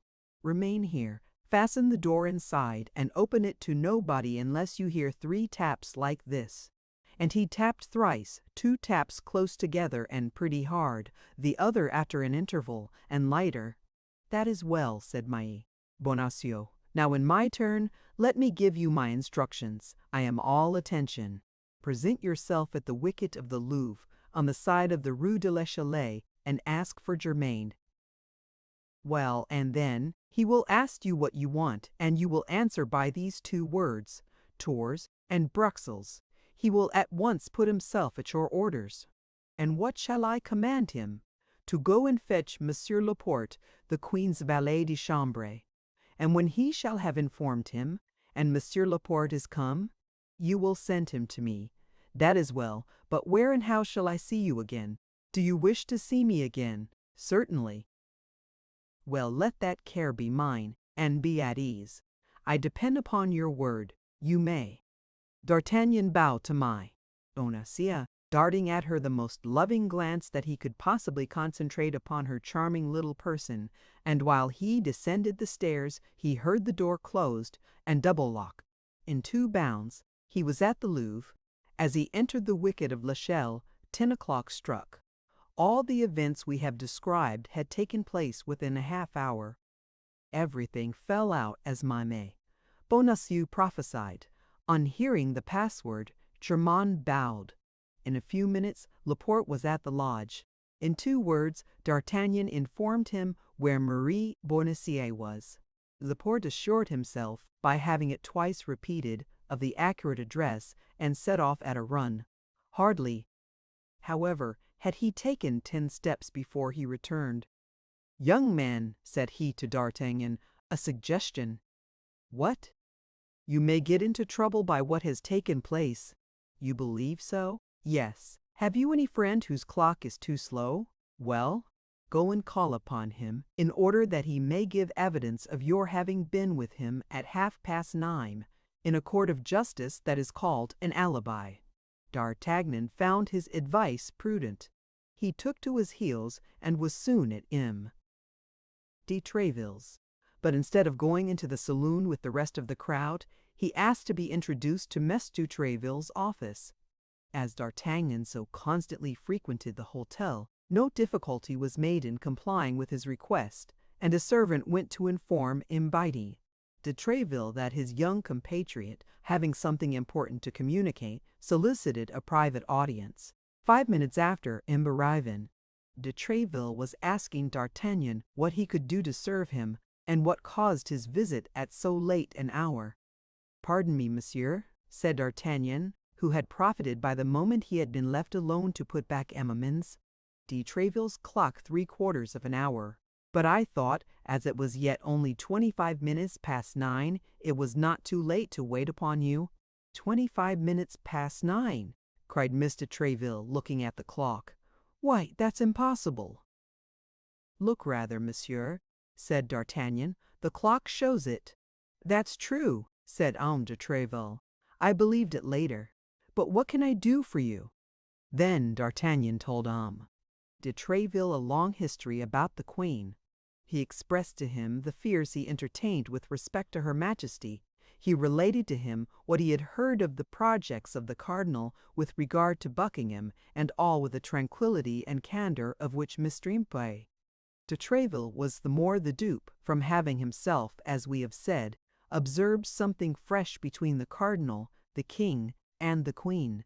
As 10 o'clock was striking, D'Artagnan left de Tréville, who thanked him for his information, recommended him to have the service of the king and queen always at heart, and returned to the saloon. But at the foot of the stairs, D'Artagnan remembered he had forgotten his cane.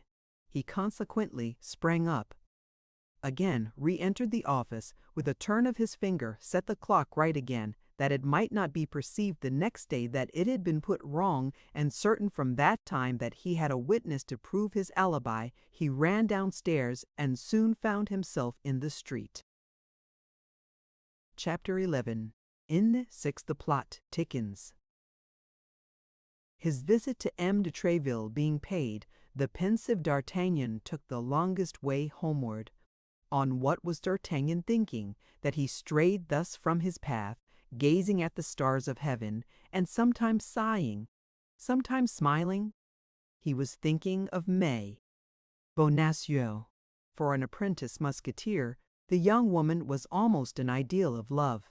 Pretty, mysterious, initiated in almost all the secrets of the court, which reflected such a charming gravity over her pleasing features, it might be surmised that she was not wholly unmoved, and this is an irresistible charm to novices in love.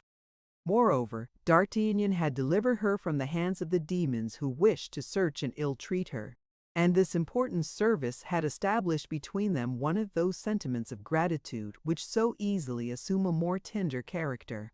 D'Artagnan already fancied himself, so rapid is the flight of our dreams upon the wings of imagination, accosted by a messenger from the young woman who brought him some billet appointing a meeting, a gold chain, or a diamond. We have observed that young cavaliers receive presents from their king without shame. Let us add that in these times of lax morality, they had no more delicacy with respect to the mistresses, and that the latter almost always left them valuable and durable remembrances, as if they essayed to conquer the fragility of their sentiments by the solidity of their gifts.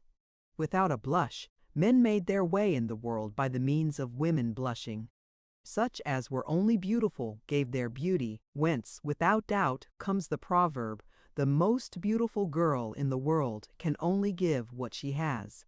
Such as were rich gave in addition a part of their money, and a vast number of heroes of that gallant period may be cited who would neither have won their spurs in the first place, nor their battles afterward, without the purse, more or less furnished, which their mistress fastened to the saddle-bow.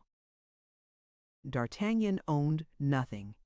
Provincial diffidence, that slight varnish, the ephemeral flower, that down of the peach, had evaporated to the winds through the little orthodox counsels which the Three Musketeers gave their friend. D'Artagnan, following the strange custom of the times, considered himself at Paris as on a campaign, neither more nor less than if he had been in Flanders, Spain yonder, woman here. In each there was an enemy to contend with, and contributions to be levied. But, we must say, at the present moment D'Artagnan was ruled by a feeling much more noble and disinterested. The mercer had said that he was rich. The young man might easily guess that with so weak a man as M. Bonacieux, an interest was almost foreign to this commencement of love, which had been the consequence of it. We say almost, for the idea that a young, handsome, kind, and witty woman is at the same time rich takes nothing from the beginning of love, but on the contrary strengthens it. There are in affluence a crowd of aristocratic cares and caprices which are highly becoming to beauty.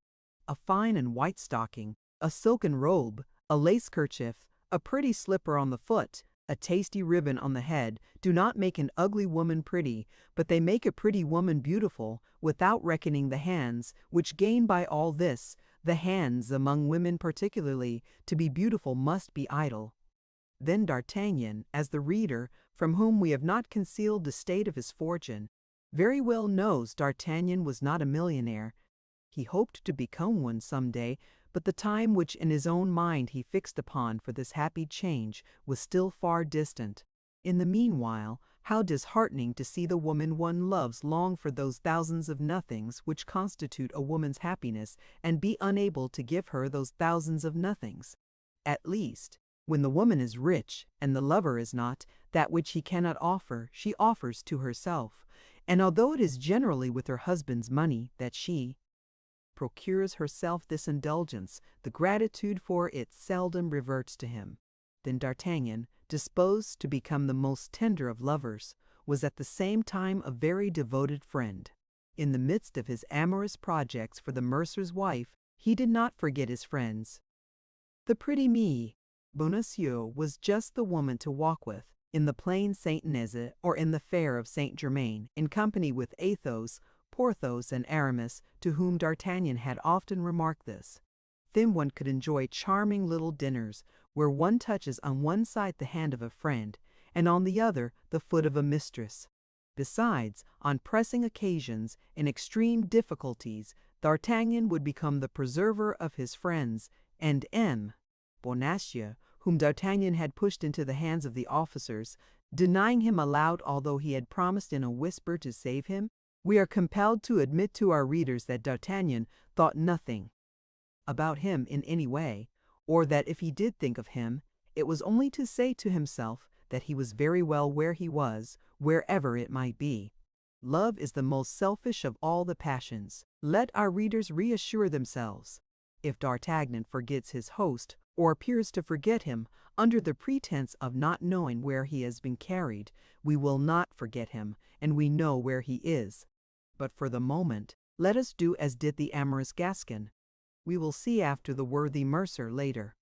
D'Artagnan, reflecting on his future amours, addressing himself to the beautiful night and smiling at the stars, ascended the Rue Cherish Midi, or Chase Midi, as it was then called. As he found himself in the quarter in which Aramis lived, he took it into his head to pay his friend a visit in order to explain the motives which had led him to send Planchet with a request that he would come instantly to the mousetrap. Now, if Aramis had been at home when Planchet came to his abode, he had doubtless hastened to the Rue des Fossoyeurs, and finding nobody there but his other two companions perhaps, they would not be able to conceive what all this meant. This mystery required an explanation, at least so D'Artagnan declared to himself. He likewise thought this was an opportunity for talking about pretty little Mimi, Bonacieux, of whom his head, if not his heart, was already full. We must never look for discretion in first love.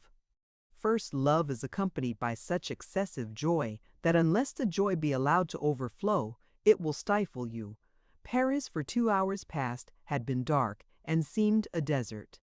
At 11 o'clock sounded from all the clocks of the Faubourg Saint-Germain. It was delightful weather. D'Artagnan was passing along a lane on the spot where the Rue d'Assas is now situated, breathing the balmy emanations which were borne upon the wind from the Rue de Vaugirard, and which arose from the gardens refreshed by the dews of evening and the breeze of night. From a distance resounded, deadened, however, by good shutters, the songs of the tipplers, enjoying themselves in the cabarets scattered along the plain. Arrived at the end of the lane, D'Artagnan turned to the left. The house in which Aramis dwelt was situated between the Rue Cassette and the Rue Servandoni. D'Artagnan had just passed the Rue Cassette and already perceived the door of his friend's house, shaded by a mass of sycamores and clematis, which formed a vast arch opposite the front of it, when he perceived something like a shadow issuing from the Rue Servandoni. This something was enveloped in a cloak, and D'Artagnan at first believed it was a man, but by the smallness of the form, the hesitation of the walk, and the indecision of the step, he soon discovered that it was a woman. Further, this woman, as if not certain of the house she was seeking, lifted up her eyes to look around her, stopped, went backward, and then returned again. D'Artagnan was perplexed. "Shall I go and offer her my services?" thought he. "By her step she must be young, perhaps she is pretty. Oh yes, but a woman who wanders in the streets at this hour only ventures out to meet her lover. If I should disturb a rendezvous, that would not be the best means of commencing an acquaintance." Meantime the young woman continued to advance, counting the houses and windows. This was neither long nor difficult. There were but 3 hotels in this part of the street, and only 2 windows looking toward the road, one of which was in a pavilion parallel to that which Aramis occupied, the other belonging to Aramis himself. "Pardieu," said D'Artagnan to himself, to whose mind the niece of the theologian reverted, "Pardieu, it would be droll if this belated dove should be in search of our friend's house, but on my soul it looks so. Ah, my dear Aramis, this time I shall find you out." And D'Artagnan, making himself as small as he could, concealed himself in the darkest side of the street near a stone bench placed at the back of a niche. The young woman continued to advance, and in addition to the lightness of her step, which had betrayed her, she emitted a little cough which denoted a sweet voice. D'Artagnan believed this cough to be a signal. Nevertheless, whether the cough had been answered by a similar signal which had fixed the irresolution of the nocturnal seeker, or whether without this aid she saw that she had arrived at the end of her journey, she resolutely drew near to Aramis's shutter, and tapped, at 3 equal intervals, with her bent finger. "This is all very fine, dear Aramis," murmured D'Artagnan. "Ah, Monsieur Hippocrate, I understand how you study theology." The 3 blows were scarcely struck when the inside blind was opened and a light appeared through the panes of the outside shutter. "Ah, ah," said the listener, "not through doors, but through windows. Ah, this visit was expected. We shall see the windows open, and the lady enter by escalade. Very pretty." But to the great astonishment of D'Artagnan, the shutter remained closed. Still more, the light which had shone for an instant disappeared, and all was again in obscurity. D'Artagnan thought this could not last long, and continued to look with all his eyes, and listen with all his ears. He was right. At the end of some seconds, 2 sharp taps were heard inside. The young woman in the street replied by a single tap, and the shutter was opened a little way. It may be judged whether D'Artagnan looked or listened with avidity. Unfortunately, the light had been removed into another chamber, but the eyes of the young man were accustomed to the night. Besides, the eyes of the Gascons have, as it is asserted, like those of cats, the faculty of seeing in the dark. D'Artagnan then saw that the young woman took from her pocket a white object, which she unfolded quickly, and which took the form of a handkerchief. She made her interlocutor observe the corner of this unfolded object. This immediately recalled to D'Artagnan's mind the handkerchief which he had found at the feet of Bonacieux, which had reminded him of that which he had dragged from under the feet of Aramis. What the devil could that handkerchief signify? Placed where he was, D'Artagnan could not perceive the face of Aramis. We say Aramis, because the young man entertained no doubt that it was his friend who held this dialogue from the interior with the lady of the exterior. Curiosity prevailed over prudence, and profiting by the preoccupation into which the sight of the handkerchief appeared to have plunged the 2 personages now on the scene, he stole from his hiding-place, and quick as lightning, but stepping with utmost caution, he ran and placed himself close to the angle of the wall, from which his eye could pierce the interior of Aramis's room. Upon gaining this advantage, D'Artagnan was near uttering a cry of surprise. It was not Aramis who was conversing with the nocturnal visitor. It was a woman. D'Artagnan, however, could only see enough to recognize the form of her vestments, not enough to distinguish her features. At the same instant, the woman inside drew a second handkerchief from her pocket and exchanged it for that which had just been shown to her. Then some words were spoken by the 2 women. At length the shutter closed. The woman who was outside the window turned round and passed within 4 steps of D'Artagnan, pulling down the hood of her mantle, but the precaution was too late. D'Artagnan had already recognized Bonacieux.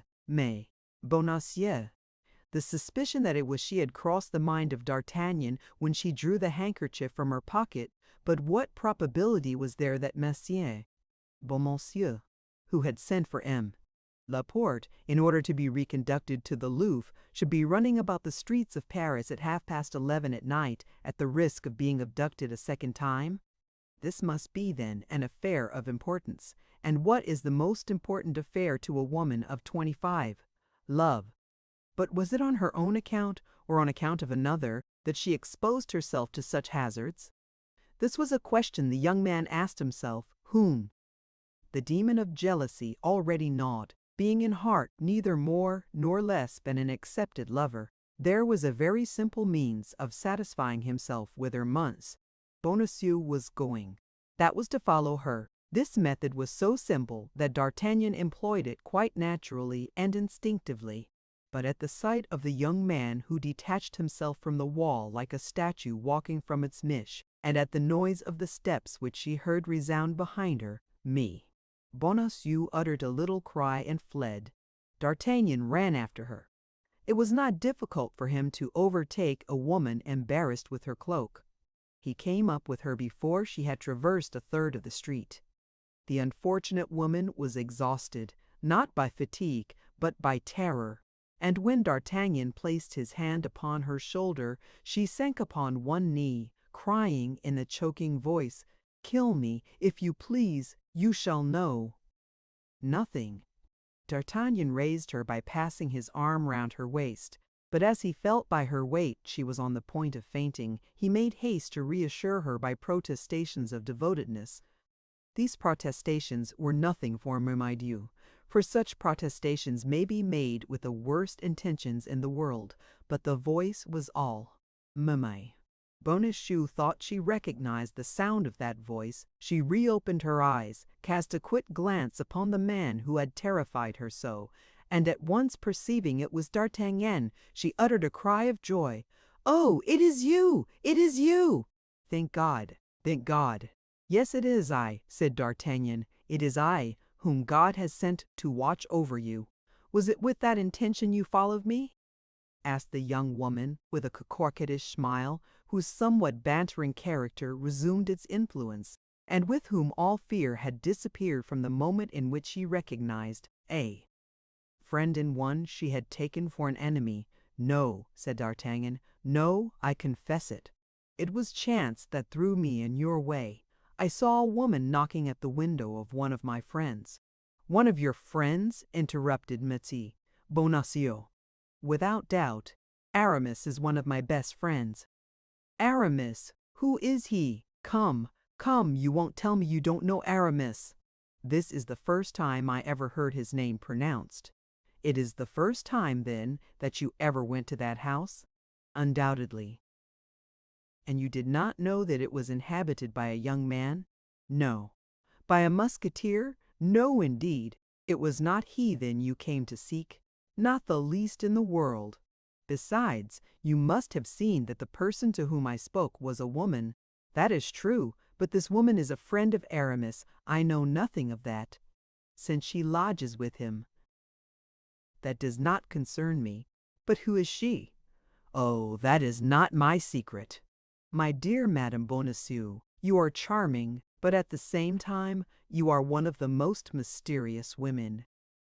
"Do I lose by that?" "No, you are on the contrary adorable." "Give me your arm then." "Most willingly. And now I escort me." "Where?" "Where I am going."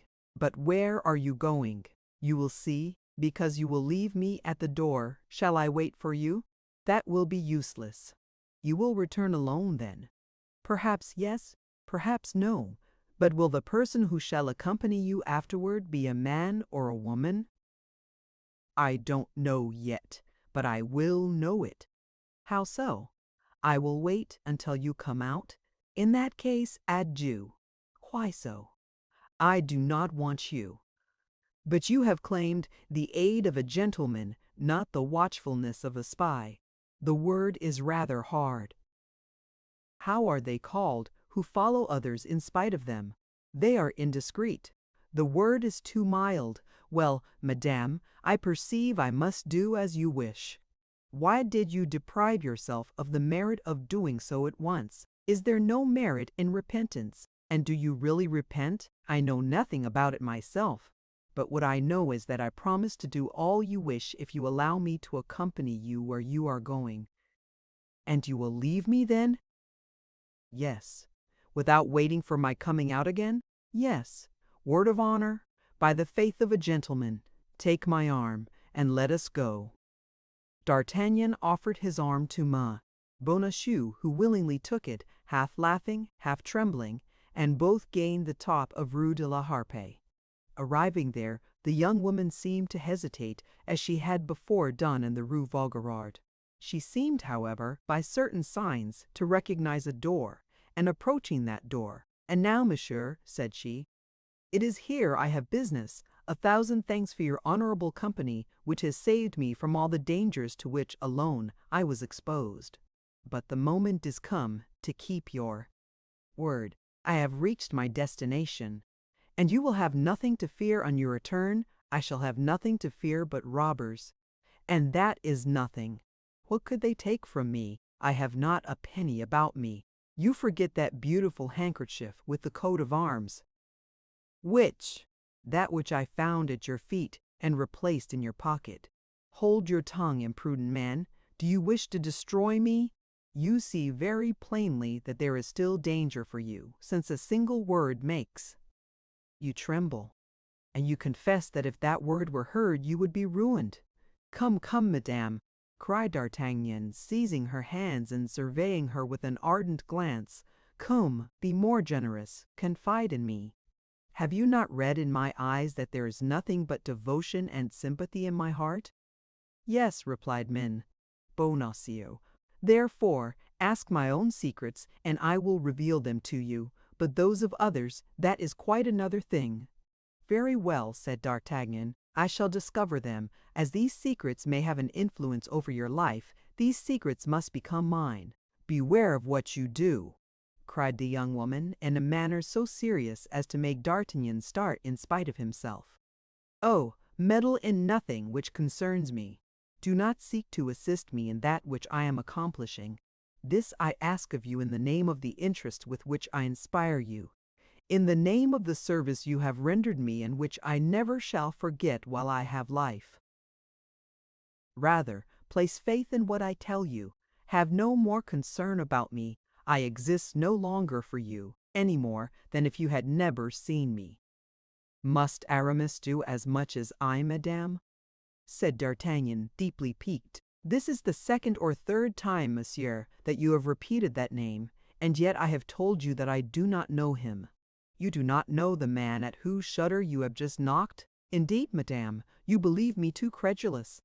Confess that it is for the sake of making me talk that you invent this story and create this personage."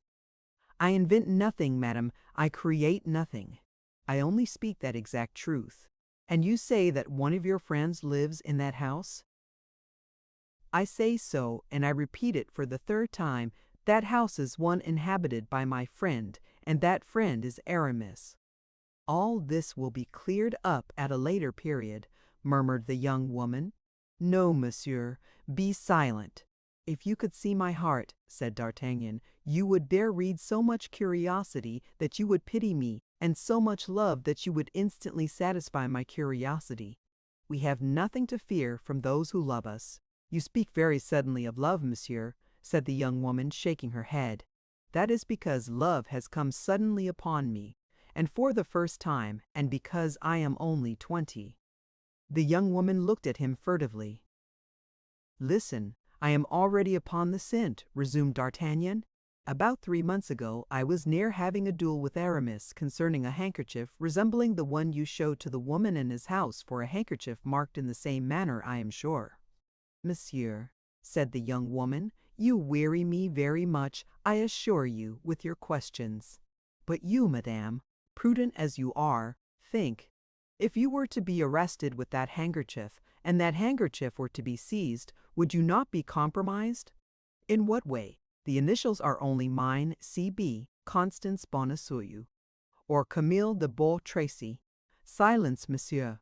"Once again silence. Ah, since the dangers I incur on my own account cannot stop you, think of those you may yourself run." "Me? Yes, there is peril of imprisonment, risk of life in knowing me." "Then I will not leave you, monsieur," said the young woman, supplicating him and clasping her hands together. "Monsieur, in the name of heaven, by the honor of a soldier, by the courtesy of a gentleman, depart. There, midnight sounds. That is the hour when I am expected." "Madam," said the young man, bowing, "I can refuse nothing asked of me thus. Be content, I will depart." "But you will not follow me, you will not watch me." "I will return home instantly." "Ah, I was quite sure you were a good and brave young man," said Miss Bonacieux, holding out her hand to him and placing the other upon the knocker of a little door almost hidden in the wall. D'Artagnan seized the hand held out to him and kissed it ardently. "Ah, I wish I had never seen you!" cried D'Artagnan, with that ingenuous roughness which women often prefer to the affectations of politeness, because it betrays the depths of the thought and proves that feeling prevails over reason. "Well," resumed Mammy Bonacieux, in a voice almost caressing, and pressing the hand of D'Artagnan, who had not relinquished hers, "well, I will not say as much as you do. What is lost for today may not be lost forever. Who knows when I shall be at liberty that I may not satisfy your curiosity?" "And will you make the same promise to my love?" cried D'Artagnan, beside himself with joy. "Oh, as to that, I do not engage myself. That depends upon the sentiments with which you may inspire me. Then today, Madame today I am no further than gratitude." "Ah, you are too charming," said D'Artagnan sorrowfully, "and you abuse my love." "No, I use your generosity, that's all. But be of good cheer. With certain people everything comes round. Oh, you render me the happiest of men. Do not forget this evening, do not." "Forget that promise." Be satisfied. In the proper time and place I will remember everything. Now then, go, go, in the name of heaven. I was expected at sharp midnight, and I am late by 5 minutes. Yes, but in certain circumstances, 5 minutes are 5 ages. When one loves, well. And who told you I had no affair with a lover? It is a man, then, who expects you, cried D'Artagnan. A man? The discussion is going to begin again, said Bonacieux, with a half-smile which was not exempt from a tinge of impatience. No, no, I go, I depart. I believe in you, and I would have all the merit of my devotion, even if that devotion were stupidity. Adieu, madame, adieu.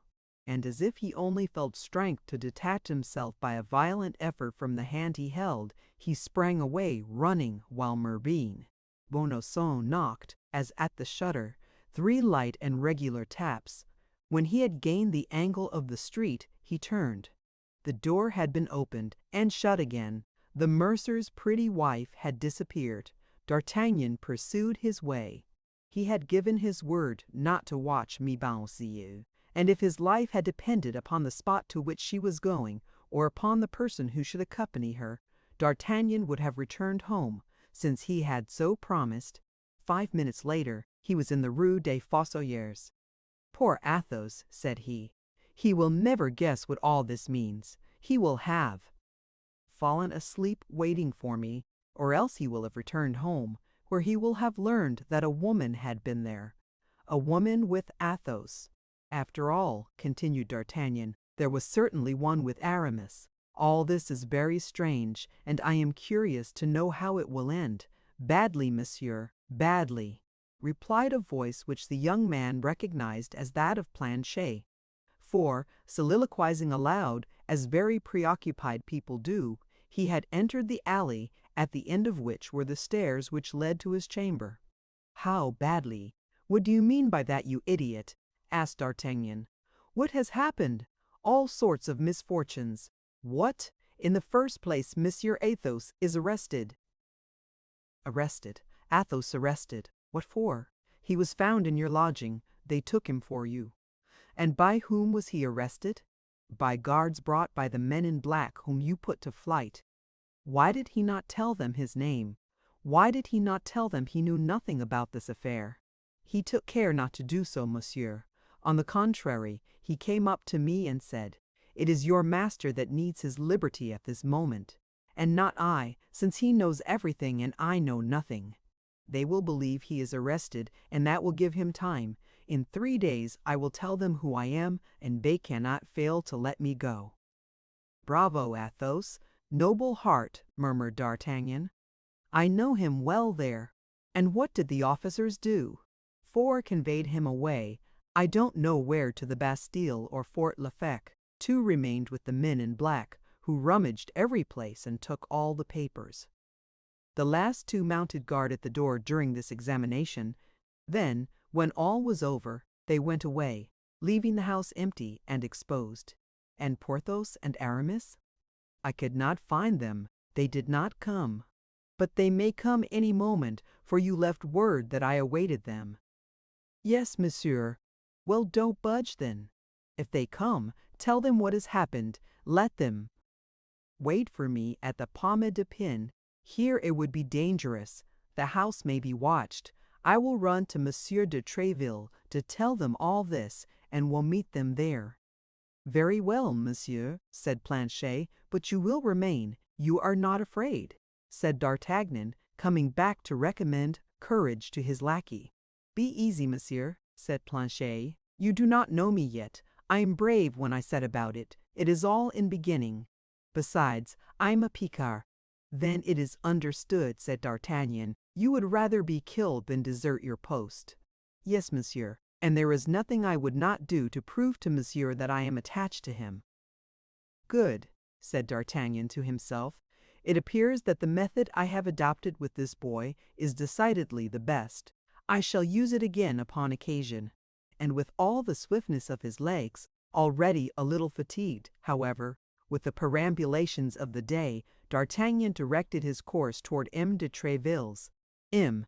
De Treville was not at his hotel. His company was on guard at the Louvre. He was at the Louvre with his company.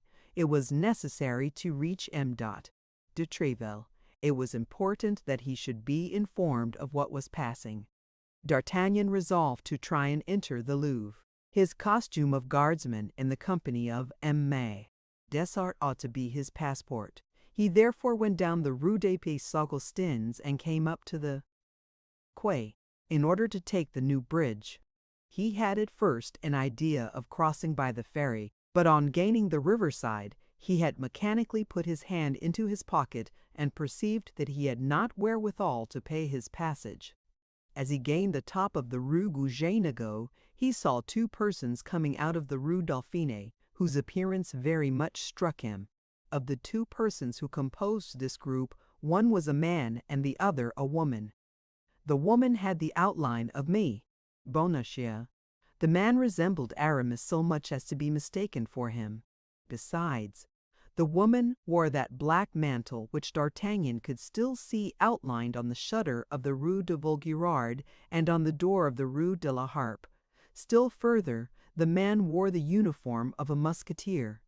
The woman's hood was pulled down, and the man held a handkerchief to his face.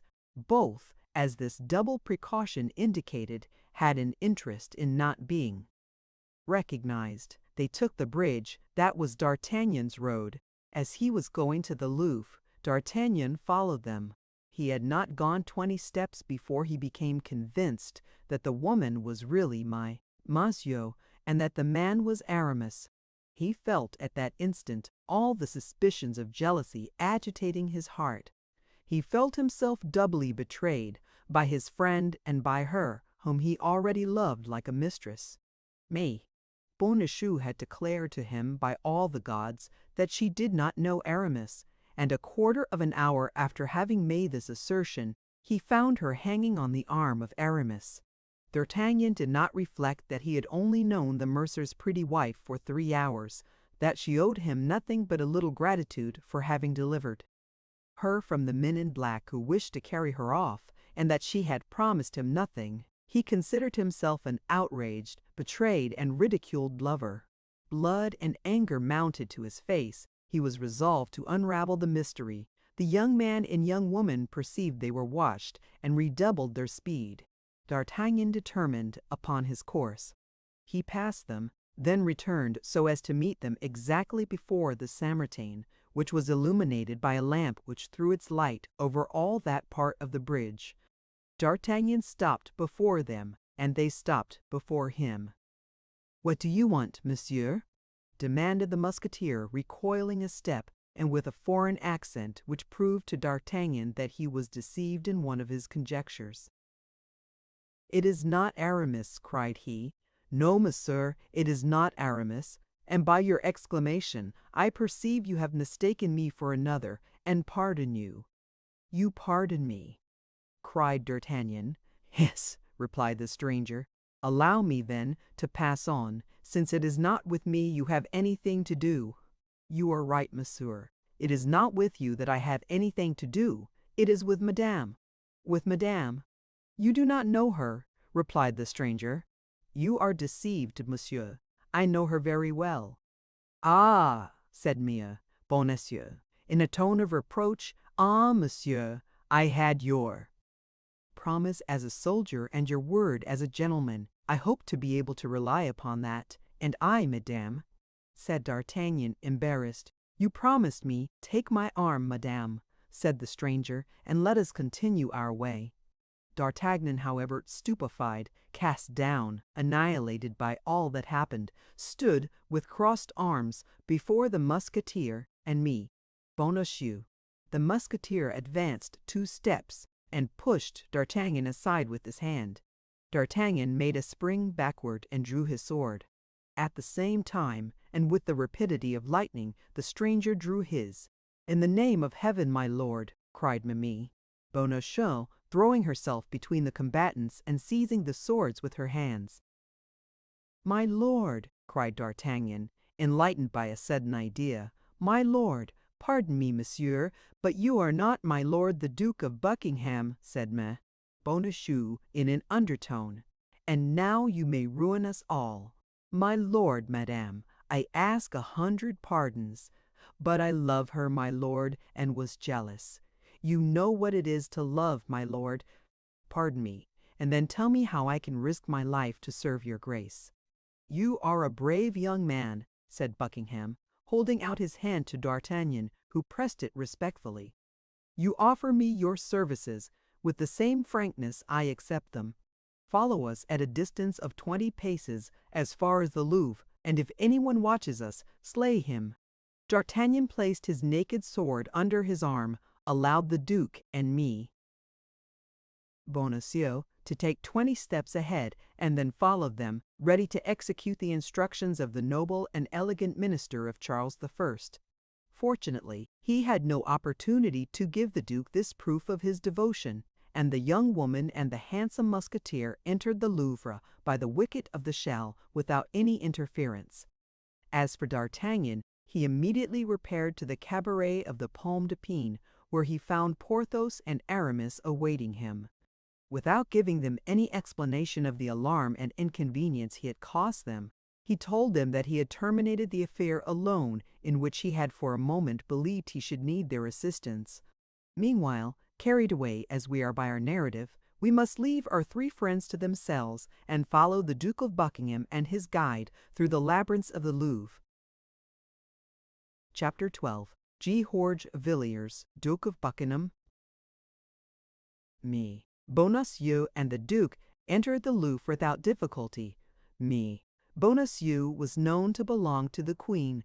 The Duke wore the uniform of the Musketeers of Musketeers, de Tréville, who, as we have said, were that evening on guard.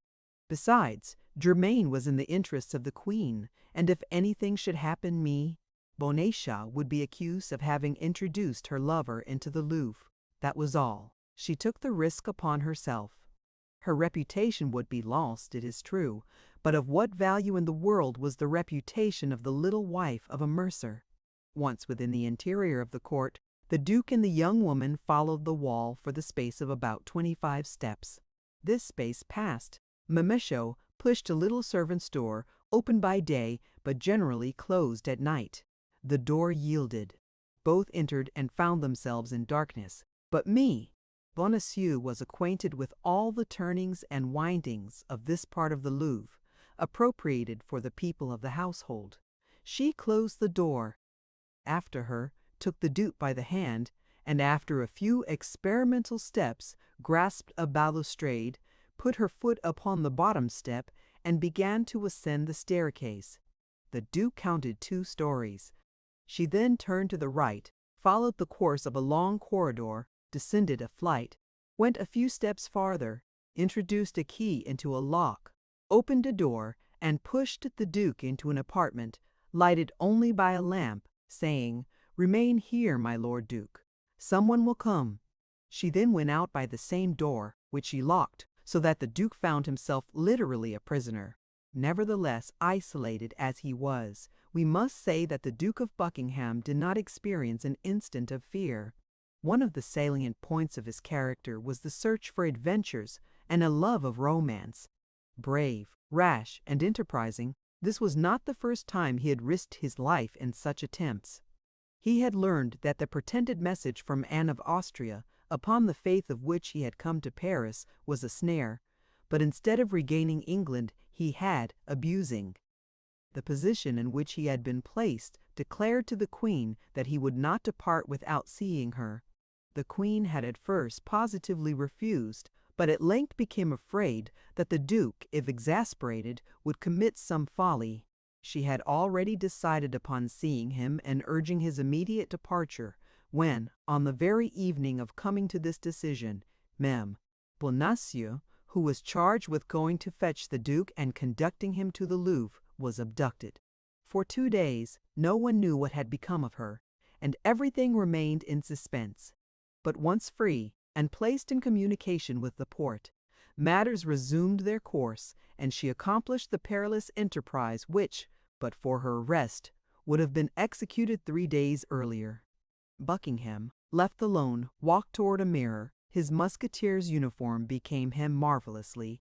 At 35, which was then his age, he passed, with just title, for the handsomest gentleman and the most elegant cavalier of France or England, the favorite of two kings, immensely rich, all-powerful in a kingdom which he disordered at his fancy and calmed again at his caprice. George Villiers, Duke of Buckingham, had lived one of those fabulous existences which survive in the course of centuries to astonish posterity. Sure of himself, convinced of his own power, certain that the laws which rule other men could not reach him, he went straight to the object he aimed at, even were this object so elevated and so dazzling that it would have been madness for any other even to have contemplated it. It was thus he had succeeded in approaching several times the beautiful and proud Anne of Austria, and in making himself loved by dazzling her. George Villiers placed himself before the glass, as we have said, restored the undulations to his beautiful hair which the weight of his hat had disordered, twisted his mustache, and his heart swelling with joy, happy and proud at being near the moment he had so long sighed for, he smiled upon himself with pride and hope. At this moment, a door concealed in the tapestry opened, and a woman appeared. Buckingham saw this apparition in the glass. He uttered a cry. It was the Queen! Anne of Austria was then 26 or 27 years of age. That is to say, she was in the full splendor of her beauty. Her carriage was that of a queen or a goddess. Her eyes, which cast the brilliancy of emeralds, were perfectly beautiful, and yet were at the same time full of sweetness and majesty. Her mouth was small and rosy, and although her underlip, like that of all princes of the House of Austria, protruded slightly beyond the other, it was eminently lovely in its smile, but as profoundly disdainful in its contempt. Her skin was admired for its velvety softness. Her hands and arms were of surpassing beauty, all the poets of the time singing them as incomparable. Lastly, her hair, which from being light in her youth had become chestnut, and which she wore curled very plainly and with much powder, admirably set off her face, in which the most rigid critic could only have desired a little less rouge, and the most fastidious sculptor a little more fineness in the nose. Buckingham remained for a moment dazzled. Never had Anne of Austria appeared to him so beautiful, amid balls, fêtes, or carousals, as she appeared to him at this moment, dressed in a simple robe of white satin, and accompanied by Donna Estefania, the only one of her Spanish women who had not been driven from her by the jealousy of the king or by the persecutions of Richelieu. Anne of Austria took 2 steps forward. Buckingham threw himself at her feet, and before the queen could prevent him, kissed the hem of her robe. "Duke, you already know that it is not I who caused you to be written to." "Yes, yes, madam, yes, your majesty," cried the duke. "I know that I must have been mad, senseless, to believe that snow would become animated or marble warm. But what then? They who love believe easily in love. Besides, I have lost nothing by this journey because I see you." "Yes," replied Anne, "but you know why and how I see you. Because, insensible to all my sufferings, you persist in remaining in a city where, by remaining, you run the risk of your life, and make me run the risk of your life, and make me run the risk of my honor. I see you to tell you that everything separates us. The depths of the sea, the enmity of kingdoms, the sanctity of vows. It is sacrilege to struggle against so many things, my lord. In short, I see you to tell you that we must never see each other again." "Speak on, madam, speak on, queen," said Buckingham. "The sweetness of your voice covers the harshness of your words. You talk of sacrilege. Why, the sacrilege is a separation of 2 hearts formed by God for each other." "My lord," cried the queen, "you forget that I have never said that I love you. But you have never told me that you did not love me, and truly, to speak such words to me would be, on the part of your majesty, too great an ingratitude. For tell me, where can you find a love like mine? A love which neither time, nor absence, nor despair can extinguish, a love which contents itself with a lost ribbon, a stray look, or a chance word. It is now 3 years, madame, since I saw you for the first time, and during those 3 years I have loved you thus. Shall I tell you each ornament of your toilet? Mark, I see you now. You were seated upon cushions in the Spanish fashion. You wore a robe of green satin embroidered with gold and silver, hanging sleeves knotted upon your beautiful arms, those lovely arms with large diamonds. You wore a close ruff, a small cap upon your head of the same color as your robe, and in that cap a heron's feather. Hold, hold! I shut my eyes, and I can see you as you then were. I open them again, and I see what you are now 100 times more beautiful. What folly, murmured Anne of Austria, who had not the courage to find fault with the Duke for having so well preserved her portrait in his heart. What folly to feed a useless passion with such remembrances! And upon what then must I live? I have nothing but memory. It is my happiness, my treasure, my hope. Every time I see you is a fresh diamond which I enclose in the casket of my heart. This is the fourth which you have let fall and I have picked up. For in 3 years, madame, I have only seen you 4 times: the first, which I have described to you; the second, at the mansion of Madame de Chevreuse; the third, in the gardens of Amiens. Duke, said the Queen, blushing, never speak of that evening. Oh, let us speak of it. On the contrary, let us speak of it. That is the most happy and brilliant evening of my life. You remember what a beautiful night it was. How soft and perfumed was the air. How lovely the blue heavens and star-enameled sky. Ah, then, madame, I was able for 1 instant to be alone with you. Then you were about to tell me all the isolation of your life, the griefs of your heart. You leaned upon my arm upon this, madame. I felt, and bending my head toward you, your beautiful hair touched my cheek, and every time that it touched me, I trembled from head to foot. Oh, Queen, Queen, you do not know what felicity from heaven, what joys from paradise are comprised in a moment like that. Take my wealth, my fortune, my glory, all the days I have to live, for such an instant, for a night like that. For that night, madame, that night you loved me, I will swear it. My lord, yes. It is possible that the influence of the place, the charm of the beautiful evening, the fascination of your look, the 1,000 circumstances, in short, which sometimes unite to destroy a woman, were grouped around me on that fatal evening. But, my lord, you saw the Queen come to the aid of the woman who faltered. At the first word you dared to utter, at the first freedom to which I had to reply, I called for help. Yes, yes, that is true. And any other love but mine would have sunk beneath this ordeal.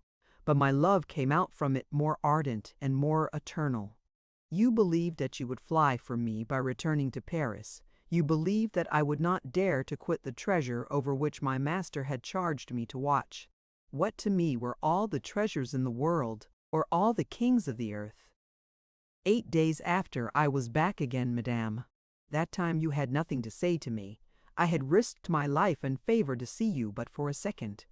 I did not even touch your hand, and you pardoned me on seeing me so submissive and so repentant. Yes, but calumny seized upon all those follies in which I took no part, as you well know, my lord. The king, excited by the cardinal, made a terrible clamor. Madame de Verneuil was driven from me, Poutin was exiled, Madame de Chevreuse fell into disgrace, and when you wished to come back as ambassador to France, the king himself, remember, my lord the king himself opposed it. Yes, and France is about to pay for her king's refusal with a war. I am not allowed to see you, madame, but you shall every day hear of me. What object, think you, have this expedition to Ray and this league with the Protestants of La Rochelle which I am projecting? The pleasure of seeing you. I have no hope of penetrating sword in hand to Paris, I know that well. But this war may bring round a peace. This peace will require a negotiator. That negotiator will be me. They will not dare to refuse me then. And I will return to Paris and will see you again, and will be happy for an instant. Thousands of men, it is true, will have to pay for my happiness with their lives, but what is that to me, provided I see you again? All this is perhaps folly, perhaps insanity, But tell me what woman has a lover more truly in love, what queen a servant more ardent? My lord, you invoke in your defense things which accuse you more strongly. All these proofs of love which you would give me are almost crimes. Because you do not love me, madame. If you loved me, you would do all this otherwise. If you loved me, oh, if you loved me, that would be too great happiness, and I should run mad. Ah, Madame de Chevreuse was less cruel than you. Holland loved her, and she responded to his love. Madame de Chevreuse was not queen, murmured Anne of Austria, overcome, in spite of herself, by the expression of so profound a passion. You would love me, then, if you were not queen. Madame, say that you would love me then. I can believe that it is the dignity of your rank alone which makes you cruel to me. I can believe that, had you been Madame de Chevreuse, poor Buckingham might have hoped. Thanks for those sweet words. Oh, my beautiful sovereign, 100 times. Thanks, oh, my lord. You have ill understood, wrongly interpreted. I did not mean to say, silence, silence, cried the duke. If I am happy in an error, do not have the cruelty to lift me from it. You have told me yourself, madame, that I have been drawn into a snare. I perhaps may leave my life in it, for, although it may be strange, I have for some time had a presentiment that I should shortly die. And the duke smiled with a smile at once sad and charming. Oh, my God! cried Anne of Austria, with an accent of terror which proved how much greater an interest she took in the duke than she ventured to tell. I do not tell you this, madame, to terrify you. No, it is even ridiculous for me to name it to you, and, believe me, I take no heed of such dreams. But the words you have just spoken, the hope you have almost given me, will have richly paid all, were it my life. Oh, but I, said Anne, I also, Duke, have had presentiments. I also have had dreams. I dreamed that I saw you lying bleeding, wounded. In the left side, was it not, and with a knife? Interrupted Buckingham. Yes, it was so, my lord, it was so in the left side, and with a knife. Who can possibly have told you I had had that dream? I have imparted it to no one but my God, and that in my prayers. I ask for no more. You love me, madame. It is enough.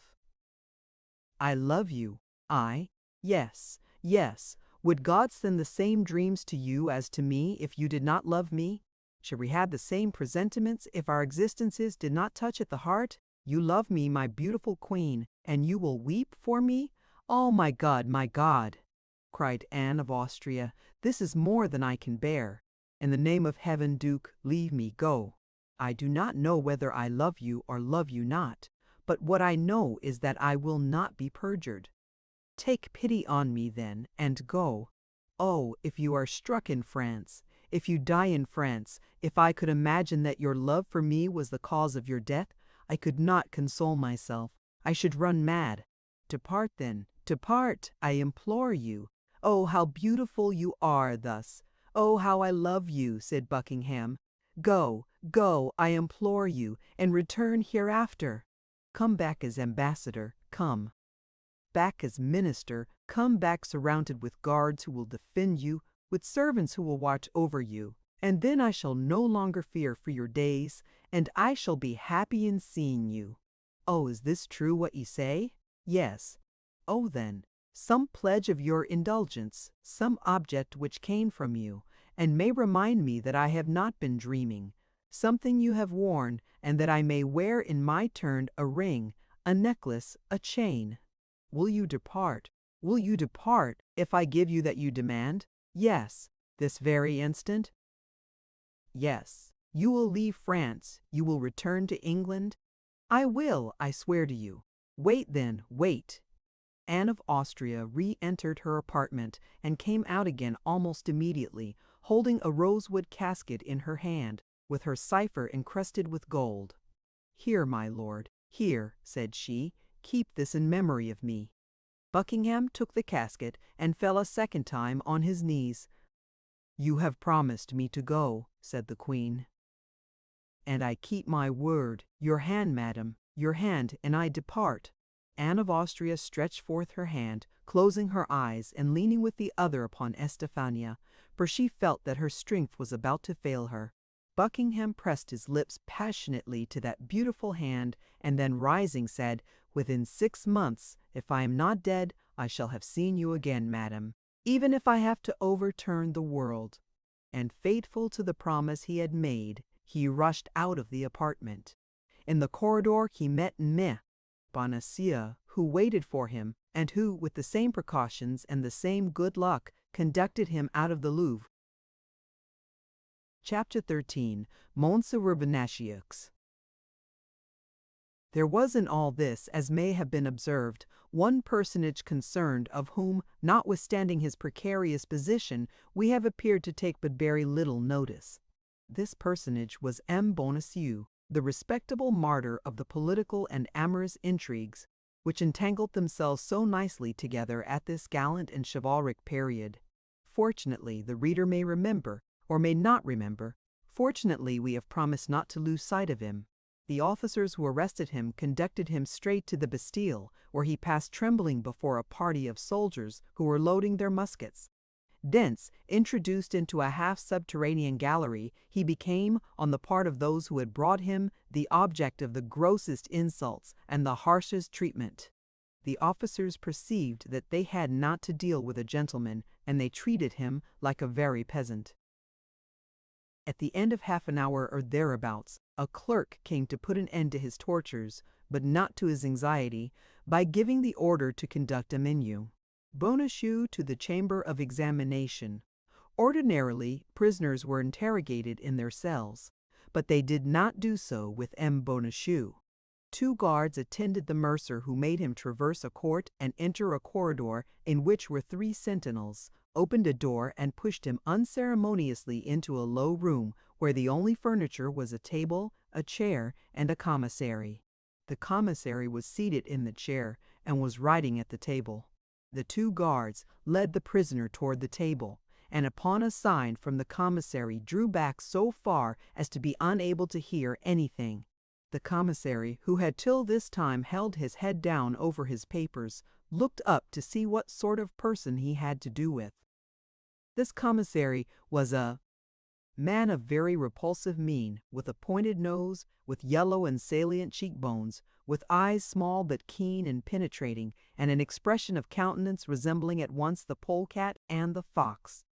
His head, supported by a long and flexible neck, issued from his large black robe, balancing itself with a motion very much like that of the tortoise thrusting his head out of his shell. He began by asking Ms. Cantadu his name, age, condition, and abode. The accused replied that his name was Jacques Michel Bonacieux, that he was 51 years old, a retired mercer, and lived Rue d'Espacieux, No. 14. The commissary then, instead of continuing to interrogate him, made him a long speech upon the danger there is for an obscure citizen to meddle with public matters. He complicated this exordium by an exposition in which he painted the power and the deeds of the cardinal, that incomparable minister, that conqueror of past ministers, that example for ministers to come, deeds and power which none could thwart with impunity. After this second part of his discourse, fixing his hawk's eye upon poor Bonacieux, he bade him reflect upon the gravity of his situation. The reflections of the mercer were already made. He cursed the instant when Miss Laporte formed the idea of marrying him to his goddaughter, and particularly the moment when that goddaughter had been received as Lady of the Linen to Her Majesty. At bottom, the character of Bonacieux was one of profound selfishness mixed with sordid avarice, the whole seasoned with extreme cowardice. The love with which his young wife had inspired him was a secondary sentiment, and was not strong enough to contend with the primitive feelings we have just enumerated. Bonacieux indeed reflected on what had just been said to him. "But, Monsieur Commissary," said he calmly, "believe that I know and appreciate, more than anybody, the merit of the incomparable eminence by whom we have the honor to be governed." "Indeed?" asked the commissary with an air of doubt. "If that is really so, how came you in the Bastille?" "How I came there, or rather why I am there," replied Bonacieux, "that is entirely impossible for me to tell you, because I don't know myself.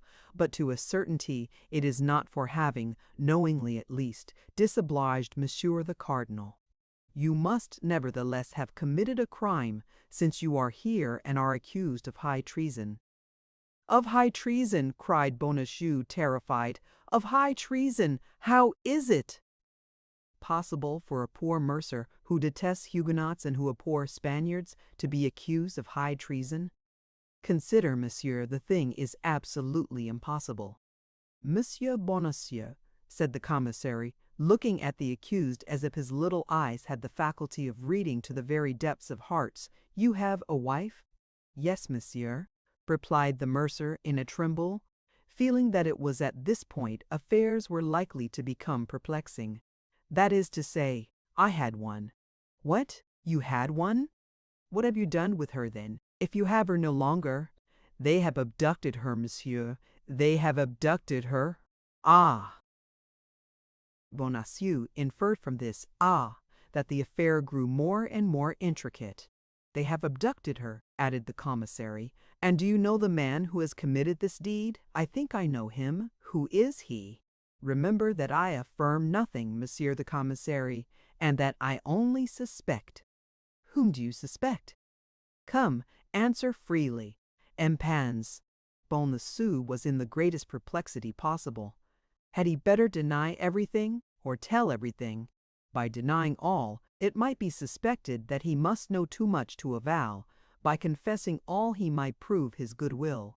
He decided, then, to tell all. "I suspect," said he, "a tall, dark man of lofty carriage, who has the air of a great lord. He has followed us several times, as I think, when I have waited for my wife at the wicket of the Louvre to escort her home." The commissary now appeared to experience a little uneasiness. "And his name?" said he.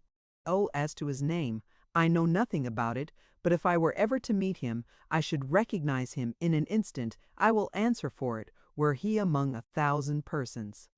The face of the commissary grew still darker. "You should recognize him among 1,000, say you?" continued he. "That is to say," cried Bonacieux, who saw he had taken a false step, "that is to say, you have answered that you should recognize him," said the commissary. "That is all very well, and enough for today. Before we proceed further, someone must be informed that you know the ravisher of your wife." "But I have not told you that I know him," cried Bonacieux in despair. "I told you, on the contrary." "Take away the prisoner," said the commissary to the 2 guards. "Where must we place him?" demanded the chief. "In a dungeon." "Which?" "Good Lord! In the first one handy, provided it is safe," said the commissary, with an indifference which penetrated poor Bonacieux with horror. "Alas, alas!" said he to himself, "misfortune is over my head. My wife must have committed some frightful crime. They believe me her accomplice, and will punish me with her. She must have spoken. She must have confessed everything. A woman is so weak. A dungeon, the first he comes to, that's it.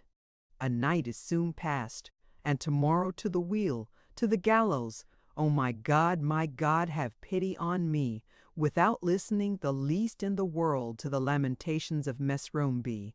Bonacieux lamentations, to which, besides, they must have been pretty well accustomed, the 2 guards took the prisoner each by an arm and led him away, while the commissary wrote a letter in haste and dispatched it by an officer in waiting. Bonacieux could not close his eyes, not because his dungeon was so very disagreeable, but because his uneasiness was so great. He sat all night on his stool, starting at the least noise, and when the first rays of the sun penetrated into his chamber, the dawn itself appeared to him to have taken funereal tints. All at once he heard his bolts drawn and made a terrified bound. He believed they were come to conduct him to the scaffold, so that when he saw merely and simply, instead of the executioner he expected, only his commissary of the preceding evening, attended by his clerk, he was ready to embrace them both. "Your affair has become more complicated since yesterday evening, my good man, and I advise you to tell the whole truth, for your repentance alone can remove the anger of the cardinal." "Why, I am ready to tell everything," cried Bonacieux, "at least, all that I know." "Interrogate me. I entreat you. Where is your wife, in the first place? Why did not I tell you she had been stolen from me? Yes, but yesterday, at 5 o'clock in the afternoon, thanks to you, she escaped. My wife escaped, cried Bonacieux. Oh, unfortunate creature! Monsieur, if she has escaped, it is not my fault, I swear. What business had you, then, to go into the chamber of Monsieur d'Artagnan, your neighbor, with whom you had a long conference during the day? Ah, yes, Monsieur Commissary. Yes, that is true, and I confess that I was in the wrong. I did go to Monsieur d'Artagnan's. What was the aim of that visit? To beg him to assist me in finding my wife. I believed I had a right to endeavor. To find her, I was deceived, as it appears, and I ask your pardon. And what did Monsieur d'Artagnan reply? Monsieur d'Artagnan promised me his assistance, but I soon found out that he was betraying me. You impose upon justice. Monsieur d'Artagnan made a compact with you, and in virtue of that compact put to flight the police who had arrested your wife and has placed her beyond reach. Amine, D'Artagnan has abducted my wife. Come now, what are you telling me? Fortunately, Monsieur d'Artagnan is in our hands, and you shall be confronted with him. By my faith, I ask no better, cried Bonacieux. I shall not be sorry to see the face of an acquaintance. Bring in the Monsieur d'Artagnan, said the commissary to the guards. The two guards led in Athos. Monsieur d'Artagnan, said the commissary, addressing Athos, declare all that passed yesterday between you and Monsieur. But, cried Bonacieux, this is not Monsieur d'Artagnan whom you show me. What, not Monsieur d'Artagnan? Exclaimed the commissary. Not the least in the world, replied Bonacieux. What is this gentleman's name? Asked the commissary. I cannot tell you. I don't know him. How? You don't know him? No. Did you never see him? Yes, I have seen him, but I don't know what he calls himself. Your name? Replied the commissary. Athos, replied the musketeer. But that is not a man's name. That is the name of a mountain, cried the poor questioner, who began to lose his head. That is my name, said Athos quietly. But you said that your name was D'Artagnan. Who, I? Yes, you. Somebody said to me, you are Monsieur d'Artagnan. I answered, you think so? My guards exclaimed that they were sure of it. I did not wish to contradict them. Besides, I might be deceived. Monsieur, you insult the majesty of justice. Not at all, said Athos calmly. You are Monsieur d'Artagnan. You see, monsieur, that you say it again. But I tell you, Monsieur Commissary, cried Bonacieux in his turn, there is not the least doubt about the matter. Monsieur d'Artagnan is my tenant. Although he does not pay me my rent, and even better on that account, ought I to know him. Monsieur d'Artagnan is a young man, scarcely 19 or 20, and this gentleman must be 30 at least. Monsieur d'Artagnan is in Monsieur de Sart's guards, and this gentleman is in the company of Monsieur de Tréville's musketeers. Look at his uniform, Monsieur Commissary, look at his uniform. That's true, murmured the commissary. Pardieu, that's true. At this moment, the door was opened quickly, and a messenger, introduced by one of the gatekeepers of the Bastille, gave a letter to the commissary. Oh, unhappy woman! Cried the commissary. How? What do you say? Of whom do you speak? It is not of my wife, I hope. On the contrary, it is of her. Yours is a pretty business. But, said the agitated mercer, do me the pleasure, monsieur, to tell me how my own proper affair can become worse by anything my wife does while I am in prison, because that which she does is part of a plan concerted between you, of an infernal plan. I swear to you, Monsieur Commissary, that you are in the profoundest error, that I know nothing in the world about what my wife had to do, that I am entirely a stranger to what she has done, and that if she has committed any follies, I renounce her, I abjure her, I curse her. Bah, said Athos to the commissary, if you have no more need of me, send me somewhere. Your Monsieur Bonacieux is very tiresome. The commissary designated by the same gesture Athos and Bonacieux. Let them be guarded more closely than ever, and yet said Athos with his habitual calmness. "If it be Monsieur d'Artagnan who is concerned in this matter, I do not perceive how I can take his place." "Do as I bade you," cried the commissary, "and preserve absolute secrecy. You understand." Athos shrugged his shoulders and followed his guards silently, while Monsieur Bonacieux uttered lamentations enough to break the heart of a tiger. They locked the mercer in the same dungeon where he had passed the night, and left him to himself during the day. Bonacieux wept all day, like a true mercer, not being at all a military man, as he himself informed us. In the evening, about 9 o'clock, at the moment he had made up his mind to go to bed, he heard steps in his corridor. These steps drew near to his dungeon. The door was thrown open, and the guards appeared. "Follow me," said an officer, who came up behind the guards. "Follow you!" cried Bonacieux. "Follow you at this hour! Where, my God?" "Where we have orders to lead you. But that is not an answer. It is nevertheless the only one we can give." "Ah, my God," murmured the poor mercer. "Now indeed I am lost." And he followed the guards who came for him, mechanically and without resistance. He passed along the same corridor as before, crossed one court, then a second side of a building. At length, at the gate of the entrance court, he found a carriage. Surrounded by 4 guards on horseback, they made him enter this carriage. The officer placed himself by his side. The door was locked, and they were left in a rolling prison. The carriage was put in motion as slowly as a funeral car. Through the closely fastened windows, the prisoner could perceive the houses and the pavement, that was all. But, true Parisian as he was, Bonacieux could recognize every street by the milestones, the signs, and the lamps. At the moment of arriving at St. Paul, the spot where such as were condemned at the Bastille were executed, he was near fainting and crossed himself twice. He thought the carriage was about to stop there. The carriage, however, passed on. Farther on, a still greater terror seized him on passing by the cemetery of St. Jean, where state criminals were buried. One thing, however, reassured him. He remembered that before they were buried, their heads were generally cut off, and he felt that his head was still on his shoulders. But when he saw the carriage take the way to La Grève, when he perceived the pointed roof of the Hôtel de Ville, and the carriage passed under the arcade, he believed it was over with him. He wished to confess to the officer, and upon his refusal uttered such pitiable cries that the officer told him that if he continued to deafen him thus, he should put a gag in his mouth. This measure somewhat reassured Bonacieux. If they meant to execute him at La Grève, it could scarcely be worth while to gag him, as they had nearly reached the place of execution. Indeed, the carriage crossed the fatal spot without stopping.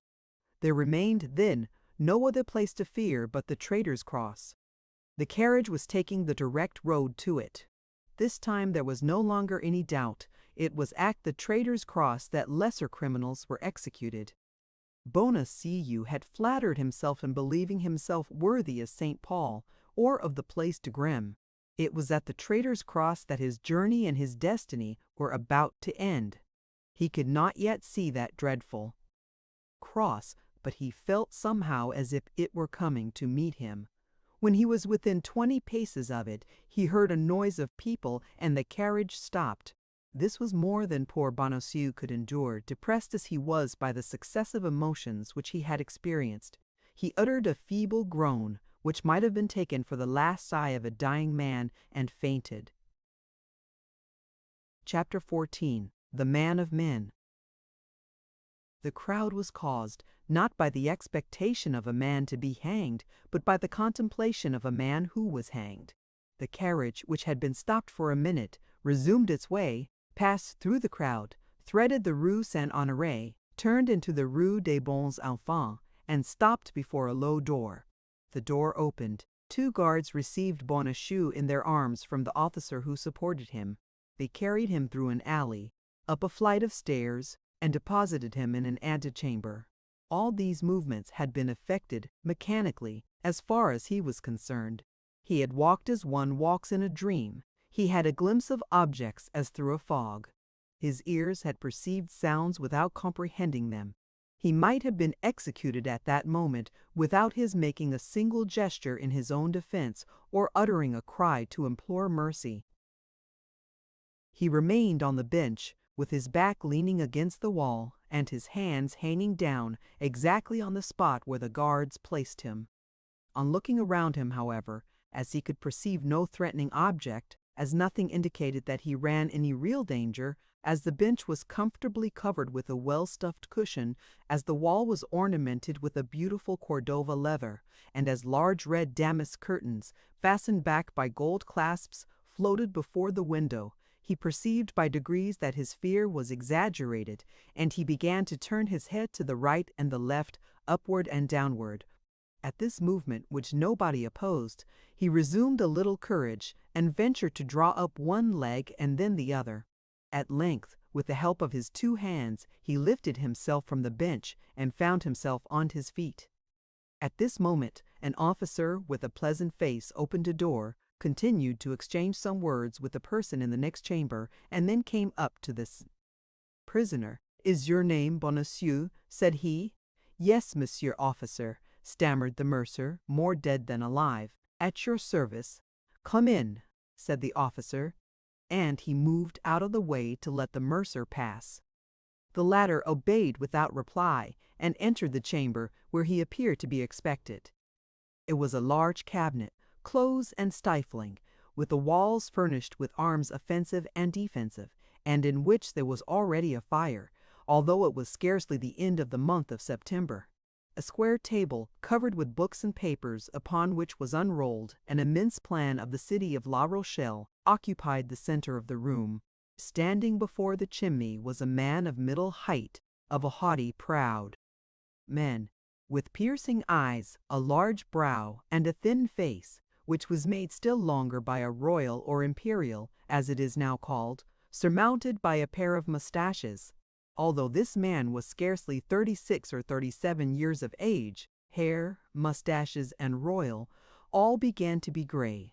This man, except a sword, had all the appearance of a soldier, and his buff boots, still slightly covered with dust, indicated that he had been on horseback in the course of the day.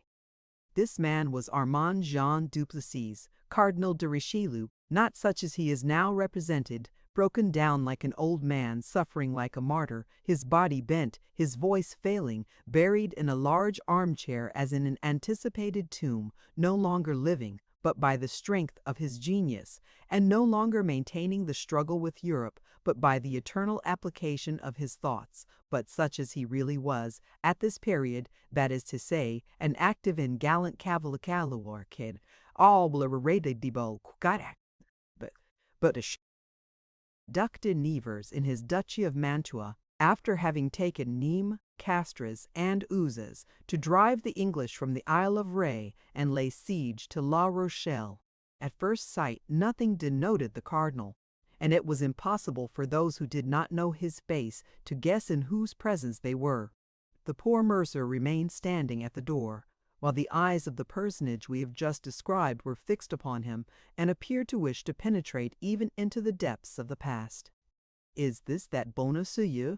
asked he after a moment of silence. "Yes, monseigneur," replied the officer. "That's well. Give me those papers and leave us."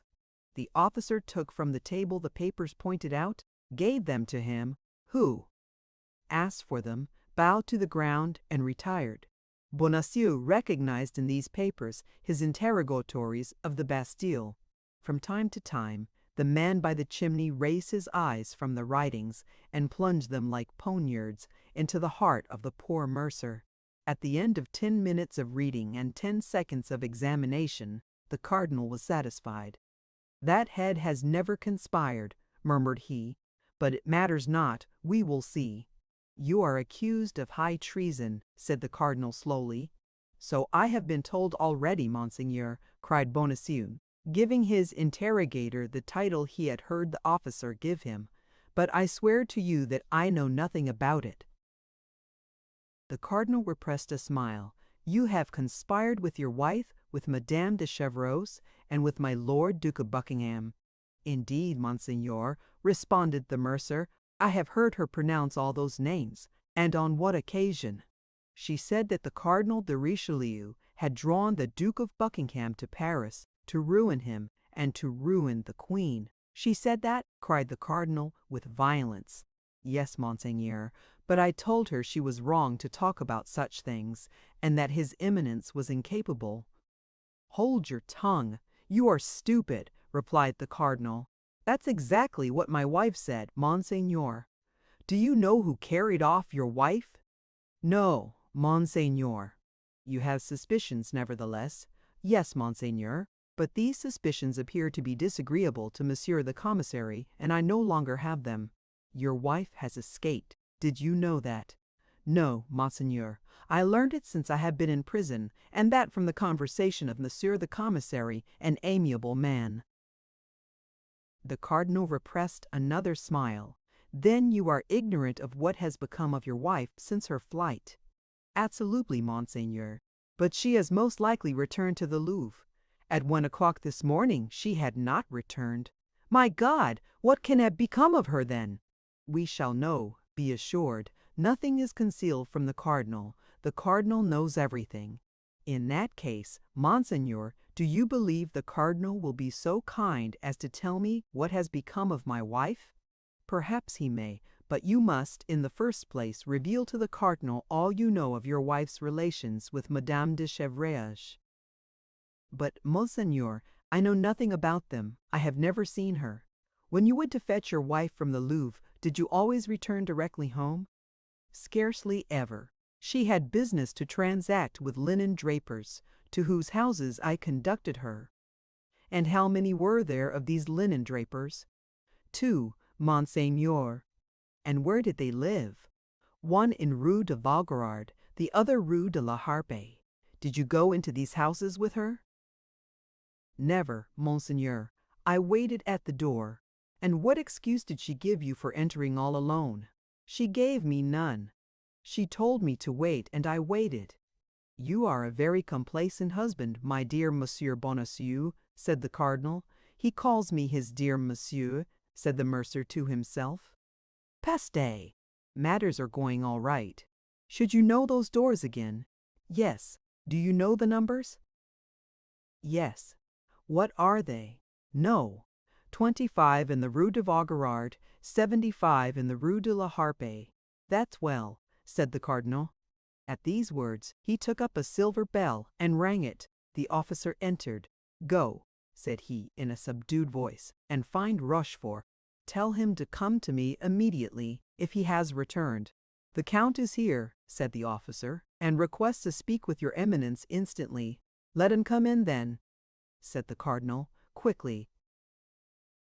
The officer sprang out of the apartment with that alacrity which all the servants of the Cardinal displayed in obeying him. To your Eminence, murmured Bonacieux, rolling his eyes round in astonishment. 5 seconds had scarcely elapsed after the disappearance of the officer when the door opened and a new personage entered. It is he, cried Bonacieux. He? What he? asked the Cardinal. The man who abducted my wife. The Cardinal rang a second time. The officer reappeared. Place this man in the care of his guards again, and let him wait till I send for him. No, Monseigneur. No, it is not he, cried Bonacieux. No, I was deceived. This is quite another man, and does not resemble him at all. Monsieur is, I am sure, an honest man. Take away that fool, said the Cardinal. The officer took Bonacieux by the arm, and led him into the antechamber, where he found his 2 guards. The newly introduced personage followed Bonacieux impatiently with his eyes till he had gone out, and the moment the door closed, they have seen each other. Said he, approaching the Cardinal eagerly. Who? asked his Eminence. He and she, the Queen and the Duke, cried Richelieu. Yes, Hannet's Laundaffer, at the Louvre, quote. Are you sure of it? Perfectly sure. Who told you of it? Madame de Lannoy, who is devoted to your Eminence, as you know. Why did she not let me know sooner? Whether by chance or mistrust, the Queen made Madame de Surges sleep in her chamber and detained her all day. Well, we are beaten. Now let us try to take our revenge. I will assist you with all my heart, Monseigneur. Be assured of that. How did it come about? At 12:30 the Queen was with her women. Where? In her bedchamber. Go on. When someone came and brought her a handkerchief from her laundress. And then? The Queen immediately exhibited strong emotion, and despite the rouge with which her face was covered, evidently turned pale. And then. She then arose, and with altered voice, "Ladies," said she, "wait for me 10 minutes, I shall soon return." She then opened the door of her alcove and went out. Why did not Madame de Lannoy come and inform you instantly? Nothing was certain. Besides, Her Majesty had said, "Ladies, wait for me," and she did not dare to disobey the Queen. How long did the Queen remain out of the chamber? 3/4 of an hour. None of her women accompanied her? Only Donna Estefania. Did she afterward return? Yes, but only to take a little rosewood casket with her cipher upon it, and went out again immediately. And when she finally returned, did she bring that casket with her? No. Does Madame de Lannoy know what was in that casket? Yes, the diamond studs which His Majesty gave the Queen. And she came back without this casket? Yes. Madame de Lannoy, then, is of opinion that she gave them to Buckingham? She is sure of it. How can she be so? In the course of the day, Madame de Lannoy, in her quality of tire-woman of the Queen, looked for this casket, appeared uneasy at not finding it, and at length asked information of the Queen. And then the Queen? The Queen became exceedingly red, and replied that having in the evening broken one of those studs, she had sent it to her goldsmith to be repaired. He must be called upon, and so ascertain if the thing be true or not. I have just been with him. And the goldsmith? The goldsmith has heard nothing of it. Well, Rochefort, all is not lost, and perhaps everything is for the best. The fact is that I do not doubt your Eminence's genius will repair the blunders of his agent. Is that it? That is exactly what I was going to say, if your Eminence had let me finish my sentence.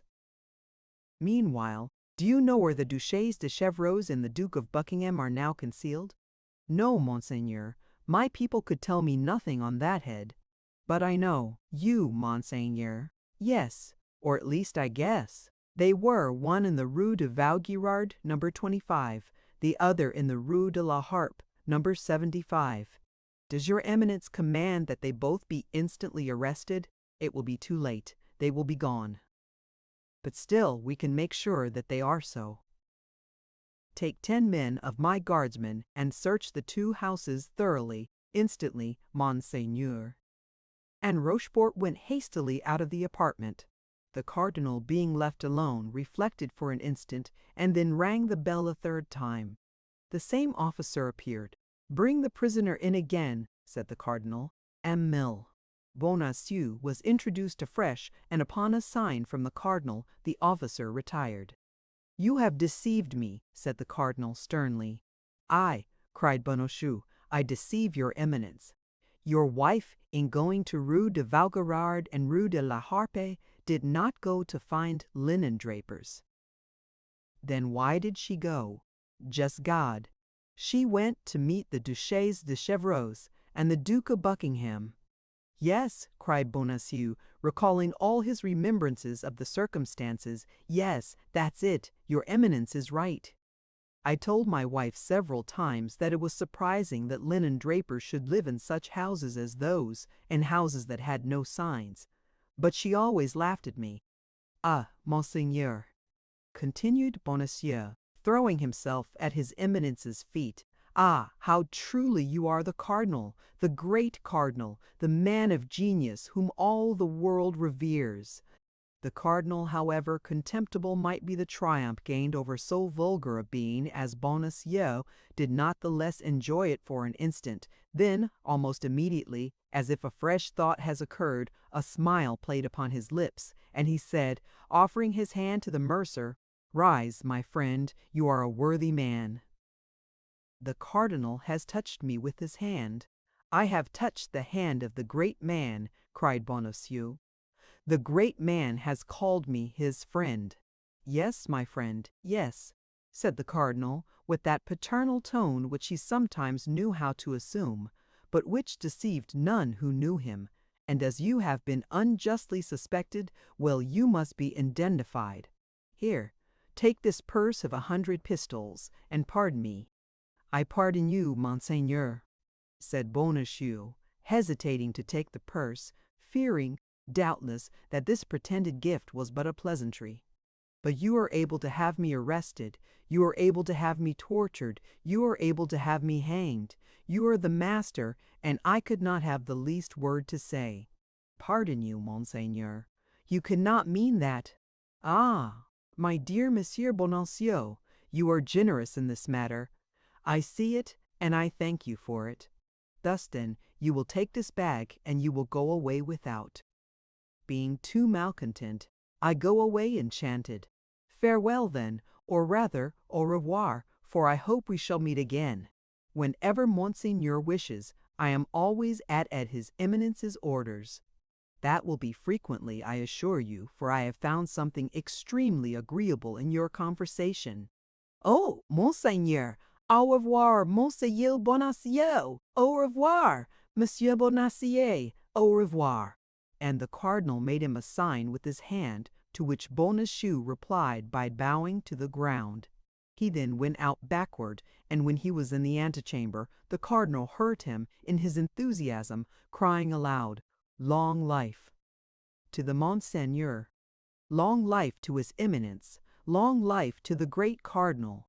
The cardinal listened with a smile to this vociferous manifestation of the feelings of Monsieur Bonacieux. And then, when Bonacieux's cries were no longer audible, "Good," said he, "that man would henceforward lay down his life for me."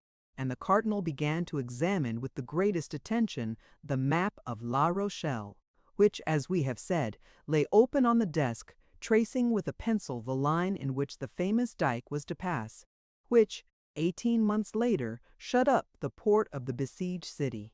As he was in the deepest of his strategic meditations, the door opened and Rochefort returned. "Well?" said the cardinal eagerly, rising with a promptitude which proved the degree of importance he attached to the commission with which he had charged the count. "Well," said the latter, a young woman of about 26 or 28 years of age and a man of from 35 to 40 have indeed lodged at the 2 houses pointed out by your Eminence, but the woman left last night, and the man this morning." "It was they," cried the cardinal, looking at the clock, "and now it is too late to have them pursued. The Duchess is at Tours, and the Duke at Boulogne. It is in London they must be found. What are your Eminence's orders? Not a word of what has passed. Let the Queen remain in perfect security. Let her be ignorant that we know her secret. Let her believe that we are in search of some conspiracy or other. Send me the keeper of the seal, Ségurier. And that man, what has your Eminence done with him?" "What man?" asked the cardinal. "That Bonacieux. I have done with him all that could be done. I have made him a spy upon his wife." The Comte de Rochefort bowed like a man who acknowledges the superiority of the master as great, and retired. Left alone, the cardinal seated himself again and wrote a letter, which he secured with his special seal. Then he rang. The officer entered for the 4th time. "Tell Vitre to come to me," said he, "and tell him to get ready for a journey." An instant after, the man he asked for was before him, booted and spurred. "Vitre," said he, "you will go with all speed to London. You must not stop in Shrewsbury. Instant on the way. You will deliver this letter to Milady. Here is an order for 200 pistoles. Call upon my treasurer and get the money. You shall have as much again if you are back within 6 days and have executed your commission well." The messenger, without replying a single word, bowed, took the letter with the order for the 200 pistoles, and retired. Here is what the letter contained. Me. Be at the first ball, at which the Duke of Buckingham shall be present. He will wear on his doublet 12 diamond studs. Get as near to him as you can, and cut off 2. As soon as these studs shall be in your possession, inform me. Chapter 15. M. Ian of the Roby and Men of the Sword. On the day after these events had taken place, Athos, not having reappeared, M. de Tréville was informed by D'Artagnan and Porthos of the circumstance. As to Aramis, he had asked for leave of absence for 5 days and was gone, it was said, to Rouen on family business. M. de Tréville was the father of his soldiers. The lowest or the least known of them, as soon as he assumed the uniform of the company, was as sure of his aid and support as if he had been his own brother. He repaired, then, instantly to the office of the lieutenant criminal. The officer who commanded the post of the Red Cross was sent for, and by successive inquiries they learned that Athos was then lodged in Fort l'Evêque. Athos had passed through all the examinations we have seen Bonacieux undergo. We were present at the scene in which the two captives were confronted with each other. Athos, who had till that time said nothing, for fear that D'Artagnan, interrupted in his turn, should not have the time necessary from this moment to declare that his name was Athos and not D'Artagnan. He added that he did not know either him or me. Bonacieux, that he had never spoken to the one or the other, that he had come at about 10 o'clock in the evening to pay a visit to his friend Amibe, D'Artagnan, but that till that hour he had been at M. de Tréville's, where he had dined. 20 witnesses, added he, could attest the fact, and he named several distinguished gentlemen, and among them was M. le Duc de la Trémouille. The second commissary was as much bewildered as the first had been by the simple and firm declaration of the musketeer, upon whom he was anxious to take the revenge which men of the robe like at all times to gain over men of the sword. But the name of Emile de Tréville and that of Meme de la Trémouille commanded a little reflection. Athos was then sent to the cardinal, but unfortunately the cardinal was at the Louvre with the king. It was precisely at this moment that Ms. de Tréville, on leaving the residence of the lieutenant criminel and the governor of Fort l'Evêque, without being able to find Athos, arrived at the palace.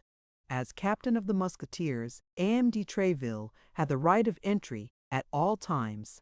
It is well known how violent the king's prejudices were against the queen, and how carefully these prejudices were kept up by the cardinal, who in affairs of intrigue mistrusted women infinitely more than men. One of the grand causes of this prejudice was the friendship of Anne of Austria for May de Chevreuse. These two women gave him more uneasiness than the war with Spain, the quarrel with England, or the embarrassment of the finances. In his eyes and to his conviction, May de Chevreuse not only served the queen in her political intrigues, but, what tormented him still more, in her amorous intrigues. At the first word the cardinal spoke of May de Chevreuse, who, though exiled to Tours, and believed to be in that city, had come to Paris, remained there 5 days, and outwitted the police. The king flew into a furious passion. Capricious and unfaithful, the king wished to be called Louis the Just and Louis the Chaste. Posterity will find a difficulty in understanding this character, which history explains only by facts and never by reason. But when the cardinal added that not only Mame de Chevreuse had been in Paris, but still further, that the queen had renewed with her one of those mysterious correspondences which at that time was named a cabal, when he affirmed that he, the cardinal, was about to unravel the most closely twisted thread of this intrigue, that at the moment of arresting, in the very act, with all the proofs about her, the queen's emissary to the exiled duchess, a musketeer had dared to interrupt the course of justice violently by falling sword in hand upon the honest men of the law, charged with investigating impartially the whole affair in order to place it before the eyes of the king, Louis XIII, could not contain himself, and he made a step toward the queen's apartment with that pale and mute indignation which, when it broke out, led this prince to the commission of the most pitiless cruelty. And yet, in all this, the cardinal had not yet said a word about the Duke of Buckingham. At this instant Meme de Tréville entered, cool, polite, and in irreproachable costume. Informed of what had passed by the presence of the cardinal and the alteration in the king's countenance, Meme de Tréville felt himself something like Samson before the Philistines. Louis XIII had already placed his hand on the knob of the door. At the noise of Meme de Tréville's entrance, he turned round. "You arrive in good time, monsieur," said the king, who, when his passions were raised to a certain point, could not dissemble. "I have learned some fine things concerning your musketeers." "And I," said Tréville coldly, "I have some pretty things to tell your majesty concerning these gownsmen." "What?" said the king with hauteur. "I have the honor to inform your majesty," continued Meme de Tréville, in the same tone, "that a party of procureurs, commissaries, and men of the police, very estimable people, but very inveterate, as it appears, against the uniform, have taken upon themselves to arrest in a house, to lead away through the open street, and throw into Fort l'Evêque, all upon an order which they have refused to show me, one of my, or rather your musketeers, sire, of irreproachable conduct, of an almost illustrious reputation, and whom your majesty knows favourably, Monsieur Athos." "Athos," said the king mechanically. "Yes, certainly I know that name." "Let your majesty remember," said Tréville, "that Monsieur Athos is the musketeer who, in the annoying duel which you are acquainted with, had the misfortune to wound Monsieur de Cahusac so seriously." "A propos, monseigneur," continued Tréville, addressing the cardinal, "Monsieur de Cahusac is quite recovered, is he not?" "Thank you," said the cardinal, biting his lips with anger. "Athos, then, went to pay a visit to one of his friends absent at the time," continued Tréville, "to a young Béarnais, a cadet in his majesty's guards, the company of Monsieur de Sar. But scarcely had he arrived at his friend's and taken up a book, while waiting his return, when a mixed crowd of bailiffs and soldiers came and laid siege to the house, broke open several doors. The cardinal made the king a sign, which signified that was on account of the affair about which I spoke to you." "We all know that," interrupted the king, "for all that was done for our service." "Then," said Tréville, "it was also for your majesty's service that one of my musketeers, who was innocent, has been seized, that he has been placed between two guards like a malefactor, and that this gallant man, who has 10 times shed his blood in your majesty's service, and is ready to shed it again, has been paraded through the midst of an insolent populace."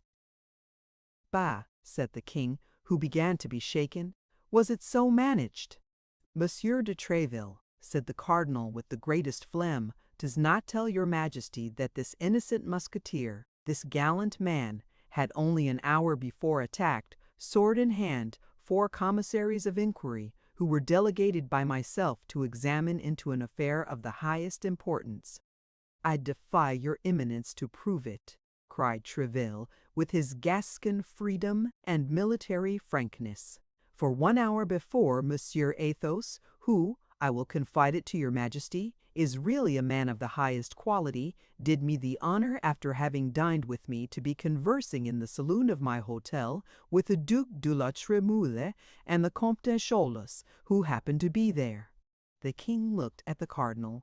"A written examination attests it," said the cardinal, replying aloud to the mute interrogation of his majesty, "and the ill-treated people have drawn up the following, which I have the honor to present to your majesty." "And is the written report of the gownsmen to be placed in comparison with the word of honor of a swordsman?" replied Tréville haughtily. "Come, come, Tréville, hold your tongue," said the king. "If his eminence entertains any suspicion against one of my musketeers," said Tréville, "the justice of Monsieur the Cardinal is so well known that I demand an inquiry." "In the house in which the judicial inquiry was made," continued the impassive cardinal, "there lodges, I believe, a young Béarnais, a friend of the musketeer." "Your eminence means Monsieur d'Artagnan." "I mean a young man whom you patronize, Monsieur de Tréville." "Yes, your eminence, it is the same. Do you not suspect this young man of having given bad counsel?"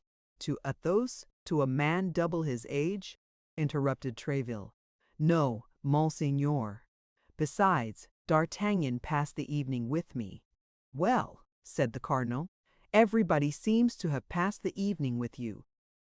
"Does your eminence doubt my word?" said Tréville, with a brow flushed with anger. "No, God forbid," said the cardinal, Only at what hour was he with you? Oh, as to that I can speak positively, your eminence, for as he came in, I remarked that it was but 9:30 by the clock, although I had believed it to be later. At what hour did he leave your hotel? At 10:30, an hour after the event. Well, replied the cardinal, who could not for an instant suspect the loyalty of Tréville, and who felt that the victory was escaping him. Well, but Athos was taken in the house in the Rue des Fossoyeurs. Is one friend forbidden to visit another? Or a musketeer of my company to fraternize with the guard of Dessart's company? Yes, when the house where he fraternizes is suspected. That house is suspected, Tréville, said the king. Perhaps you did not know it? Indeed, sire, I did not. The house may be suspected, but I deny that it is so in the part of it inhabited by Monsieur d'Artagnan, for I can affirm, sire, if I can believe what he says, that there does not exist a more devoted servant of your majesty, or a more profound admirer of Monsieur the Cardinal. Was it not this D'Artagnan who wounded Jussac one day, in that unfortunate encounter which took place near the convent of the Corms Deschausses? Asked the king, looking at the cardinal, who colored with vexation. And the next day Bernajoux. Yes, sire, yes, it is the same, and your majesty has a good memory. Come, how shall we decide? Said the king. That concerns your majesty more than me, said the cardinal. I should affirm the culpability, and I deny it, said Tréville. But his majesty has judges, and these judges will decide. That is best, said the king. Send the case before the judges. It is their business to judge, and they shall judge. Only, replied Tréville, it is a sad thing that in the unfortunate times in which we live, the purest life, the most incontestable virtue, cannot exempt a man from infamy and persecution. The army, I will answer for it, will be but little pleased at being exposed to rigorous treatment on account of police affairs. The expression was imprudent, but Muskex de Tréville launched it with knowledge of his cause. He was desirous of an explosion, because in that case the mind throws forth fire, and fire enlightens. Police affairs, cried the king, taking up Tréville's words. Police affairs. And what do you know about them, monsieur? Meddle with your musketeers, and do not annoy me in this way. It appears, according to your account, that if by mischance a musketeer is arrested, France is in danger. What a noise about a musketeer! I would arrest 10 of them, ventrebleu, 100 even, all the company, and I would not allow a whisper. From the moment they are suspected by your majesty, said Tréville, the musketeers are guilty. Therefore, you see me prepared to surrender my sword, for after having accused my soldiers, there can be no doubt that Monsieur the Cardinal will end by accusing me. It is best to constitute myself at once a prisoner with Athos, who is already arrested, and with D'Artagnan, who most probably will be. Gascon-headed man, will you have done? Said the king. Sire, replied Tréville, without lowering his voice in the least, either order my musketeer to be restored to me, or let him be tried. He shall be tried, said the cardinal. Well, so much the better, for in that case I shall demand of his majesty permission to plead for him. The king feared an outbreak.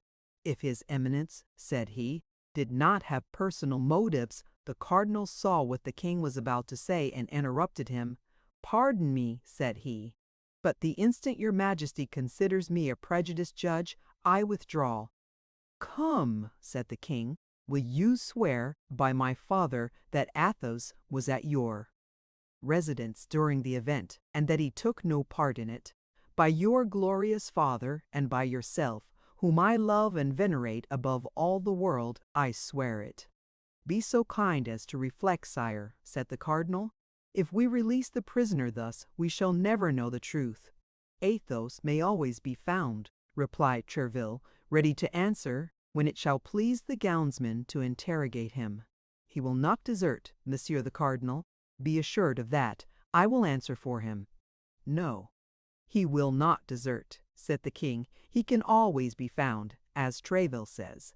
Besides, added he, lowering his voice and looking with a suppliant air at the cardinal, let us give them apparent security. That is policy. This policy of Louis XIII made Richelieu smile.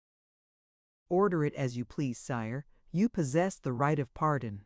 "The right of pardoning only applies to the guilty," said Tréville, who was determined to have the last word, "and my musketeer is innocent."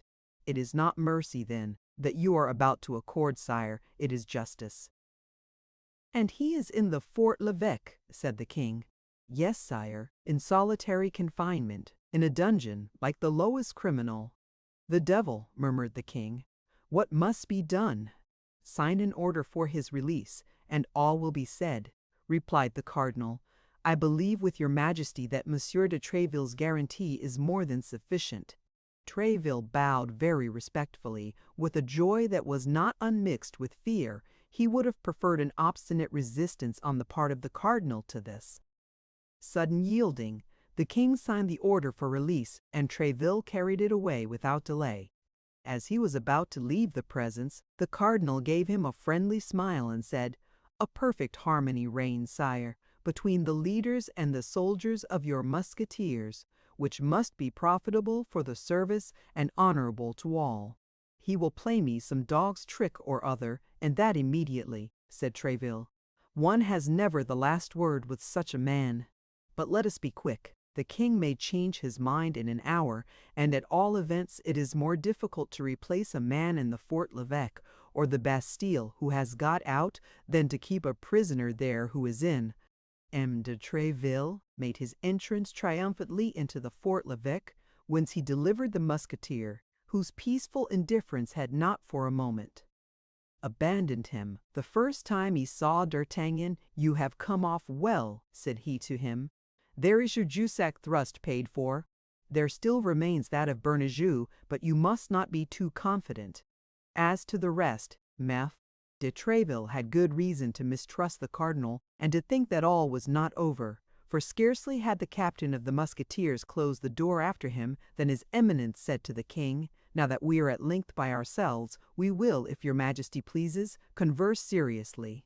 Sire, Buckingham has been in Paris 5 days, and only left this morning."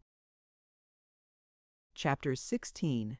In the Vuillecens Anstouiller, keeper of the seals, looks more thanons for the bell.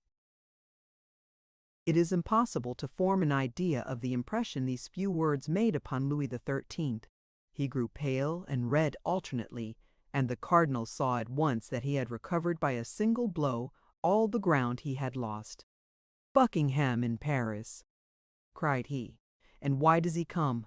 To conspire, no doubt, with your enemies, the Huguenots and the Spaniards. No, pardieu, no. To conspire against my honor with Madame de Chevreuse, Madame de Longueville, and the Condés. Oh, sire, what an idea! The queen is too virtuous, and besides, loves your majesty too well." "Woman is weak, Monsieur Cardinal," said the king, "and as to loving me much, I have my own opinion as to that love." "I not the less maintain," said the cardinal, "that the Duke of Buckingham came to Paris for a project wholly political, and I am sure that he came for quite another purpose, Monsieur Cardinal, but if the queen be guilty, let her tremble." "Indeed," said the cardinal, "whatever repugnance I may have to directing my mind to such a treason, your majesty compels me to think of it. Madame de Lannoy, whom, according to your majesty's command, I have frequently interrogated, told me this morning that the night before last her majesty sat up very late, that this morning she wept much, and that she was writing all day." "That's it!" cried the king. To him, no doubt. "Cardinal, I must have the queen's papers. But how to take them, sire? It seems to me that it is neither your majesty nor myself who can charge himself with such a mission." "How did they act with regard to the Maréchal d'Ancre?" cried the king, in the highest state of choler. "First her closets were thoroughly searched, and then she herself. The Maréchal d'Ancre was no more than the Maréchal d'Ancre, a Florentine adventurer, sire, and that was all, while the august spouse of your majesty is Anne of Austria, Queen of France, that is to say, one of the greatest princesses in the world." "She is not the less guilty, Monsieur Duke. The more she has forgotten the high position in which she was placed, the more degrading is her fall. Besides, I long ago determined to put an end to all these petty intrigues of policy and love. She has near her a certain Laporte, who, I believe, is the mainspring of all this, I confess," said the cardinal. "You think, then, as I do, that she deceives me?" said the king. "I believe, and I repeat it to your majesty, that the queen conspires against the power of the king, but I have not said against his honor. And I tell you against both. I tell you the queen does not love me. I tell you she loves another. I tell you she loves that infamous Buckingham.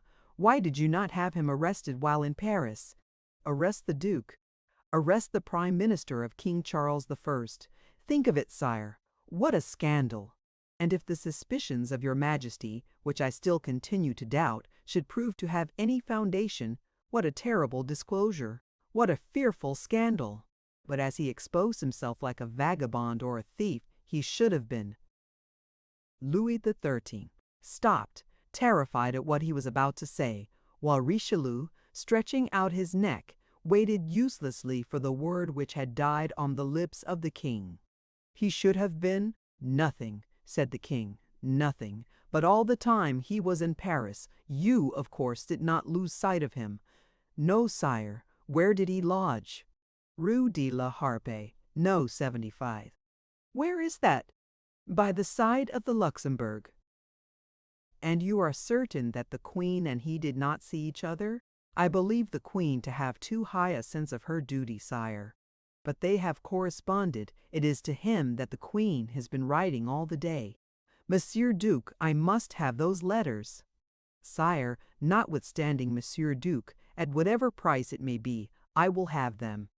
I would, however, beg your majesty to observe. Do you then also join in betraying me, Monsieur Cardinal, by thus always opposing my will? Are you also in accord with Spain and England, with Madame de Chevreuse and the Queen?" "Sire," replied the cardinal, sighing, "I believed myself secure from such a suspicion. Monsieur Cardinal, you have heard me. I will have those letters. There is but one way." "What is that?"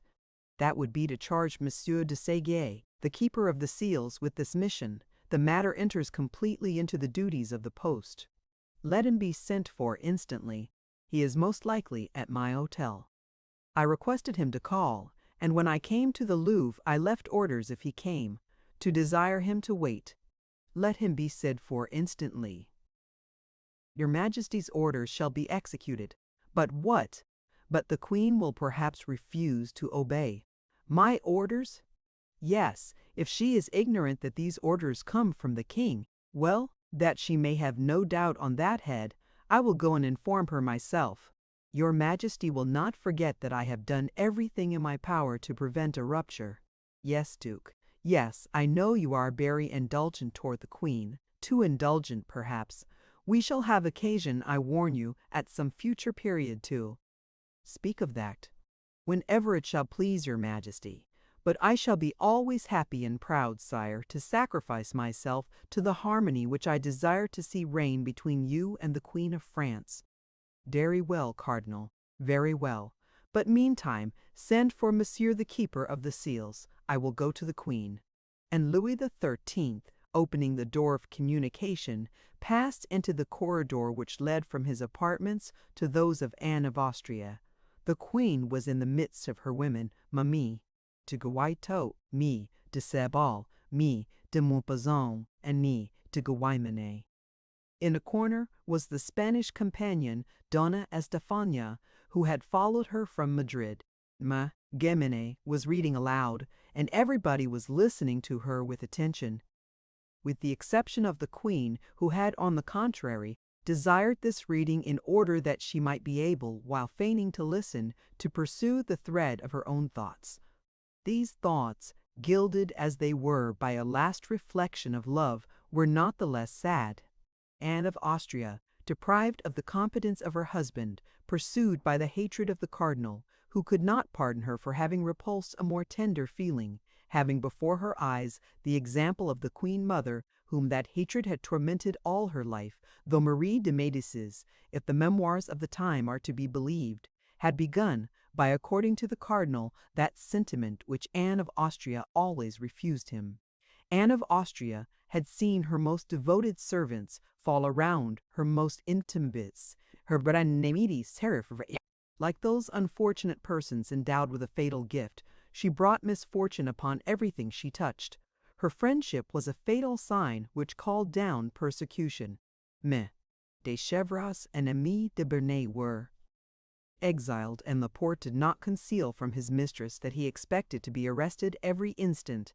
It was at the moment when she was plunged in the deepest and darkest of these reflections that the door of the chamber opened and the king entered. The reader hushed herself instantly. All the ladies rose, and there was a profound silence. As to the king, he made no demonstration of politeness, only stopping before the queen. "Madam," said he, "you are about to receive a visit from the chancellor, who will communicate certain matters to you with which I have charged him." The unfortunate queen, who was constantly threatened with divorce, exile, and trial even, turned pale under her rouge, and could not refrain from saying, "But why this visit, sire? What can the chancellor have to say to me that your majesty could not say yourself?" The king turned upon his heel without reply, and almost at the same instant the captain of the guards, Mai du Guetant, announced the visit of the chancellor. When the chancellor appeared, the king had already gone out by another door. The chancellor entered, half smiling, half blushing. As we shall probably meet with him again in the course of our history, it may be well for our readers to be made at once acquainted with him. This chancellor was a pleasant man. He was Desroches Le Masle, canon of Notre Dame, who had formerly been valet of a bishop, who introduced him to his eminence as a perfectly devout man. The cardinal trusted him, and therein found his advantage. There are many stories related of him, and among them this. After a wild youth, he had retired into a convent, there to expiate, at least for some time, the follies of adolescence. On entering this holy place, the poor penitent was unable to shut the door so close as to prevent the passions he fled from entering with him. He was incessantly attacked by them, and the superior to whom he had confided this misfortune, wishing as much as in him lay to free him from them, had advised him, in order to conjure away the tempting demon, to have recourse to the bell rope and ring with all his might. At the denunciating sound, the monks would be rendered aware that temptation was besieging a brother, and all the community would go to prayers. This advice appeared good to the future chancellor. He conjured the evil spirit with abundance of prayers offered up by the monks.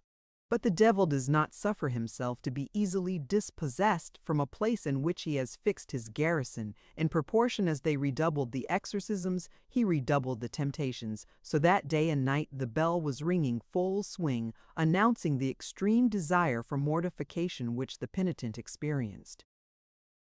The monks had no longer an instant of repose. By day they did nothing but ascend and descend the steps which led to the chapel. At night, in addition to complines and matins, they were further obliged to leap 20 times out of their beds and prostrate themselves on the floor of their cells. It is not known whether it was the devil who gave way or the monks who grew tired, but within 3 months the penitent reappeared in the world with the reputation of being the most terrible possessed that ever existed. On leaving the convent, he entered into the magistracy, became president on the place of his uncle, embraced the cardinal's party, which did not prove want of sagacity, became chancellor, served his eminence with zeal in his hatred against the queen mother and his vengeance against Anne of Austria, stimulated the judges in the affair of Calais, encouraged the attempts of M's Marchali, de la famous chief gamekeeper of France. Then, at length, invested with the entire confidence of the cardinal, a confidence which he had so well earned, he received the singular commission for the execution of which he presented himself in the queen's apartments. The queen was still standing when he entered, but scarcely had she perceived him. Then she reseated herself in her armchair, and made a sign to her women to resume their cushions and stools, and with an air of supreme hauteur said, "What do you desire, monsieur, and with what object do you present yourself here?" "To make, madame, in the name of the king, and without prejudice to the respect which I have the honor to owe to your majesty, a close examination into all your papers." "How, monsieur, an investigation of my papers, mine? Truly, this is an indignity." "Be kind enough to pardon me, madam, but in this circumstance I am but the instrument which the king employs. Has not his majesty just left you, and has he not himself asked you to prepare for this visit? Search then, monsieur, I am a criminal, as it appears. Estefania, give up the keys of my drawers and my desks." For form's sake the chancellor paid a visit to the pieces of furniture named, but he well knew that it was not in a piece of furniture that the queen would place the important letter she had written that day.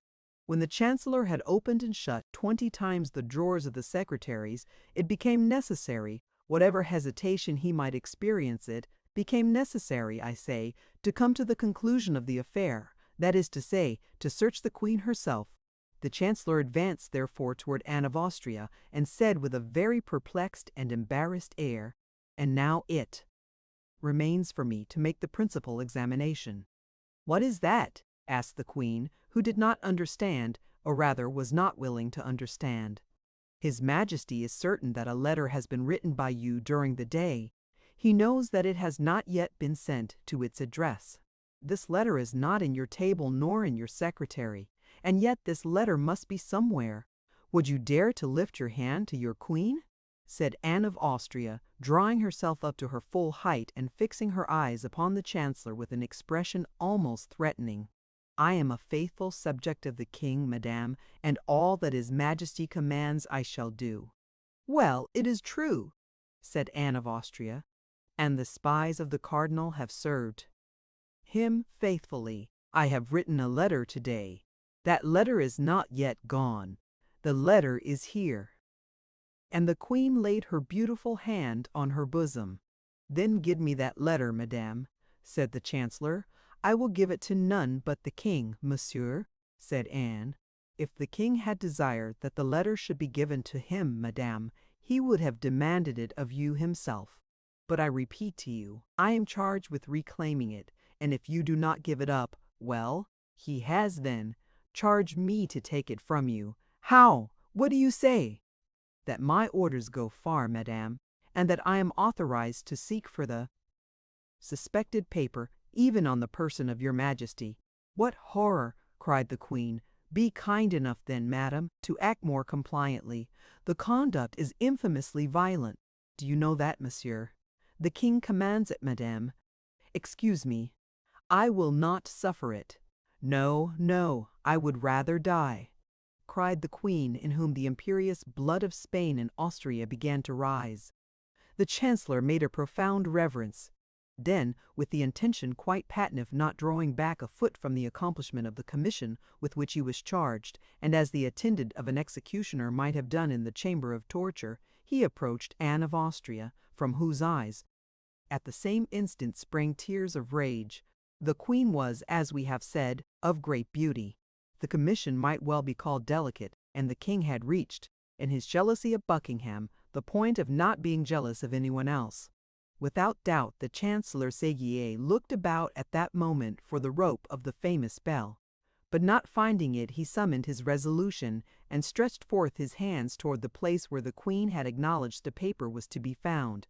Anne of Austria took one step backward, became so pale that it might be said she was dying, and leaning with her left hand upon a table behind her, to keep herself from falling, she with her right hand drew the paper from her bosom and held it out to the keeper of the seals. "There, monsieur, there is that letter," cried the queen with a broken and trembling voice. "Take it and deliver me from your odious presence." The chancellor, who on his part trembled with an emotion easily to be conceived, took the letter, bowed to the ground, and retired. The door was scarcely closed upon him when the queen sank, half fainting, into the arms of her women. The chancellor carried the letter to the king without having read a single word of it. The king took it with a trembling hand, looked for the address, which was wanting, became very pale, opened it slowly, then seeing by the first words that it was addressed to the King of Spain, he read it rapidly. It was nothing but a plan of attack against the cardinal. The queen pressed her brother and the Emperor of Austria to appear to be wounded as they really were by the policy of Richelieu, the eternal object of which was the abasement of the House of Austria to declare war against France, and as a condition of peace to insist upon the dismissal of the cardinal. But as to love, there was not a single word about it in all the letter. The king, quite delighted, inquired if the cardinal was still at the Louvre. He was told that His Eminence awaited the orders of His Majesty in the business cabinet. The king went straight to him.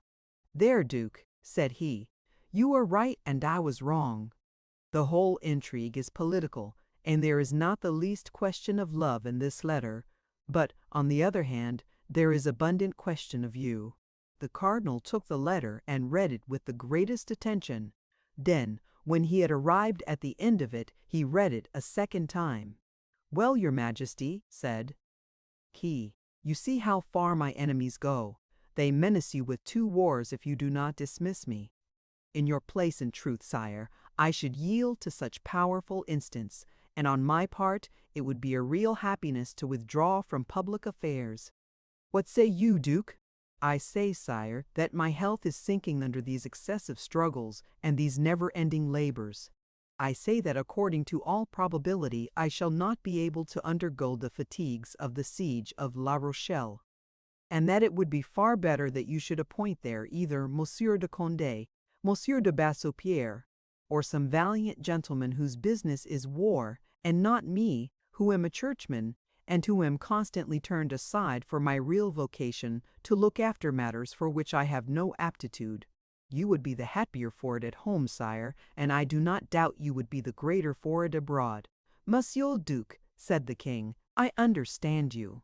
Be satisfied. All who are named in that letter shall be punished as they deserve, even the queen herself. What do you say, sire?" "God forbid that the queen should suffer the least inconvenience or uneasiness on my account. She has always believed me, sire, to be her enemy, although your Majesty can bear witness that I have always taken her part warmly, even against you.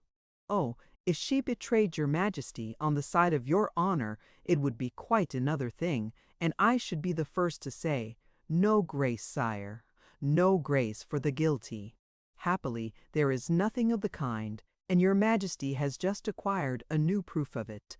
"That is true, Monsieur Cardinal," said the king, "and you were right as you always are, but the queen, not the less, deserves all my anger.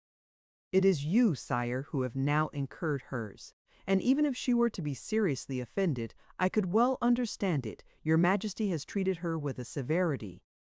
It is thus I will always treat my enemies and yours, Duke, however high they may be placed, and whatever peril I may incur in acting severely toward them. The queen is my enemy, but is not yours, sire. On the contrary, she is a devoted, submissive, and irreproachable wife. Allow me, then, sire, to intercede for her with your Majesty. Let her humble herself, then, and come to me first. On the contrary, sire, set the example. You have committed the first wrong, since it was you who suspected the queen." "What? I make the first advances?" said the king. "Never! Sire, I entreat you to do so. Besides, in what manner can I make advances first?" "By doing a thing which you know will be agreeable to her." "What is that? Give a ball. You know how much the queen loves dancing." "I will answer for it, her resentment will not hold out against such an attention." "Monsieur Cardinal, you know that I do not like worldly pleasures." "The queen will only be the more grateful to you, as she knows your antipathy for that amusement. Besides, it will be an opportunity for her to wear those beautiful diamonds which you gave her recently on her birthday, and with which she has since had no occasion to adorn herself." "We shall see, Monsieur Cardinal, we shall see," said the king, who in his joy at finding the queen guilty of a crime which he cared little about, and innocent of a fault of which he had great dread, was ready to make up all differences with her.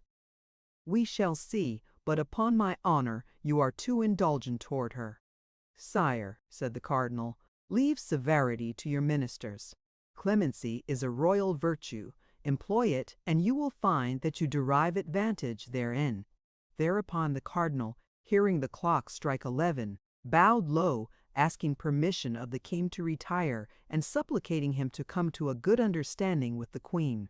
Anne of Austria, who in consequence of the seizure of her letter expected reproaches, was much astonished the next day to see the king make some attempts at reconciliation with her. Her first movement was repellent. Her womanly pride and her queenly dignity had both been so cruelly offended that she could not come round at the first advance. But, over-persuaded by the advice of her women, she at last had the appearance of beginning to forget. The king took advantage of this favorable moment to tell her that he had the intention of shortly giving a feint. A feint was so rare a thing for poor Anne of Austria that at this announcement, as the cardinal had predicted, the last trace of her resentment disappeared, if not from her heart, at least from her countenance. She asked upon what day this fête would take place, but the king replied that he must consult the cardinal upon that head. Indeed, every day the king asked the cardinal when this fête should take place, and every day the cardinal, under some pretext, deferred fixing it. 10 days passed away thus. On the 8th day after the scene we have described, the cardinal received a letter with the London stamp which only contained these lines: "I have them, but I am unable to leave London for want of money. Send me 500 pistoles, and 4 or 5 days after I have received them, I shall be in Paris." On the same day the cardinal received this letter, the king put his customary question to him. Richelieu counted on his fingers and said to himself, "She will arrive, she says, 4 or 5 days after having received the money. It will require 4 or 5 days for the transmission of the money, 4 or 5 days for her to return. That makes 10 days. Now, allowing for contrary winds, accidents, and a woman's weakness, there are 12 days. "Well, Monsieur Duke," said the king, "have you made your calculations?" "Yes, sire. Today is the 20th of September. The aldermen of the city give a fête on the 3rd of October. That will fall in wonderfully well. You will not appear to have gone out of your way to please the queen." Then the cardinal added, "A propos, sire, do not forget to tell Her Majesty the evening before the fête that you should like to see how her diamond studs become her." The end. Thank you for listening to this story. I hope you enjoyed the journey, the characters, and the world they carried with them. If you enjoyed this audiobook, please subscribe to the channel and leave a comment below. Your support helps keep these stories alive and allows more timeless books to be shared with listeners around the world. Until next time, thank you for listening.